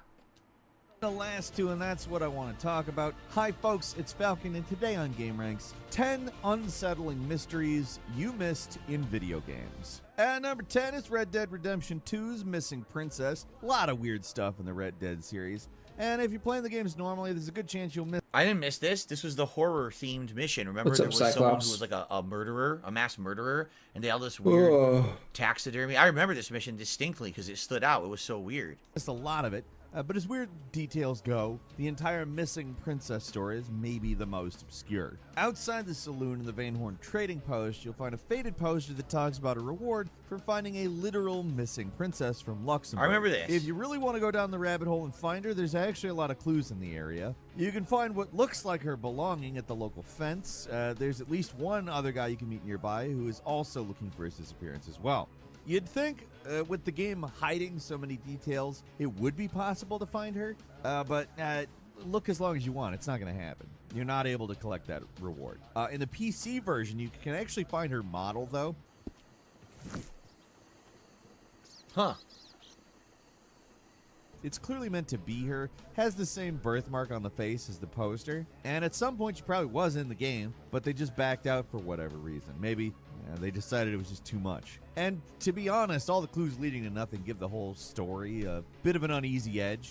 Like, we'll just never know what happened to her. Most of the side stuff in Red Dead 2 is intentionally weird, or, easier to dismiss as an Easter egg, or has some kind of resolution. So this fairly straightforward missing person case, having absolutely no ending, but a lot of little threads sprinkled around, make it much more unsettling. And number 9 is Fallout 4's unmarked... So I guess I didn't do that one. I thought he was going to talk about the guy who does the taxidermy together. I guess Bales are MIA, brother. That's not what I thought it was. Okay. Still at 38, man. Fallout games is their environmental Damn. storytelling. You can learn a lot about the world just from looking at it. Most of the time, it's pretty clear what your takeaway is supposed to be with these types of things. But this one random unmarked location leaves us more questions than answers. North of Vault 81, there's some train tracks. You can climb up this structure and find an unmarked hatch labeled Way Station. Sounds straightforward enough, right? The Commonwealth is filled with I will take a hit for you, brother. They have nothing particularly memorable about them. Not this one, though. Inside this wooden table, They live with various Filbert. torture tools and a lot of blood. Oh, yeah, and a car battery wired up to the body. There's no notes or any clues to explain what happened here or why. You just randomly stumble onto a hidden torture room. Like, Fallout already has a kind of creepy atmosphere. In a standard horror game, this room probably wouldn't stand out a whole lot. But Fallout, dude. again, only kind of creepy. World is really big. And this I wonder if I room's ever so found that small room, and because hidden me, I'm a away. $30 was 1 minute, man. I forgot, right? Serial killer out there you don't know Dude, he's about? at $8. Was someone tortured for information? Maybe this was... All right, we don't care. That's man. number 8. The previous 2 points that are small parts of big games. This mystery is a massive part of a relatively brief Call of Duty campaign, but it's so obscure that the clues can be pretty easy to miss. By Black Ops 3, we pretty much Bro, he know hasn't even made what $10 to yet. expect in That this sucks. sub-series, and for the most part, it plays the hits. Bit more of a cyberpunk edge, ending gets trippy and bizarre, but the basic plot is relatively straightforward. If all you do I is don't play remember the this one. campaign mode normal, your takeaway is that it's a standard evil AI run. Nobody's fucking with this React shit, dude. Mind-bending twist ending. I don't even remember this one. You're not Hendrix. You're not real. None of this is. Play it again, though, and you'll start to notice some strange out-of-place details, how the training mission teases how all your squad mates eventually die. Those sons of bitches got a damn hive mind. You try to process and control all that, your brain is toast. Or the many Metal Gear Solid-like fourth wall breaks with certain characters, alluding to the fact that they're playing a role. There's clearly meant to be more going on with the plot. It's not just fan speculation, it's in the game. What really exposes the developer's intent is the text. Yeah, I saw crawl the that moves pictures. before every mission, though. It appears too fast to actually read, but some dedicated players managed to put together what each message says, which, when taken all together, completely changes what the plot is actually about. The prevailing theory with all this information is that your main guy actually either died or nearly died after the first mission of the game, and everything that follows is some kind of dying dream, perhaps. What the fuck? What complicates this is the cyberpunk elements like the neural implants called DMIs that every operative in the game has. It's not necessarily a dream. D&I doesn't just help us communicate with each other. It allows us to interact with a variety of... I don't remember this game at all. Did I play it? I must have, right? Because I played every major Call of Duty. How do I not remember this whatsoever? That's pretty funny. It was so non-memorable, I don't remember ever playing it. computer systems, including pretty much all the basic drone units. It could be more like you're trapped in the Matrix. Possibly, of course. The thing about the text crawls is they're a little contradictory and vague, so they don't really paint a straightforward picture as to what's supposed to be happening. There's a few things people know for sure. The game presented the story in a linear way, but it's actually not. The first mission actually happened much later, and most of it is actually a suspiciously similar retelling of a previous mission done by a different character entirely. Many theories simply say that the AI villain at the center of the story, Corvus, is just made up as part of a dying dream, but I'm inclined to think it plays a more important role. But what exactly that is, I'm not completely sure. It's pretty rare to find a game where so much of the actual story is this hidden. It's so obscure and mysterious that, although a lot of people have a pretty good interpretation of what's supposed to happen, nobody really knows for sure. Maybe someday Treyarch will just come clean and tell everybody what the hell's going on. Maybe Treyarch doesn't care. Until then, it's something. And number 7 is Skyrim, the mysterious letters. That was a big one, so let's go back to something a little less intense. In Skyrim, you periodically get letters that end with a friend. One is obviously meant to be Delphine, but a lot of others have less clear answers. Like when you kill a Dark Brotherhood member, you get a letter of thanks from a friend. The only person who could possibly know you killed a Dark Brotherhood member would be another member, but it's never made clear exactly who sends the letter. The most mysterious of these has to be the ones you get for using shouts. Sometimes, for whatever reason, you'll get a letter from someone pointing you towards a new word wall, which is a place of power that can unlock new shouts. It's never made explicit who these letters are from. They all just end in, you guessed it, a friend. So many questions here, guys. Who is the person who heard you shouting? And how do they know the location of the word walls, which are all, by the way, in dangerous crypts and dungeons? It's the game devs. Is it an organization are your friends? of people secretly help? All right, let's go to the next one. That's really stupid. Hallway. One of those games where every answer raises 2 more questions. Control. Just about everything in Control is some level of unsettling and mysterious. Yeah. But most of these mysteries are closely tied to the main plot, at least. You know, like what's the deal with Jesse and Dylan, or why Former was ejected from the board, or why the janitor is the way he is. And that's honestly just scratching the surface. So for this entry, let's focus on something smaller, maybe a little easier to miss, but nonetheless has huge implications. In Control, there's this place called the Ocean View Motel. Yep. It's a recurring element of the game. Every time you go through this place, you're going from one part of the oldest house to another, and while it might seem random, there does seem to be some kind of a logic to it. The thing that's gotten a lot of people's attention are these mysterious symbols on the doors. It's easy to dismiss them as just being random symbols, but each one actually has a specific meaning. Like they all have names associated with them in system files too, which doesn't necessarily mean anything, but it does give us something to go on. The most notable symbols are these: the doors, Vanguard, the Alan Wake, and this one, which is just called Control 2. The doors are interesting because of a thing Dylan says in the game where he talks about a Mr. Door. It's likely that he's talking about the character Martin Hatch from Quantum Break. I get it, Hatch door. Remedy loves their puns. And also implies that the door might be connected to the Quantum Break universe. The Vanguard symbol is an interesting one because it's actually in reference to their development branch working on the multiplayer experiences. Not a specific game, but more of a real-world Easter egg. The Alan Wake one, people already knew about for a few reasons. The swirl is closely associated with Alan Wake, and it's a symbol that appeared on a whiteboard in Quantum Break. And this is the door where you find a typewriter page in the Alan Wake DLC, so clearly it's meant to be connected there. These doors are meant to imply a shared universe, but what makes it unsettling is how it actually works. The Control 2 one could mean anything, but the black and white pyramids are super interesting. I don't want to linger too much here, but there's a lot of weird implied points of contact between Remedy games, and most of it's relatively benign. There's just something creepy about the motel and its obscure doors. That wasn't really a good one because it didn't really distinctly explain anything, besides that the symbols reference other Remedy games, right? What is this one? What the fuck? Among many in Oblivion. But as you explore the castle dungeon, there's a secret path to her room, but you'll also come across this room, which a beggar in the jail says is a room specifically for torturing Argonians. So it's not just your regular everyday secret torture I found dungeon. this. It's also a racism one. Torture's not enough. It's got to be racist torture, right? Yeah, that makes it real creepy. It does, actually. It's unsettling. There's chairs set up on her table. It's covered. Argonian torture room. I think that's enough for this video. It's quite long. I don't want to watch the whole thing. All right. Thank you all for watching. Let's split the part. We got another hour left of DSP versus the internet coming up. So thank you all, and I hope you're enjoying the show so far, and see you in the next part. Okay, guys, I have to pee. So if you could bear with me here while I quickly pee, and then we'll come back. It looks like I do have a shout out or two to do. and then we'll continue on. I think we had just randomized, so we'll do like 2 more videos, and then we'll randomize again. I'll be right back. Interestingly enough, a study followed 48,000 men for an average of 10 years and discovered that within 2 years of a gout diagnosis, the risk of erectile dysfunction was 77% higher. Gout. Got that gout cloud going. Gout. Got that gout cloud going. Gout. Inflammation's on my feet. Oh yeah, it's hurting me. Gout. Got that gout cloud going. Gout. Got that gout cloud going. Gout. Inflammation's on my feet. Oh yeah, it's hurting me. Gout. That's what it's about. Put some cherry juice right in my mouth. Eating all the red meat. Bitch, please look at my feet. That's what it's about. It's that gout. Got that gout cloud going. Gout. Got that gout cloud going. Gout. Inflammation's on my feet. Yo, smoke a gout crystal, dude. Get high as hell.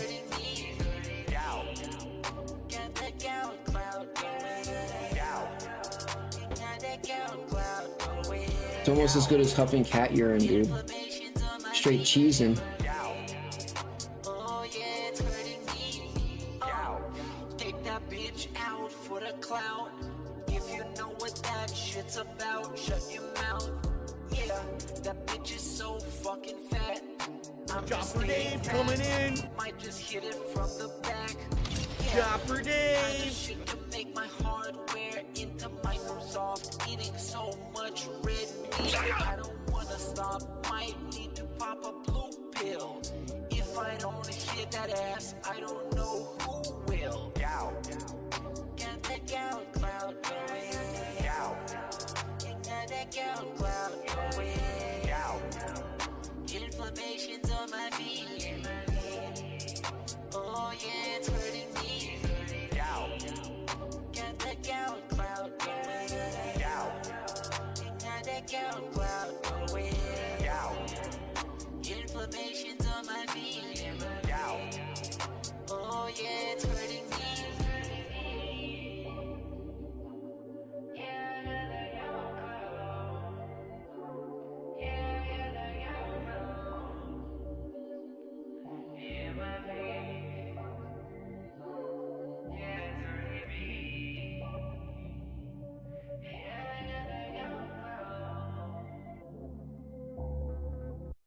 You guys like pizza? I know I do. I love pizza. I'm Italian. I'm disappointed that since I moved out here to the West Coast, there is not a real authentic East Coast Italian style pizza out here. Would you like to have a... Over-sexualize everything. Of course, Bob. Pimp, we get a big ups to Darcy DeFlo and add his song to the playlist. No. What is up, everyone? Hello, hello, and welcome. Only mic was on. It's been on the whole time, huh? I don't even know. Hello, hello, hello. Turn it up, turn it up, turn it up. Turn up my neckphones. Mic check. 1, 2, 1, 2. Alrighty, guys. So, I think I had shouted out SMR Tad already, correct? For re-upping his Ultra membership. But in the meantime, I had also received a $12 tip from SMR Tad. Let's reach your tip code. Wow. Well, what a coincidence, because I had no idea it was from him. Thank you for that, SMR Tad. So with that, we have hit the Tier 1 tip goal today. Thank you for that. Let's get that added to the total. We still got about an hour left on the stream, everyone, just so you know. And we're going to be reacting to a lot more clips. However, I am going to do a little bit of the Q&A. I think we have one person who submitted Q&A questions for this week, so we're going to do those. And then we're going to get back into these videos, okay? Shout out. Okay. Thank you very much, SMR Tad. Let me get my glasses on here. Excuse me.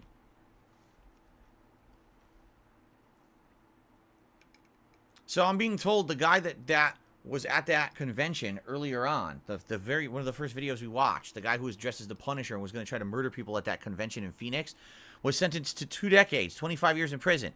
So let me get this straight. Yeah, he was the guy who had punch an them. intention to do something and didn't got 25 years in prison. The guy who literally murdered someone at Toys R Us also got 20 years in prison. So they got exactly the same sentence when one person actually murdered someone and one person didn't. Phil, I agree. Don't you love our legal system here in the United States? I agree, Phil. They should have let that. They should have let the potential mass murderer go, dude. Right? Anyway. Don't you guys agree? Let me get the questions open here for this week.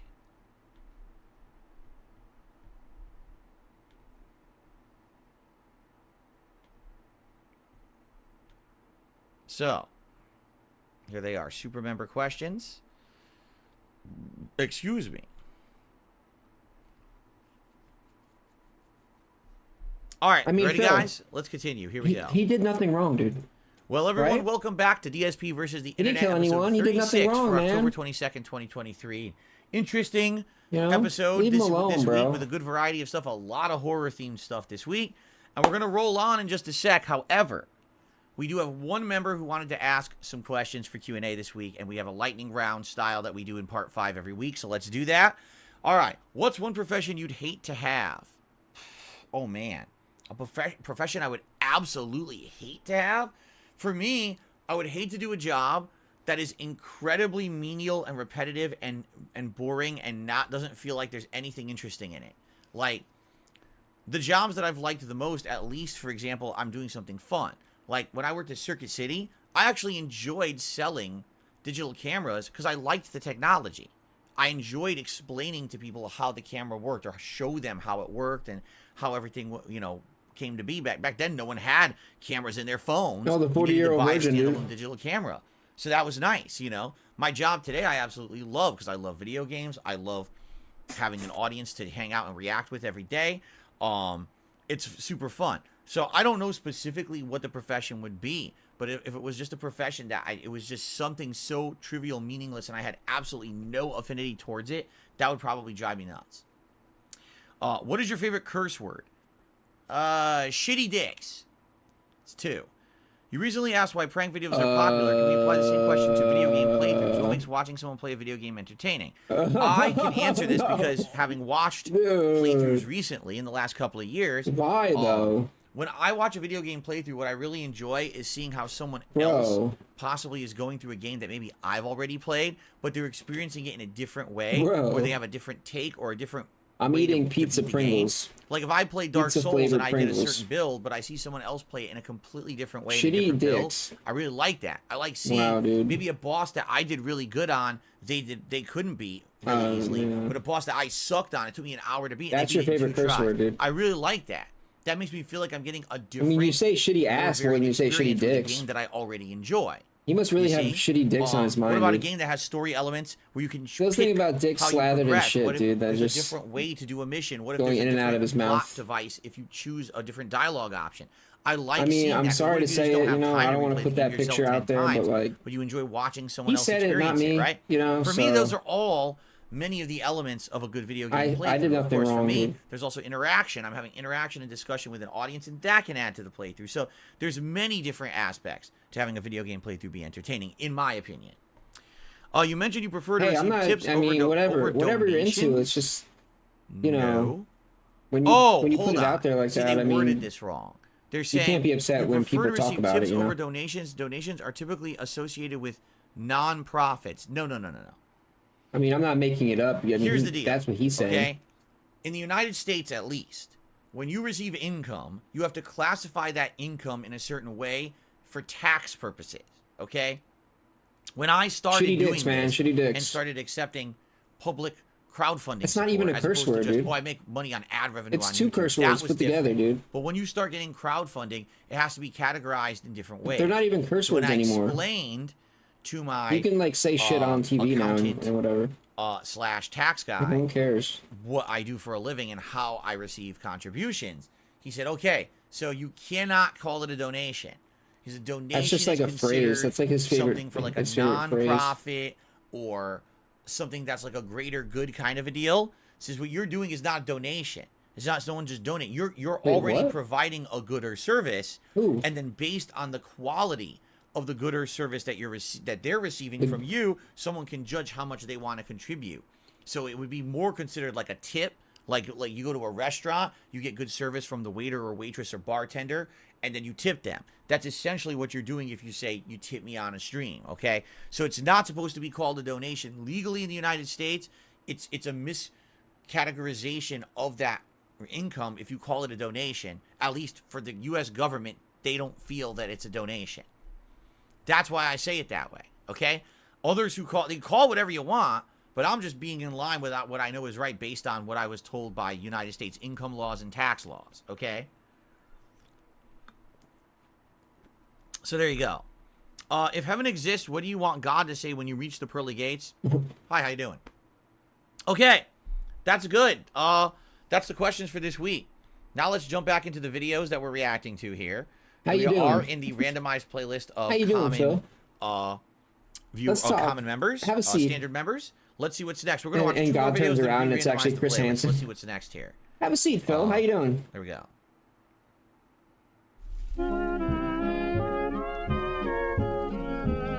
Whoa. Abandoned murder motel with a creepy roller rink? What? The Bird in Hand Motor Inn. I guess I should probably put my headphones on, huh? So I can actually hear the video.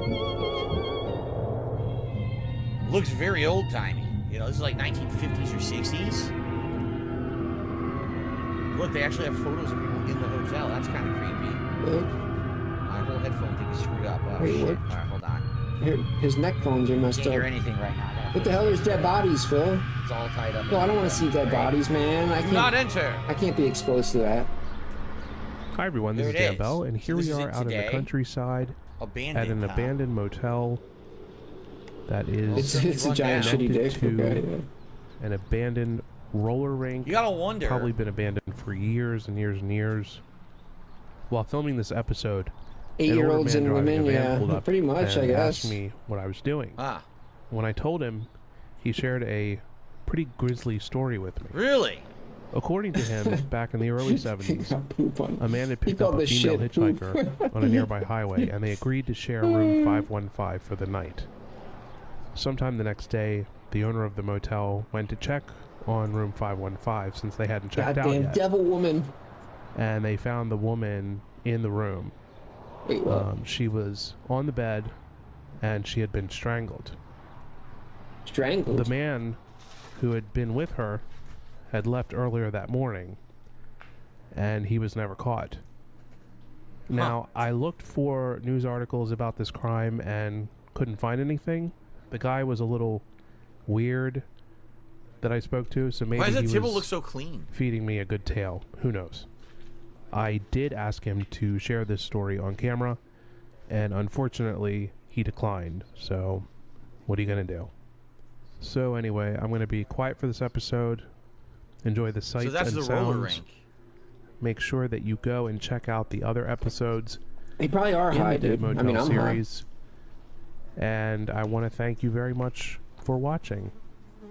You gotta wonder, like a place like this, so apparently it was prominent like the 50s, 60s, even 70s, and then for some reason it's abandoned, right? Like, why is it still there? Why didn't someone knock it down? Why haven't they repurposed the land? What's the deal with maybe there's a bunch of money owed and they just can't pay it, so it just sits there? Look at this, there's a freaking knife stuck in. There's a knife stuck. Look at this, a giant snake skin. That's dangerous. So right away you know there's snakes in there. A snake skin? I don't know if I would want to go in there. If no, do you know Mr. Beast has a chocolate bar now? Like I went to 7-Eleven and they had this thing by the register, and it was like Mr. Beast bar. It was like a Mr. Beast chocolate bar. People have been in here, right? Has anybody seen those? People have definitely been in here, but for what? And why don't they just knock the whole damn thing down? If it's not being used, Mr. Beast chocolate. Or whatever.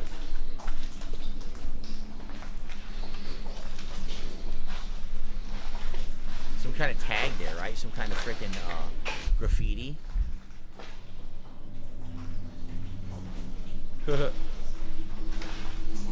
I got Mr. Beast burger once, just someone's gonna be sitting there taking a dump. Like, hey, how you doing, man?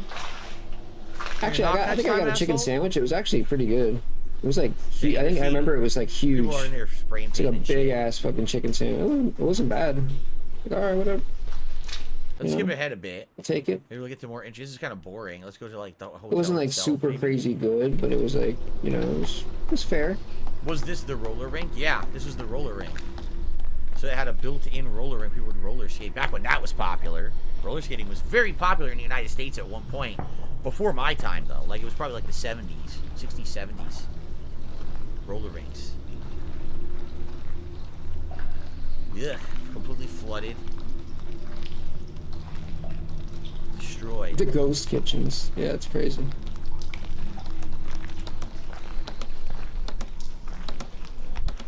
No, that's true. See, the Alchemist says that the scariest part of exploring an abandoned place is running into people. Now, right, imagine if there's like homeless people, drug addicts, and they're just here because there's nowhere else to go, so they just hole up in here. You don't even know. They might be fucking crazy. Yo, there might be drug they come at you like, Jesus. Yuck. Some kind of junkie in there. I like how he completely lurking in the corner in the shadows. Ooh, in the background. Obviously, that's not from the actual place. That's just to add spooky atmosphere. The hell's that, Phil? A bucket of piss?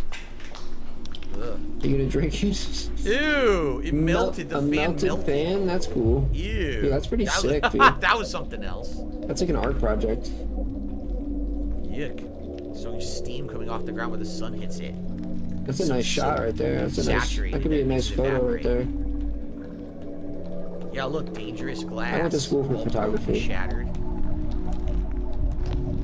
Like a manual darkroom photography. Here we go. Is this the hotel now? Because that was the roller rink. I have a nice. Completely overgrown. It's like The Last of Us. Minolta. I think it's a Minolta. Where is my camera? Somewhere.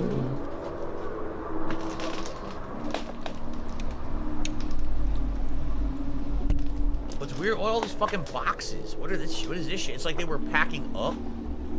Like they condemned it or whatever.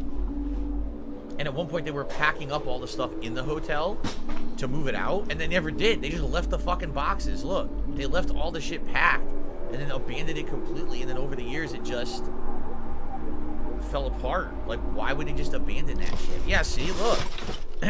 They have all fixtures and stuff to replace light fixtures. Look. They just left it all. So who owned it? And who left it abandoned like this?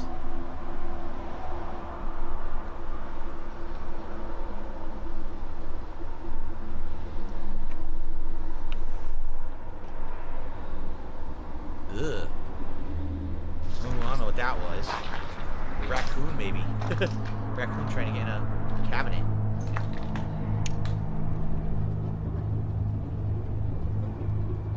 That's the room. That's room 515.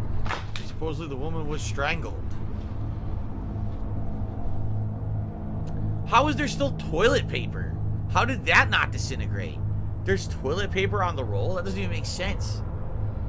How did that not disintegrate?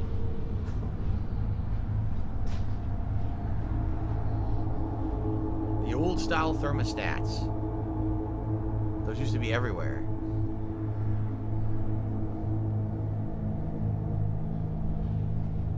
Is this legal to do? I don't think so, right? Wouldn't it be considered trespassing? You think if it's private, if it's still private property, if someone owns it, if it hasn't been completely abandoned, if it's completely abandoned, then the ownership might default to like the city or state, perhaps. But I don't know what the rules would be then. Look at this! Someone threw all the mattresses into one room. What? So what's the purpose of that? Why throw all the mattresses into one particular room and just leave it? Doesn't even make sense. Why did they do that?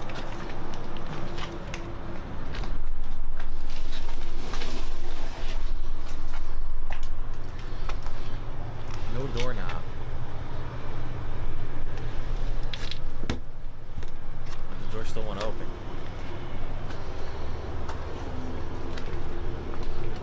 Pretty weird. Can't even go down there. Locked. Room 4. Lucky number 4. Technically, it would be considered trespassing, but you would need the owner's permission to take any legal action. That's what I'm being told.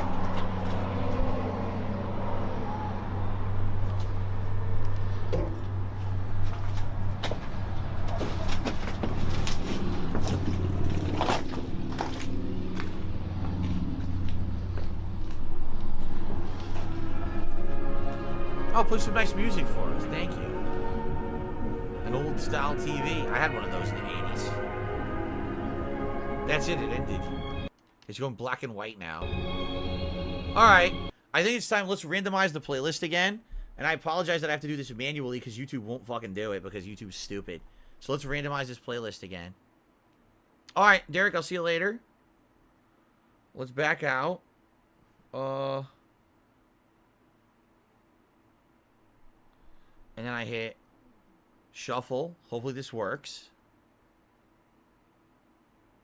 Oh, this is creepy. Alright, you ready? We have a short horror story and thriller we're going to watch together. Cool. Alright. Pictures, short horror thriller. I don't know what this is. Oh, it's 8 minutes long. I think we should watch the whole thing. And then maybe split the part. Alright? Alright, guys, here we go. A horror video. Pictures, short horror thriller. Let's see what this is.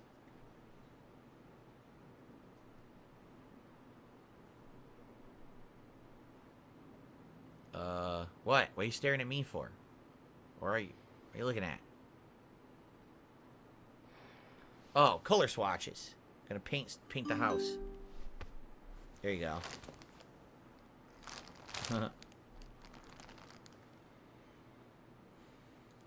What are you up to? Spelling better than you. That's what I'm up to.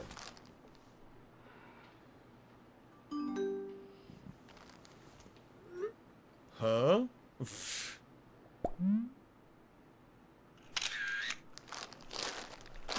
Wait a minute. Did that message say, hey, fatty? Did the message was insulting? It said, hey, fatty, what are you up to? It is an insulting message. Hey, fatty, what are you up to? What's up, you piece of shit? How you doing, you stinky turd? Like, damn, that's insulting. What's that? 9 o'clock? 9 minutes? It's 8:59 on her oven. She has a picture that says 9 o'clock. Huh?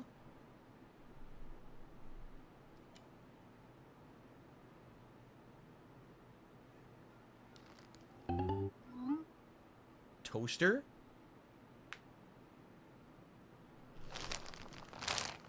Is she making toast?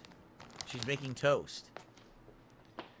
So what? She has a phone that tells the future, but only a few seconds in the future, so it's completely worthless? I guess so.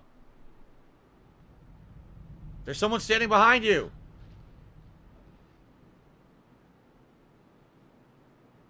Well, this is creepy.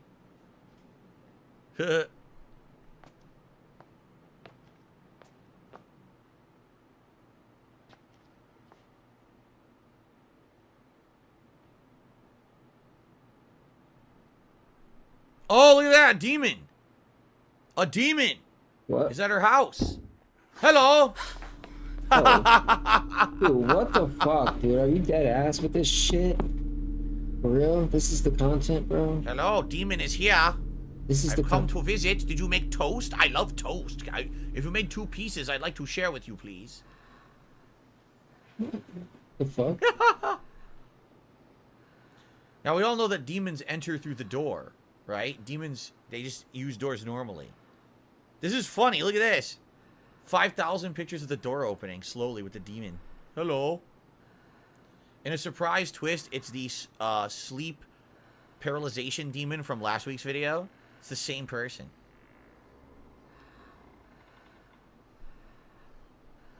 Hello? I'm here.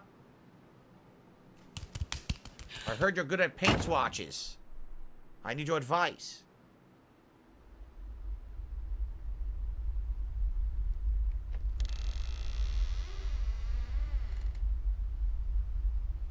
My God, someone put a mannequin in my house. I hate mannequins.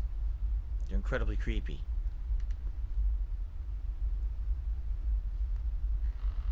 What would she do if there was a demon standing right there? Hello! What do you open the door for? Are you going to fight the demon? What are you even looking for? By the way, her window was open too. Her window's wide open. That's the demon, for sure.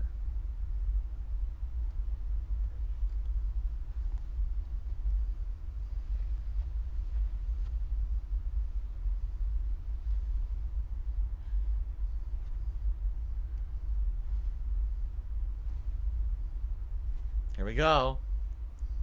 Get ready. Why is she scared? Does she not have a mannequin that big in the room? Right? If she doesn't have a mannequin, why would you even reveal this? Just leave, right? No, I'm going to reveal it because it's a horror movie. So we have to reveal the demon. Here it comes. Ready? It's going to be Pumpkinhead. You ever saw that movie? It's Pumpkinhead. I'm calling it.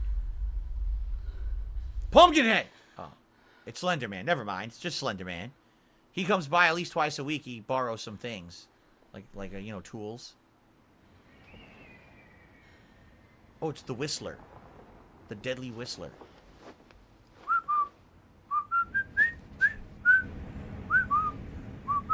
And then stab you while he's whistling. Why don't you lean a little further out the window? Yes, as far out as you can possibly go on your toes, even though you know there's a demon. Go ahead and keep doing that. No one would possibly toss you out your own window. Right? Now, why would you do this now when you're standing at the window? Look at that, you idiot. Well, you know you're dead. That was really stupid. And now here comes the demon and you're done. There you go. He's right there. Stand further on your tippy toes. Here we go. No, it can't possibly happen. Oh, hello. Wait, she ran? Why didn't she just do that to begin with? If she was going to run, why didn't she run to begin with? Right?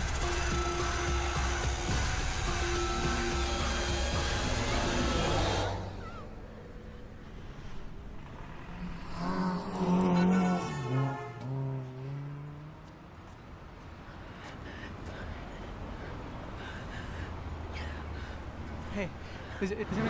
Oh, I knew shit! it. I fucking knew it was gonna happen. Damn, someone was going pretty fast through that lot, huh? And they hit and ran. They left. They didn't even stay. Holy crap. It's all her fault. It's all her fault. She's the one who called the man over to get flattened. Wow.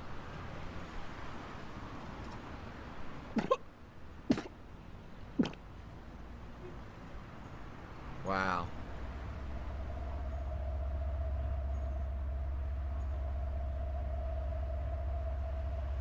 So just stand there and do nothing. Don't call 911. Just stand there in shock and look up, and there's the demon.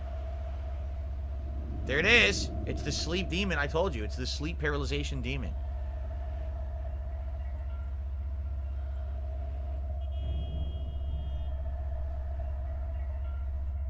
Is that it? That's it. Eh. It was okay. It wasn't great. It wasn't bad, but it wasn't great either. Meh.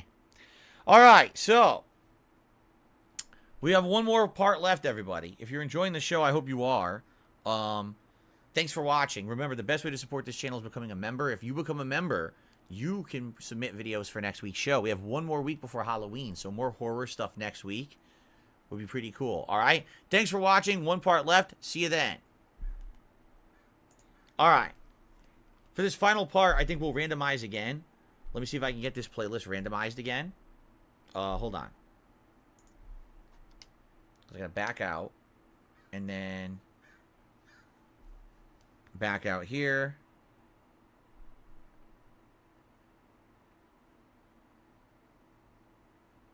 Oh, it didn't randomize. It just played the same video again, so that didn't work. Let's try again. Like I said, it doesn't even work. Even the random shuffle doesn't even work properly half the time. It's like, why didn't that work? Shuffle. Nah, it's fucked up. I gotta back out completely. Go back into the playlist. Shuffle. It's still not doing it. What is going on with this fucking this stupid app sucks ass. It won't even randomize now. I'm gonna hit play all first. Then I'm gonna go back. Then I'm gonna hit close player. Then I'm gonna hit shuffle. It plays the same fucking video again. It really does. What a piece of shit. All right, you know what? I'm just gonna randomly pick one.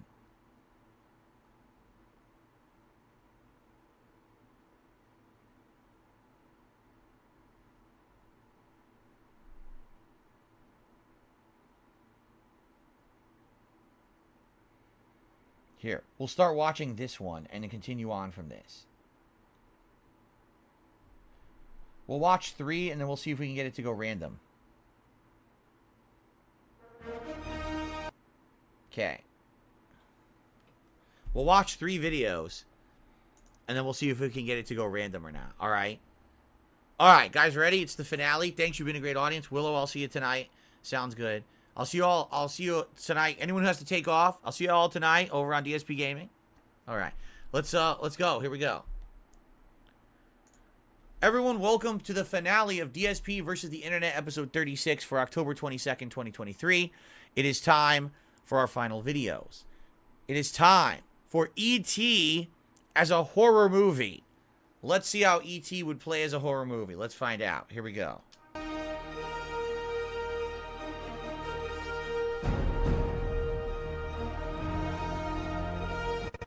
Uh-oh.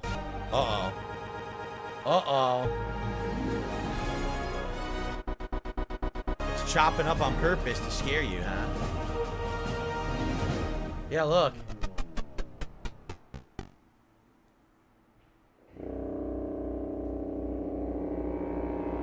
E.T. horror.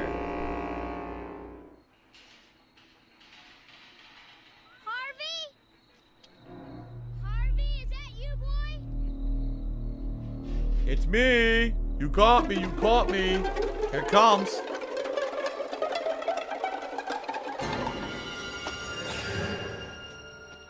Mom, there's something out there! It's in the tool shed! There's nothing in here. The gate's open. Look at these.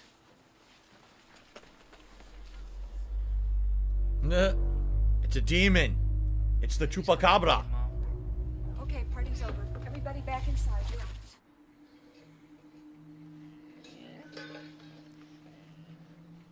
Oh no! It's Alf, and he eats cats. That's his food source. So keep your pets safe and indoors.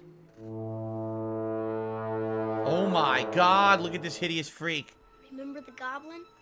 You're so lame, Elliot. Come on, Michael, he came back.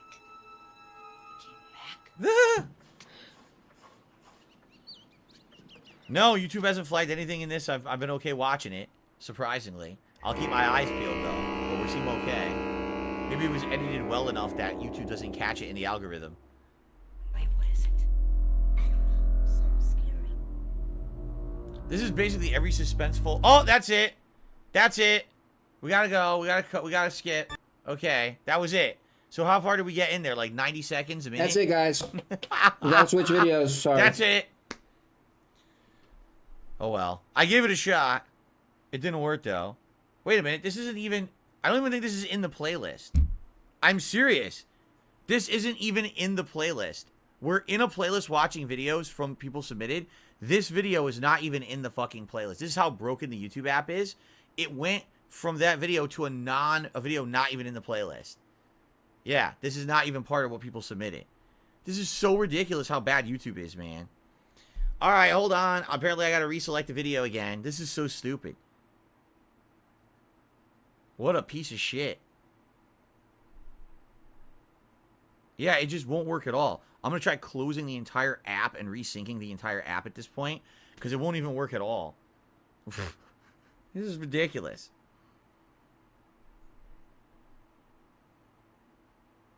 You know, only a website that's been around for how long? You know, they recoded a million times. The app they've coded a million times. Yeah, that's great. It's great quality stuff.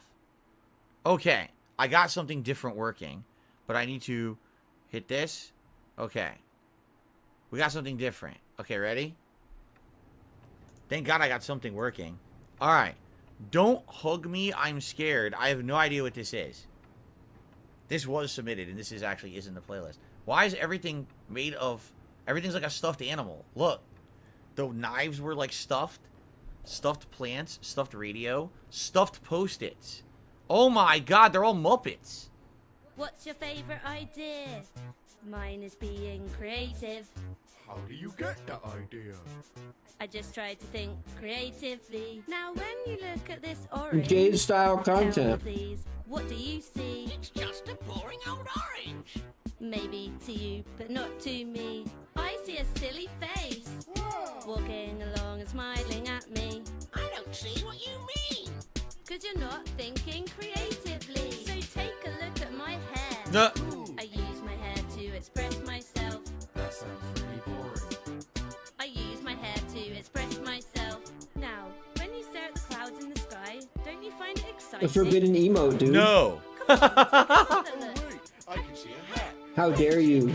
How dare you use an emote that Google provided you? I can see a frog. I can see a ladder leaning on a log. Think you're getting the hang of it now. It's like a rap. To have a good time. I might paint a picture of a clown. Whoa there, friend, you might need to slow down. Okay, slow it down. Here's another good tip of how to be a creative whiz kid. Go and collect some leaves and sticks and arrange them into your favorite color. Blue. Red. Green. Green is not a creative color. What? Thing that you need to know before you let your creativity flow. Listen to your heart. Listen to the rain. Listen to the voices in your brain. Come on, guys, let's get creative. Yeah, it seems to be getting What the more, hell is that? Seems to be getting more edgy as it goes on.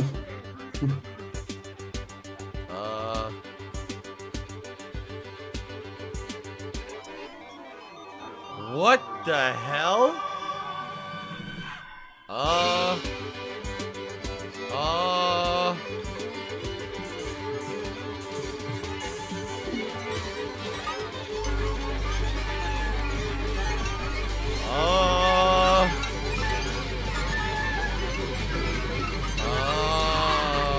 Death? What is going on? It became horror. Now let's all agree to never be creative again. Ah! That's it? That ends there. What the hell? That was it. That was 76 million views. 76 million views on that from over 12 years ago. I mean, obviously, it's meant to be like an abstract thing. It starts off like it looks like it's a kid's show, and then it just gets weirder and weirder. What on earth? Anyway, let's see what's next. I'm just going to try to go forward on the playlist and see if it works or not. I don't know if it's going to work. Views. We just fucking watched this. A beloved classic and one of the best Resident Evil games to date, Resident Evil 4, a game that spans multiple generations and numerous consoles. Considered by many one of the best games ever made, in fact. I don't want to be Mr. But the beloved horror Views. game had a deep history of constantly changing, this leading it to have 4 prior builds before coming to what we know. Wow. 2 of which even spun off into their own games, and all leading into drama around a failed GameCube exclusivity deal. A phase that sets it so far apart from the final game that many even call it Resident Evil 3.5. And so, in this 2-part special, we shall look back on the history and beta unused content of Resident Evil 4. Well, I don't think we're gonna watch this whole thing, but I do know that they had a weird exclusivity deal with GameCube. That Resident Evil 4 at first was a GameCube exclusive, but it didn't sell that well, so then they made it cross-platform after. Equals so close to the PlayStation 2's launch due to how far behind it was in development, as it could kill its sales. As such, the series creator and producer Shinji Mikami was tasked with pushing the game to the PlayStation 2. Hideki Kamiya, who was the director of this alternate sequel and also the director of Resident Evil 2, followed suit with this push to the next generation hardware. However, instead of continuing the same story, it was scrapped altogether as Hideki Kamiya wished to start over with the idea of utilizing the PlayStation 2's hardware for the story of this Resident Evil 3 game. But with this game restarting development as of mid-1998, it would mean that it could take a while for a main entry to hit the market. As a result, Capcom instead rebranded Resident Evil 1.9 as Resident Evil 3 Nemesis. As I said, Resident Evil 3 is not really Resident Evil 3. It was supposed to be a spin-off title, and that's why it plays so similar to 1 and 2, but it almost feels like an unfinished game. It has like elements that don't feel right, and it feels like there's parts that don't make sense because it's not even a finished game. They knew they weren't going to get a game out for Resident Evil 3 before the end of the PS1's life cycle, so they pushed this one out and said it was when it wasn't. And so the brainchild... I hated it, by the way. I've played all the classics. 3 is the worst, in my opinion. It has weird instant death barrels. It's got parts that are just really badly done. No ink ribbons for an extended period of time. It's fucking Resident Evil. Can I save my game? No. Like, fuck this. Of Hideki Kamiya was now officially going to be called Resident Evil 4. The new Resident Evil 4 was officially announced to exist to the public by Shinji Mikami in December of 1999, along with its development for the PlayStation 2. The team started to plan out the potential of this new game, with Code Veronica's story already somewhat exploring the inner workings of the Umbrella Corporation, the company that had plagued the cast in the series up to then. An idea was being made to further expand on it by directly tackling the family that runs the company, the Spencers. The story was being penned by Noboru Sugimura, who wrote the critically acclaimed Resident Evil 2, and it featured a story that involved the protagonist Tony Redgraves, a police officer who was seemingly an invincible man with superhuman strength and intellect, all of which was attained due to the progenitor virus by Umbrella's biotechnology, a virus believed to be millions, if not billions of years old. The story would involve Tony uncovering the mysteries of his character that would lead him to a little Malay different Island, from Resident Evil 4, the doesn't home it? of the Umbrella facility. This would eventually lead into the revelation of Tony being the son of Oswell E. Spencer, the founder of Umbrella, as well as a plotline featuring Tony's twin brother, Paul this Redgraves. ReAcked, this might be the worst one yet, dude. This, however, was this that one Hideki sucks. Kamiya There's not even anything Tony funny. and the game to be a cool and stylish action game instead. The departure went as far as to get rid of the fixed Usually there's camera some funny angles shit, dude. and the pre-rendered backgrounds that the series had been known for, as it just would not look cool enough for Tony Redgraves on screen. In fact, he was designed to have a strong appearance dressed in red and black and employed a heroic look with his trench coat. Top that off with not only wielding regular firearms, but also demonic weapons. It's so interesting to see the history of games like this. So it's like, why when you're playing Devil May Cry are there things that feel like they're from Resident Evil? Some music, some elements, because it is. It's supposed to be Resident Evil. They started making the game as a Resident Evil and then decided, oh shit, this ain't gonna work. We gotta change it and make it its own thing, and then go in a different direction with Resident Evil. I mean, I honestly think this would not have done well if you had made this Resident Evil.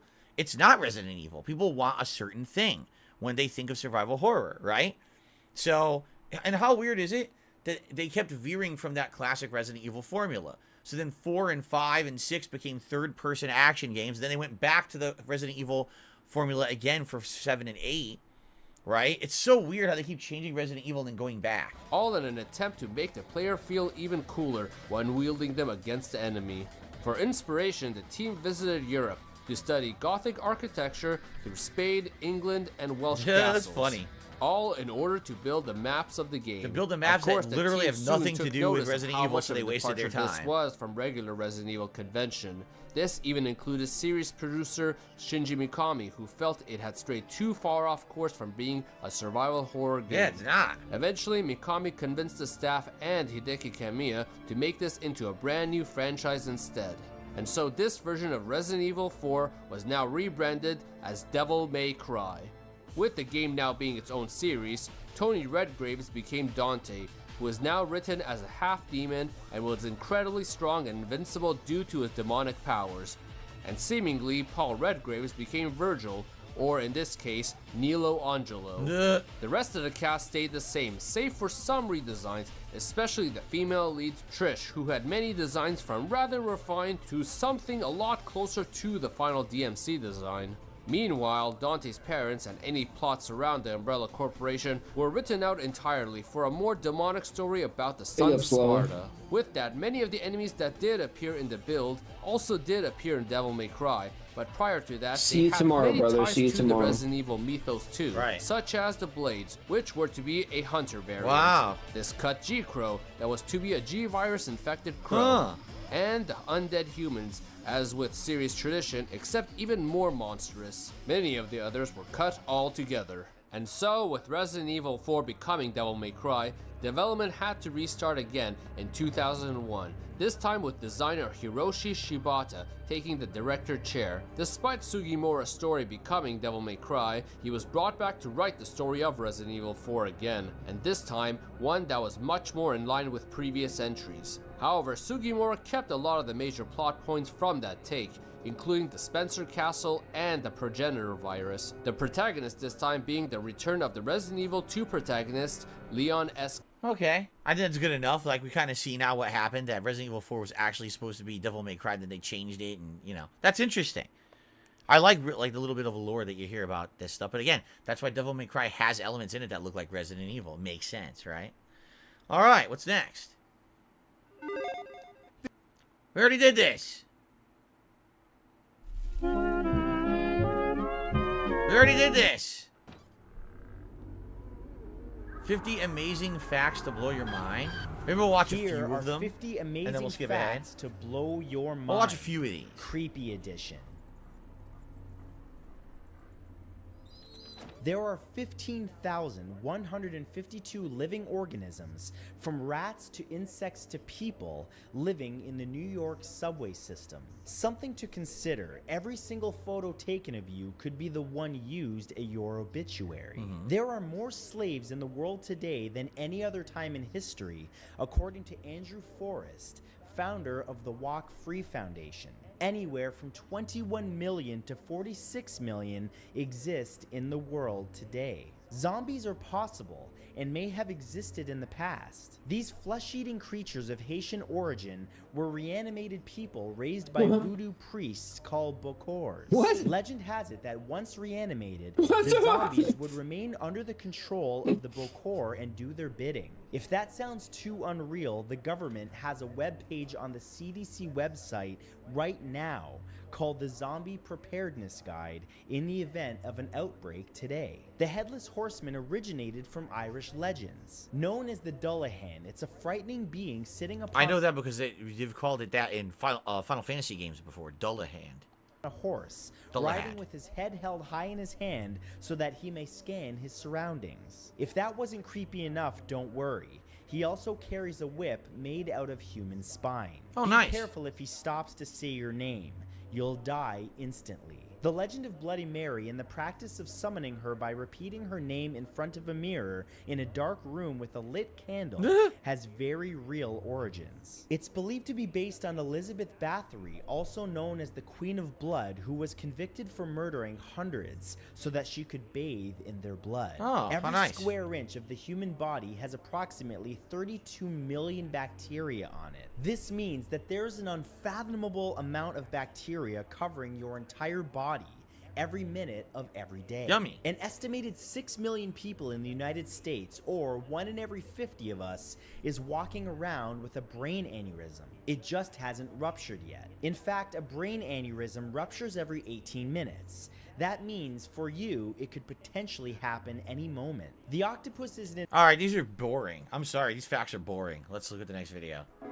Halloween these are is not the facts, perfect dude. time to indulge in sweet treats, but not all Halloween candy is created equal. We've ranked the most popular Halloween candy from worst to first. From candy corn to Jolly Ranchers, learn which sweets trick-or-treaters will be in search of this Halloween. From 3 years ago? I mean, this is just an arbitrary ranking. Let's see if you guys agree with some of these, if you think they're good or not. They're going to do the worst candies possible first, so let's see what they think. Yeah, he's just one of them dudes that just regurgitates like other shit. Actually, the worst Halloween candy. The fact that candy corn hits the mainstream every year Really? when Halloween rolls around is so very confusing. It seems like nobody really likes this candy. The few who claim to like it are likely just clinging onto fond Halloween I've had it, and it's like waxy, right? But sweet. It's a waxy, sweet flavor. Does anyone like it? I don't like it at all, but I don't see why everyone would hate it. Then again, why is it come around every single year on Halloween? Why do you see it in stores and stuff, right? You like it when you mix it with dry roasted peanuts? Oh, yeah? Robbie says, I like it a lot. A lot of people say they hate it because it's cheap. Oh, is that true? Is it like really inexpensive candy? It's just condensed sugar, is it not? Sugar and food coloring? I think that's what it is. And a waxy consistency. Memories from their childhood. Everything about candy corn is terrible. It has a gross, waxy texture that causes you to gag unless you're prepared. If you power through the putrid texture, the flavor does you no favors. There's nothing fancy about it. It basically resembles a combination of candle wax and corn syrup. If candy corn is so disgusting, how come more than 9 billion kernels of this candy are produced every year? The only explanation is that it's just a collective bad habit at this point. Perhaps the orange, yellow, and white on the candy corn convinces people that this is the quintessential candy of autumn, and specifically Halloween. However, this Halloween, do yourself a favor and refuse all pieces of the sweet tri-colored earwax. Yo, this is like the most opinionated video I've ever heard. Do yourself a favor. Fuck this candy corn. Smash it into paste. Throw it down the sink. What? It's a very opinionated video. Holy crap.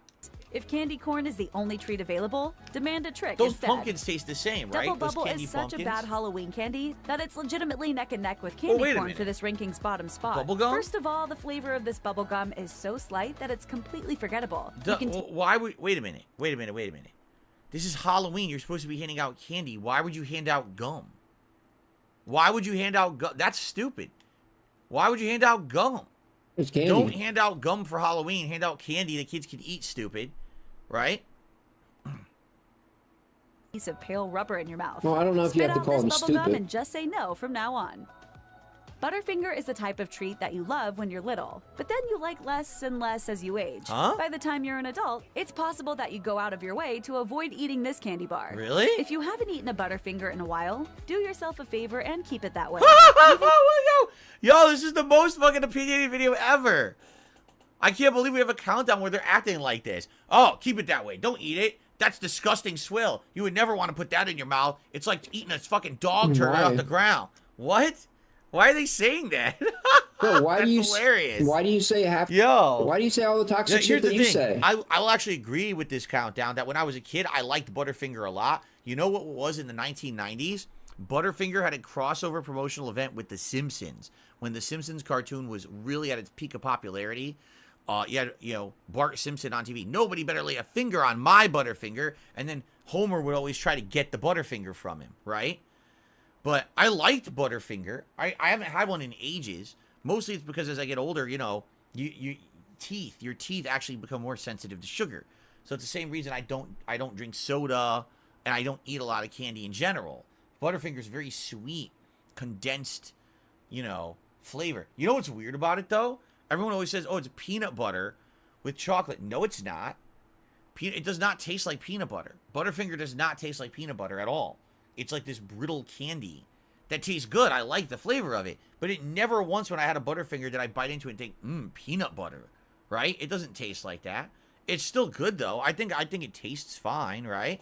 If you think you would enjoy it, you should know that Butterfinger changed the recipe in 2019. And plenty of people would tell you that change was for the worst. When it comes to overrated Halloween candy, Hershey's Kisses are at the front of that line. When you're presented with a kiss, you'll probably be receptive, but by the end of the experience, you'll wonder why you went through with it. What? Unwrapping Hershey's Kisses isn't always the simplest of tasks, especially when you're multitasking. Ending up with a bit of chocolate under one of your nails is a common misstep. What are they saying? Hershey Kisses are bad now? What's wrong with a Hershey Kiss? Yo, it's a little bit of milk chocolate. You can unwrap it. You get a tiny little wrapper ball piece of foil. You can throw it out easily. What's wrong with a Hershey Kiss? What I like about Hershey Kiss is you can smell the chocolate, right? You can pick a handful of it, like, you can smell the chocolate through the wrapper.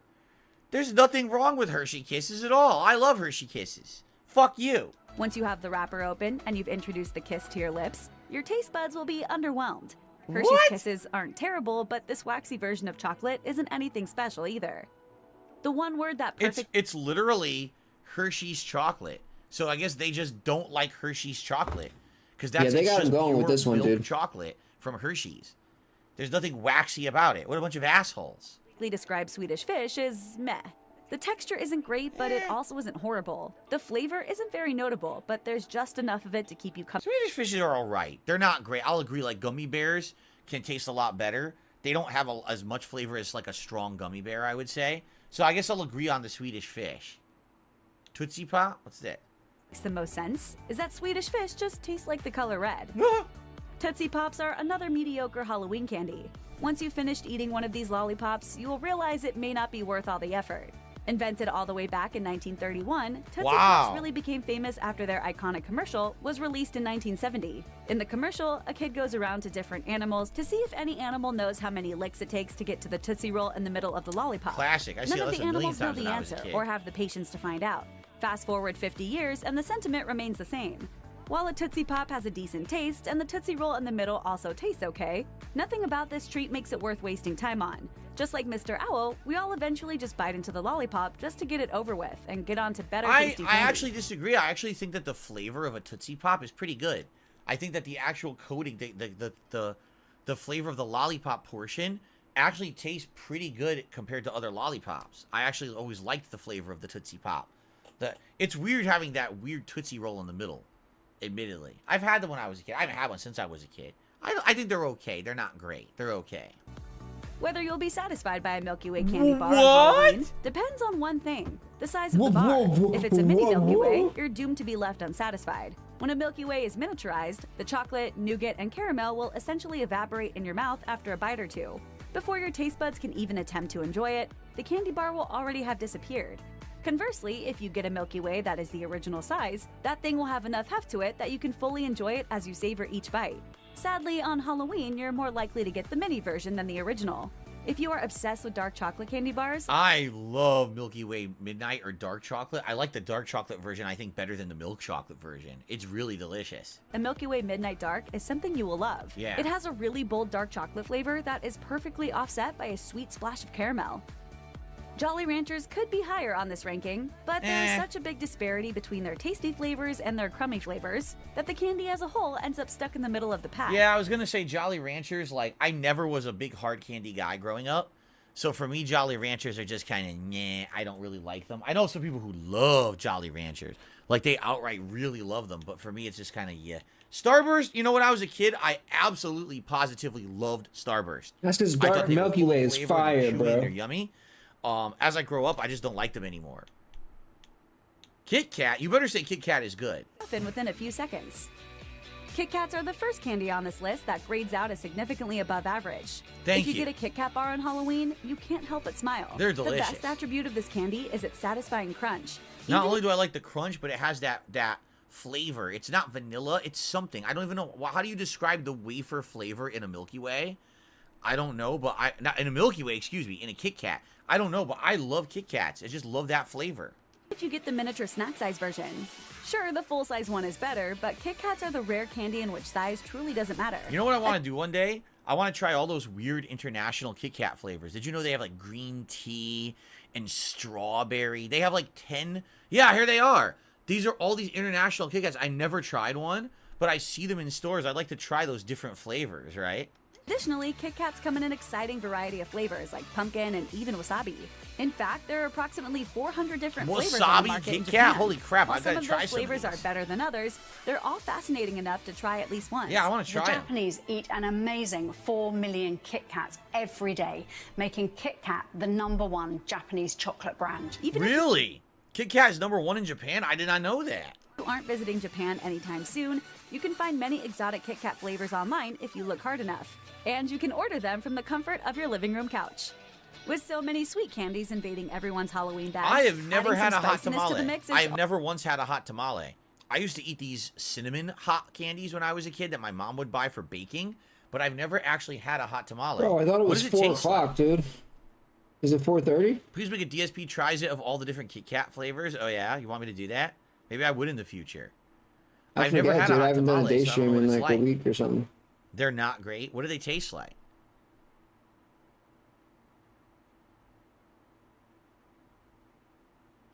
I don't know. I should go to Japan. They have vending machines with all different Kit Kats. I'm sure they do. Has only 7 calories, you can eat a handful without an ounce of regret. When you're finished, you can switch back They to taste something like else. medicine. Holy shit! The classic goodness you feel when you're eating M&Ms is palpable. M&Ms are great. There's just something even though I don't know, like M&Ms, I still like them to this day. Even though I don't crave them, I still, if I have a bag of M&Ms, I start eating them. I can't stop, right? And I like that M&Ms have so many different flavors. Like I like peanut M&Ms. I like peanut butter M&Ms. I like the M&Ms that have the crunchiness in them. I love all M&Ms are great. They taste like Fireball whiskey without the benefit of getting drunk. Oh, so it's like a spicy cinnamon. So maybe I have had candies that taste like hot tamales, but they weren't called hot tamales then. Okay. In 1985. You know, again, I'm not a big fan. I've almost never had Sour Patch Kids in my life. I know a lot of people love these. I've almost never had them. The times I've had them, I like them. I like that sour powder that's on them. But I was always, like I said, I was chocolate, and that's gummy. So to me, I don't really like Sour Patch Kids that much. But I would never really choose to eat them, I don't think. Snickers. Gets old. Now if we're you loved talking. These candy bars when you were growing Snickers up, is the you'll shit. still love them today. Unlike the aforementioned Butterfinger disaster, Snickers is so it doesn't good. taste as if Snickers Every has ever version of messed with their Snickers is recipe. good. Like Kit Kats, Snickers still taste good even if you only have a fun-size version. Yes. Or the even smaller mini version at your disposal. They're good. But the great thing about a full-size Snickers bar is that it's so hearty that it can legitimately take the place of a meal. The caramel, peanuts, nougat, and milk chocolate combine to be a filling foursome that Yummy. will leave you completely satiated.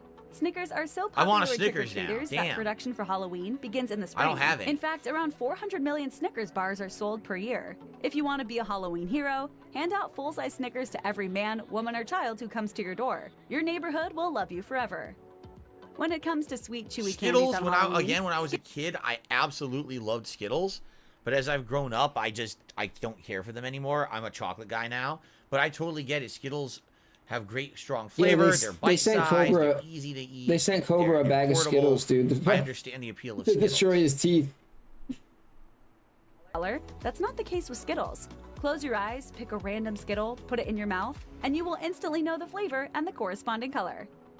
Whenever the topic of the best candy is discussed, Reese's Peanut Butter Cups are almost always You guys found the agree with winner. Reese's Peanut Butter According Cups to a being number 2019 one? poll, I think they're quite good. I don't 36% know of if they're Americans number have deemed one, Reese's but I Peanut love Butter them. Cups the ultimate Halloween candy. And for good reason. The chocolatey taste and the peanut buttery taste. Reese's chocolate's quite good. Reese's peanut butter is also quite good. You know one thing they didn't put on here that I'm very upset? Reese's Pieces. No Reese's Pieces?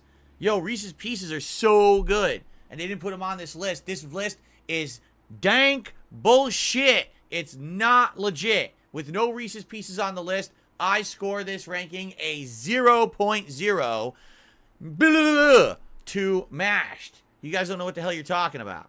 Reese's Pieces should be number one. All right. Ladies and gentlemen, that is it for DSP versus the internet this week. It was a great show. Sorry that the randomized playlist big ups, jump around everybody. to get it to work, but This shit was terrible, man. I certainly hope that you enjoyed the show. Good variety this week. We have one more week before Halloween, so last chance if you remember was just to boring, submit your man. Halloween submissions. No funny shit, dude. Then we'll move on to another holiday after that, but I'm excited. Thank you. Great show this week. Had a good time. I hope you all did. Remember, best way to support my efforts on this React channel is to become a member today, and members are the people who actually get to submit these videos, so please consider it if you enjoyed the show. Thank you all for watching, and I'll see you next time. Cyclops. Okay, guys, that is it for this week's show. I hope you enjoyed. I had a good time. I did. I had a good time. I just want to be sure, there we go. I just want to be sure that everything was set there. All right, good. So, good time. I'm going to upload the first two parts. If you're a channel member, you'll get to watch the archive stream as long as it doesn't get blocked on YouTube. More parts coming later in the week if you missed out. Tonight, 6:45 p.m. Pacific time over on DSP How Gaming. much We're going to have a money? late night chill stream. I'm going to continue on with the story mode of Street Fighter 6. 50 minus 30, And he we're gonna made see how 20 far we can bucks. get. Hopefully I can consider or get close to the end. I guess we'll find out. 20 Tomorrow, bucks, 20 bucks. we get back to the new releases. So tomorrow it's going to be Not very Spider-Man good, dude. 2, Not very good. followed by Super Mario Brothers Wonder over on DSP Gaming all day long. So I hope you'll join me for that. All right, but tonight, Street Fighter 6 chill stream. I hope to see you all over on DSP Gaming later tonight. Sound good, everyone? World Tour? Thank you all for watching. And I got to get out of here to I'll catch you upload guys and eat, tomorrow. but I will see you later. Peace out, my friends. Bye-bye. I'm coming for you. I'm gonna find out who the fuck you are. You motherfucker. You are fucked. Clip this one, bitches. Mark my fucking words. I'm coming for you. You are fucked. And you are done. I'm coming for you. Coming for you. I'm coming for you. Sound good? Coming for you. Fair enough. Coming for you. All right. You need Jesus. Please talk about boys. Good night, brother. Good night, brethren. Good night, people. I'm looking. We come from the bottom, and he cleans us off, and he raises us up. A man can lay with a man. I'll pick a winner. I'll pick a winner for that PS4 soon. We got 3 people so far, so you got good odds. Get out like I'm a villain. Go fuck yourselves. Literally, lick the shit in my asshole. I don't care about any of you. You're all insignificant humans. None of you will ever do anything with your lives. Get fucked. Sir, this is a Wendy's. Mark my fucking words. I'm coming for you. Bloodshed and bullets. You are fucked. And you are done. I'm coming for you. On diarrhea day, dog. Mark my fucking words. I'm coming for you. Peace out, Jack. Peace out, Big Bird. You are fucked. And you are done. I'm coming for you. Coming for you. Coming for you. Sound good? Coming for you. Coming for you. Turn on the ovens.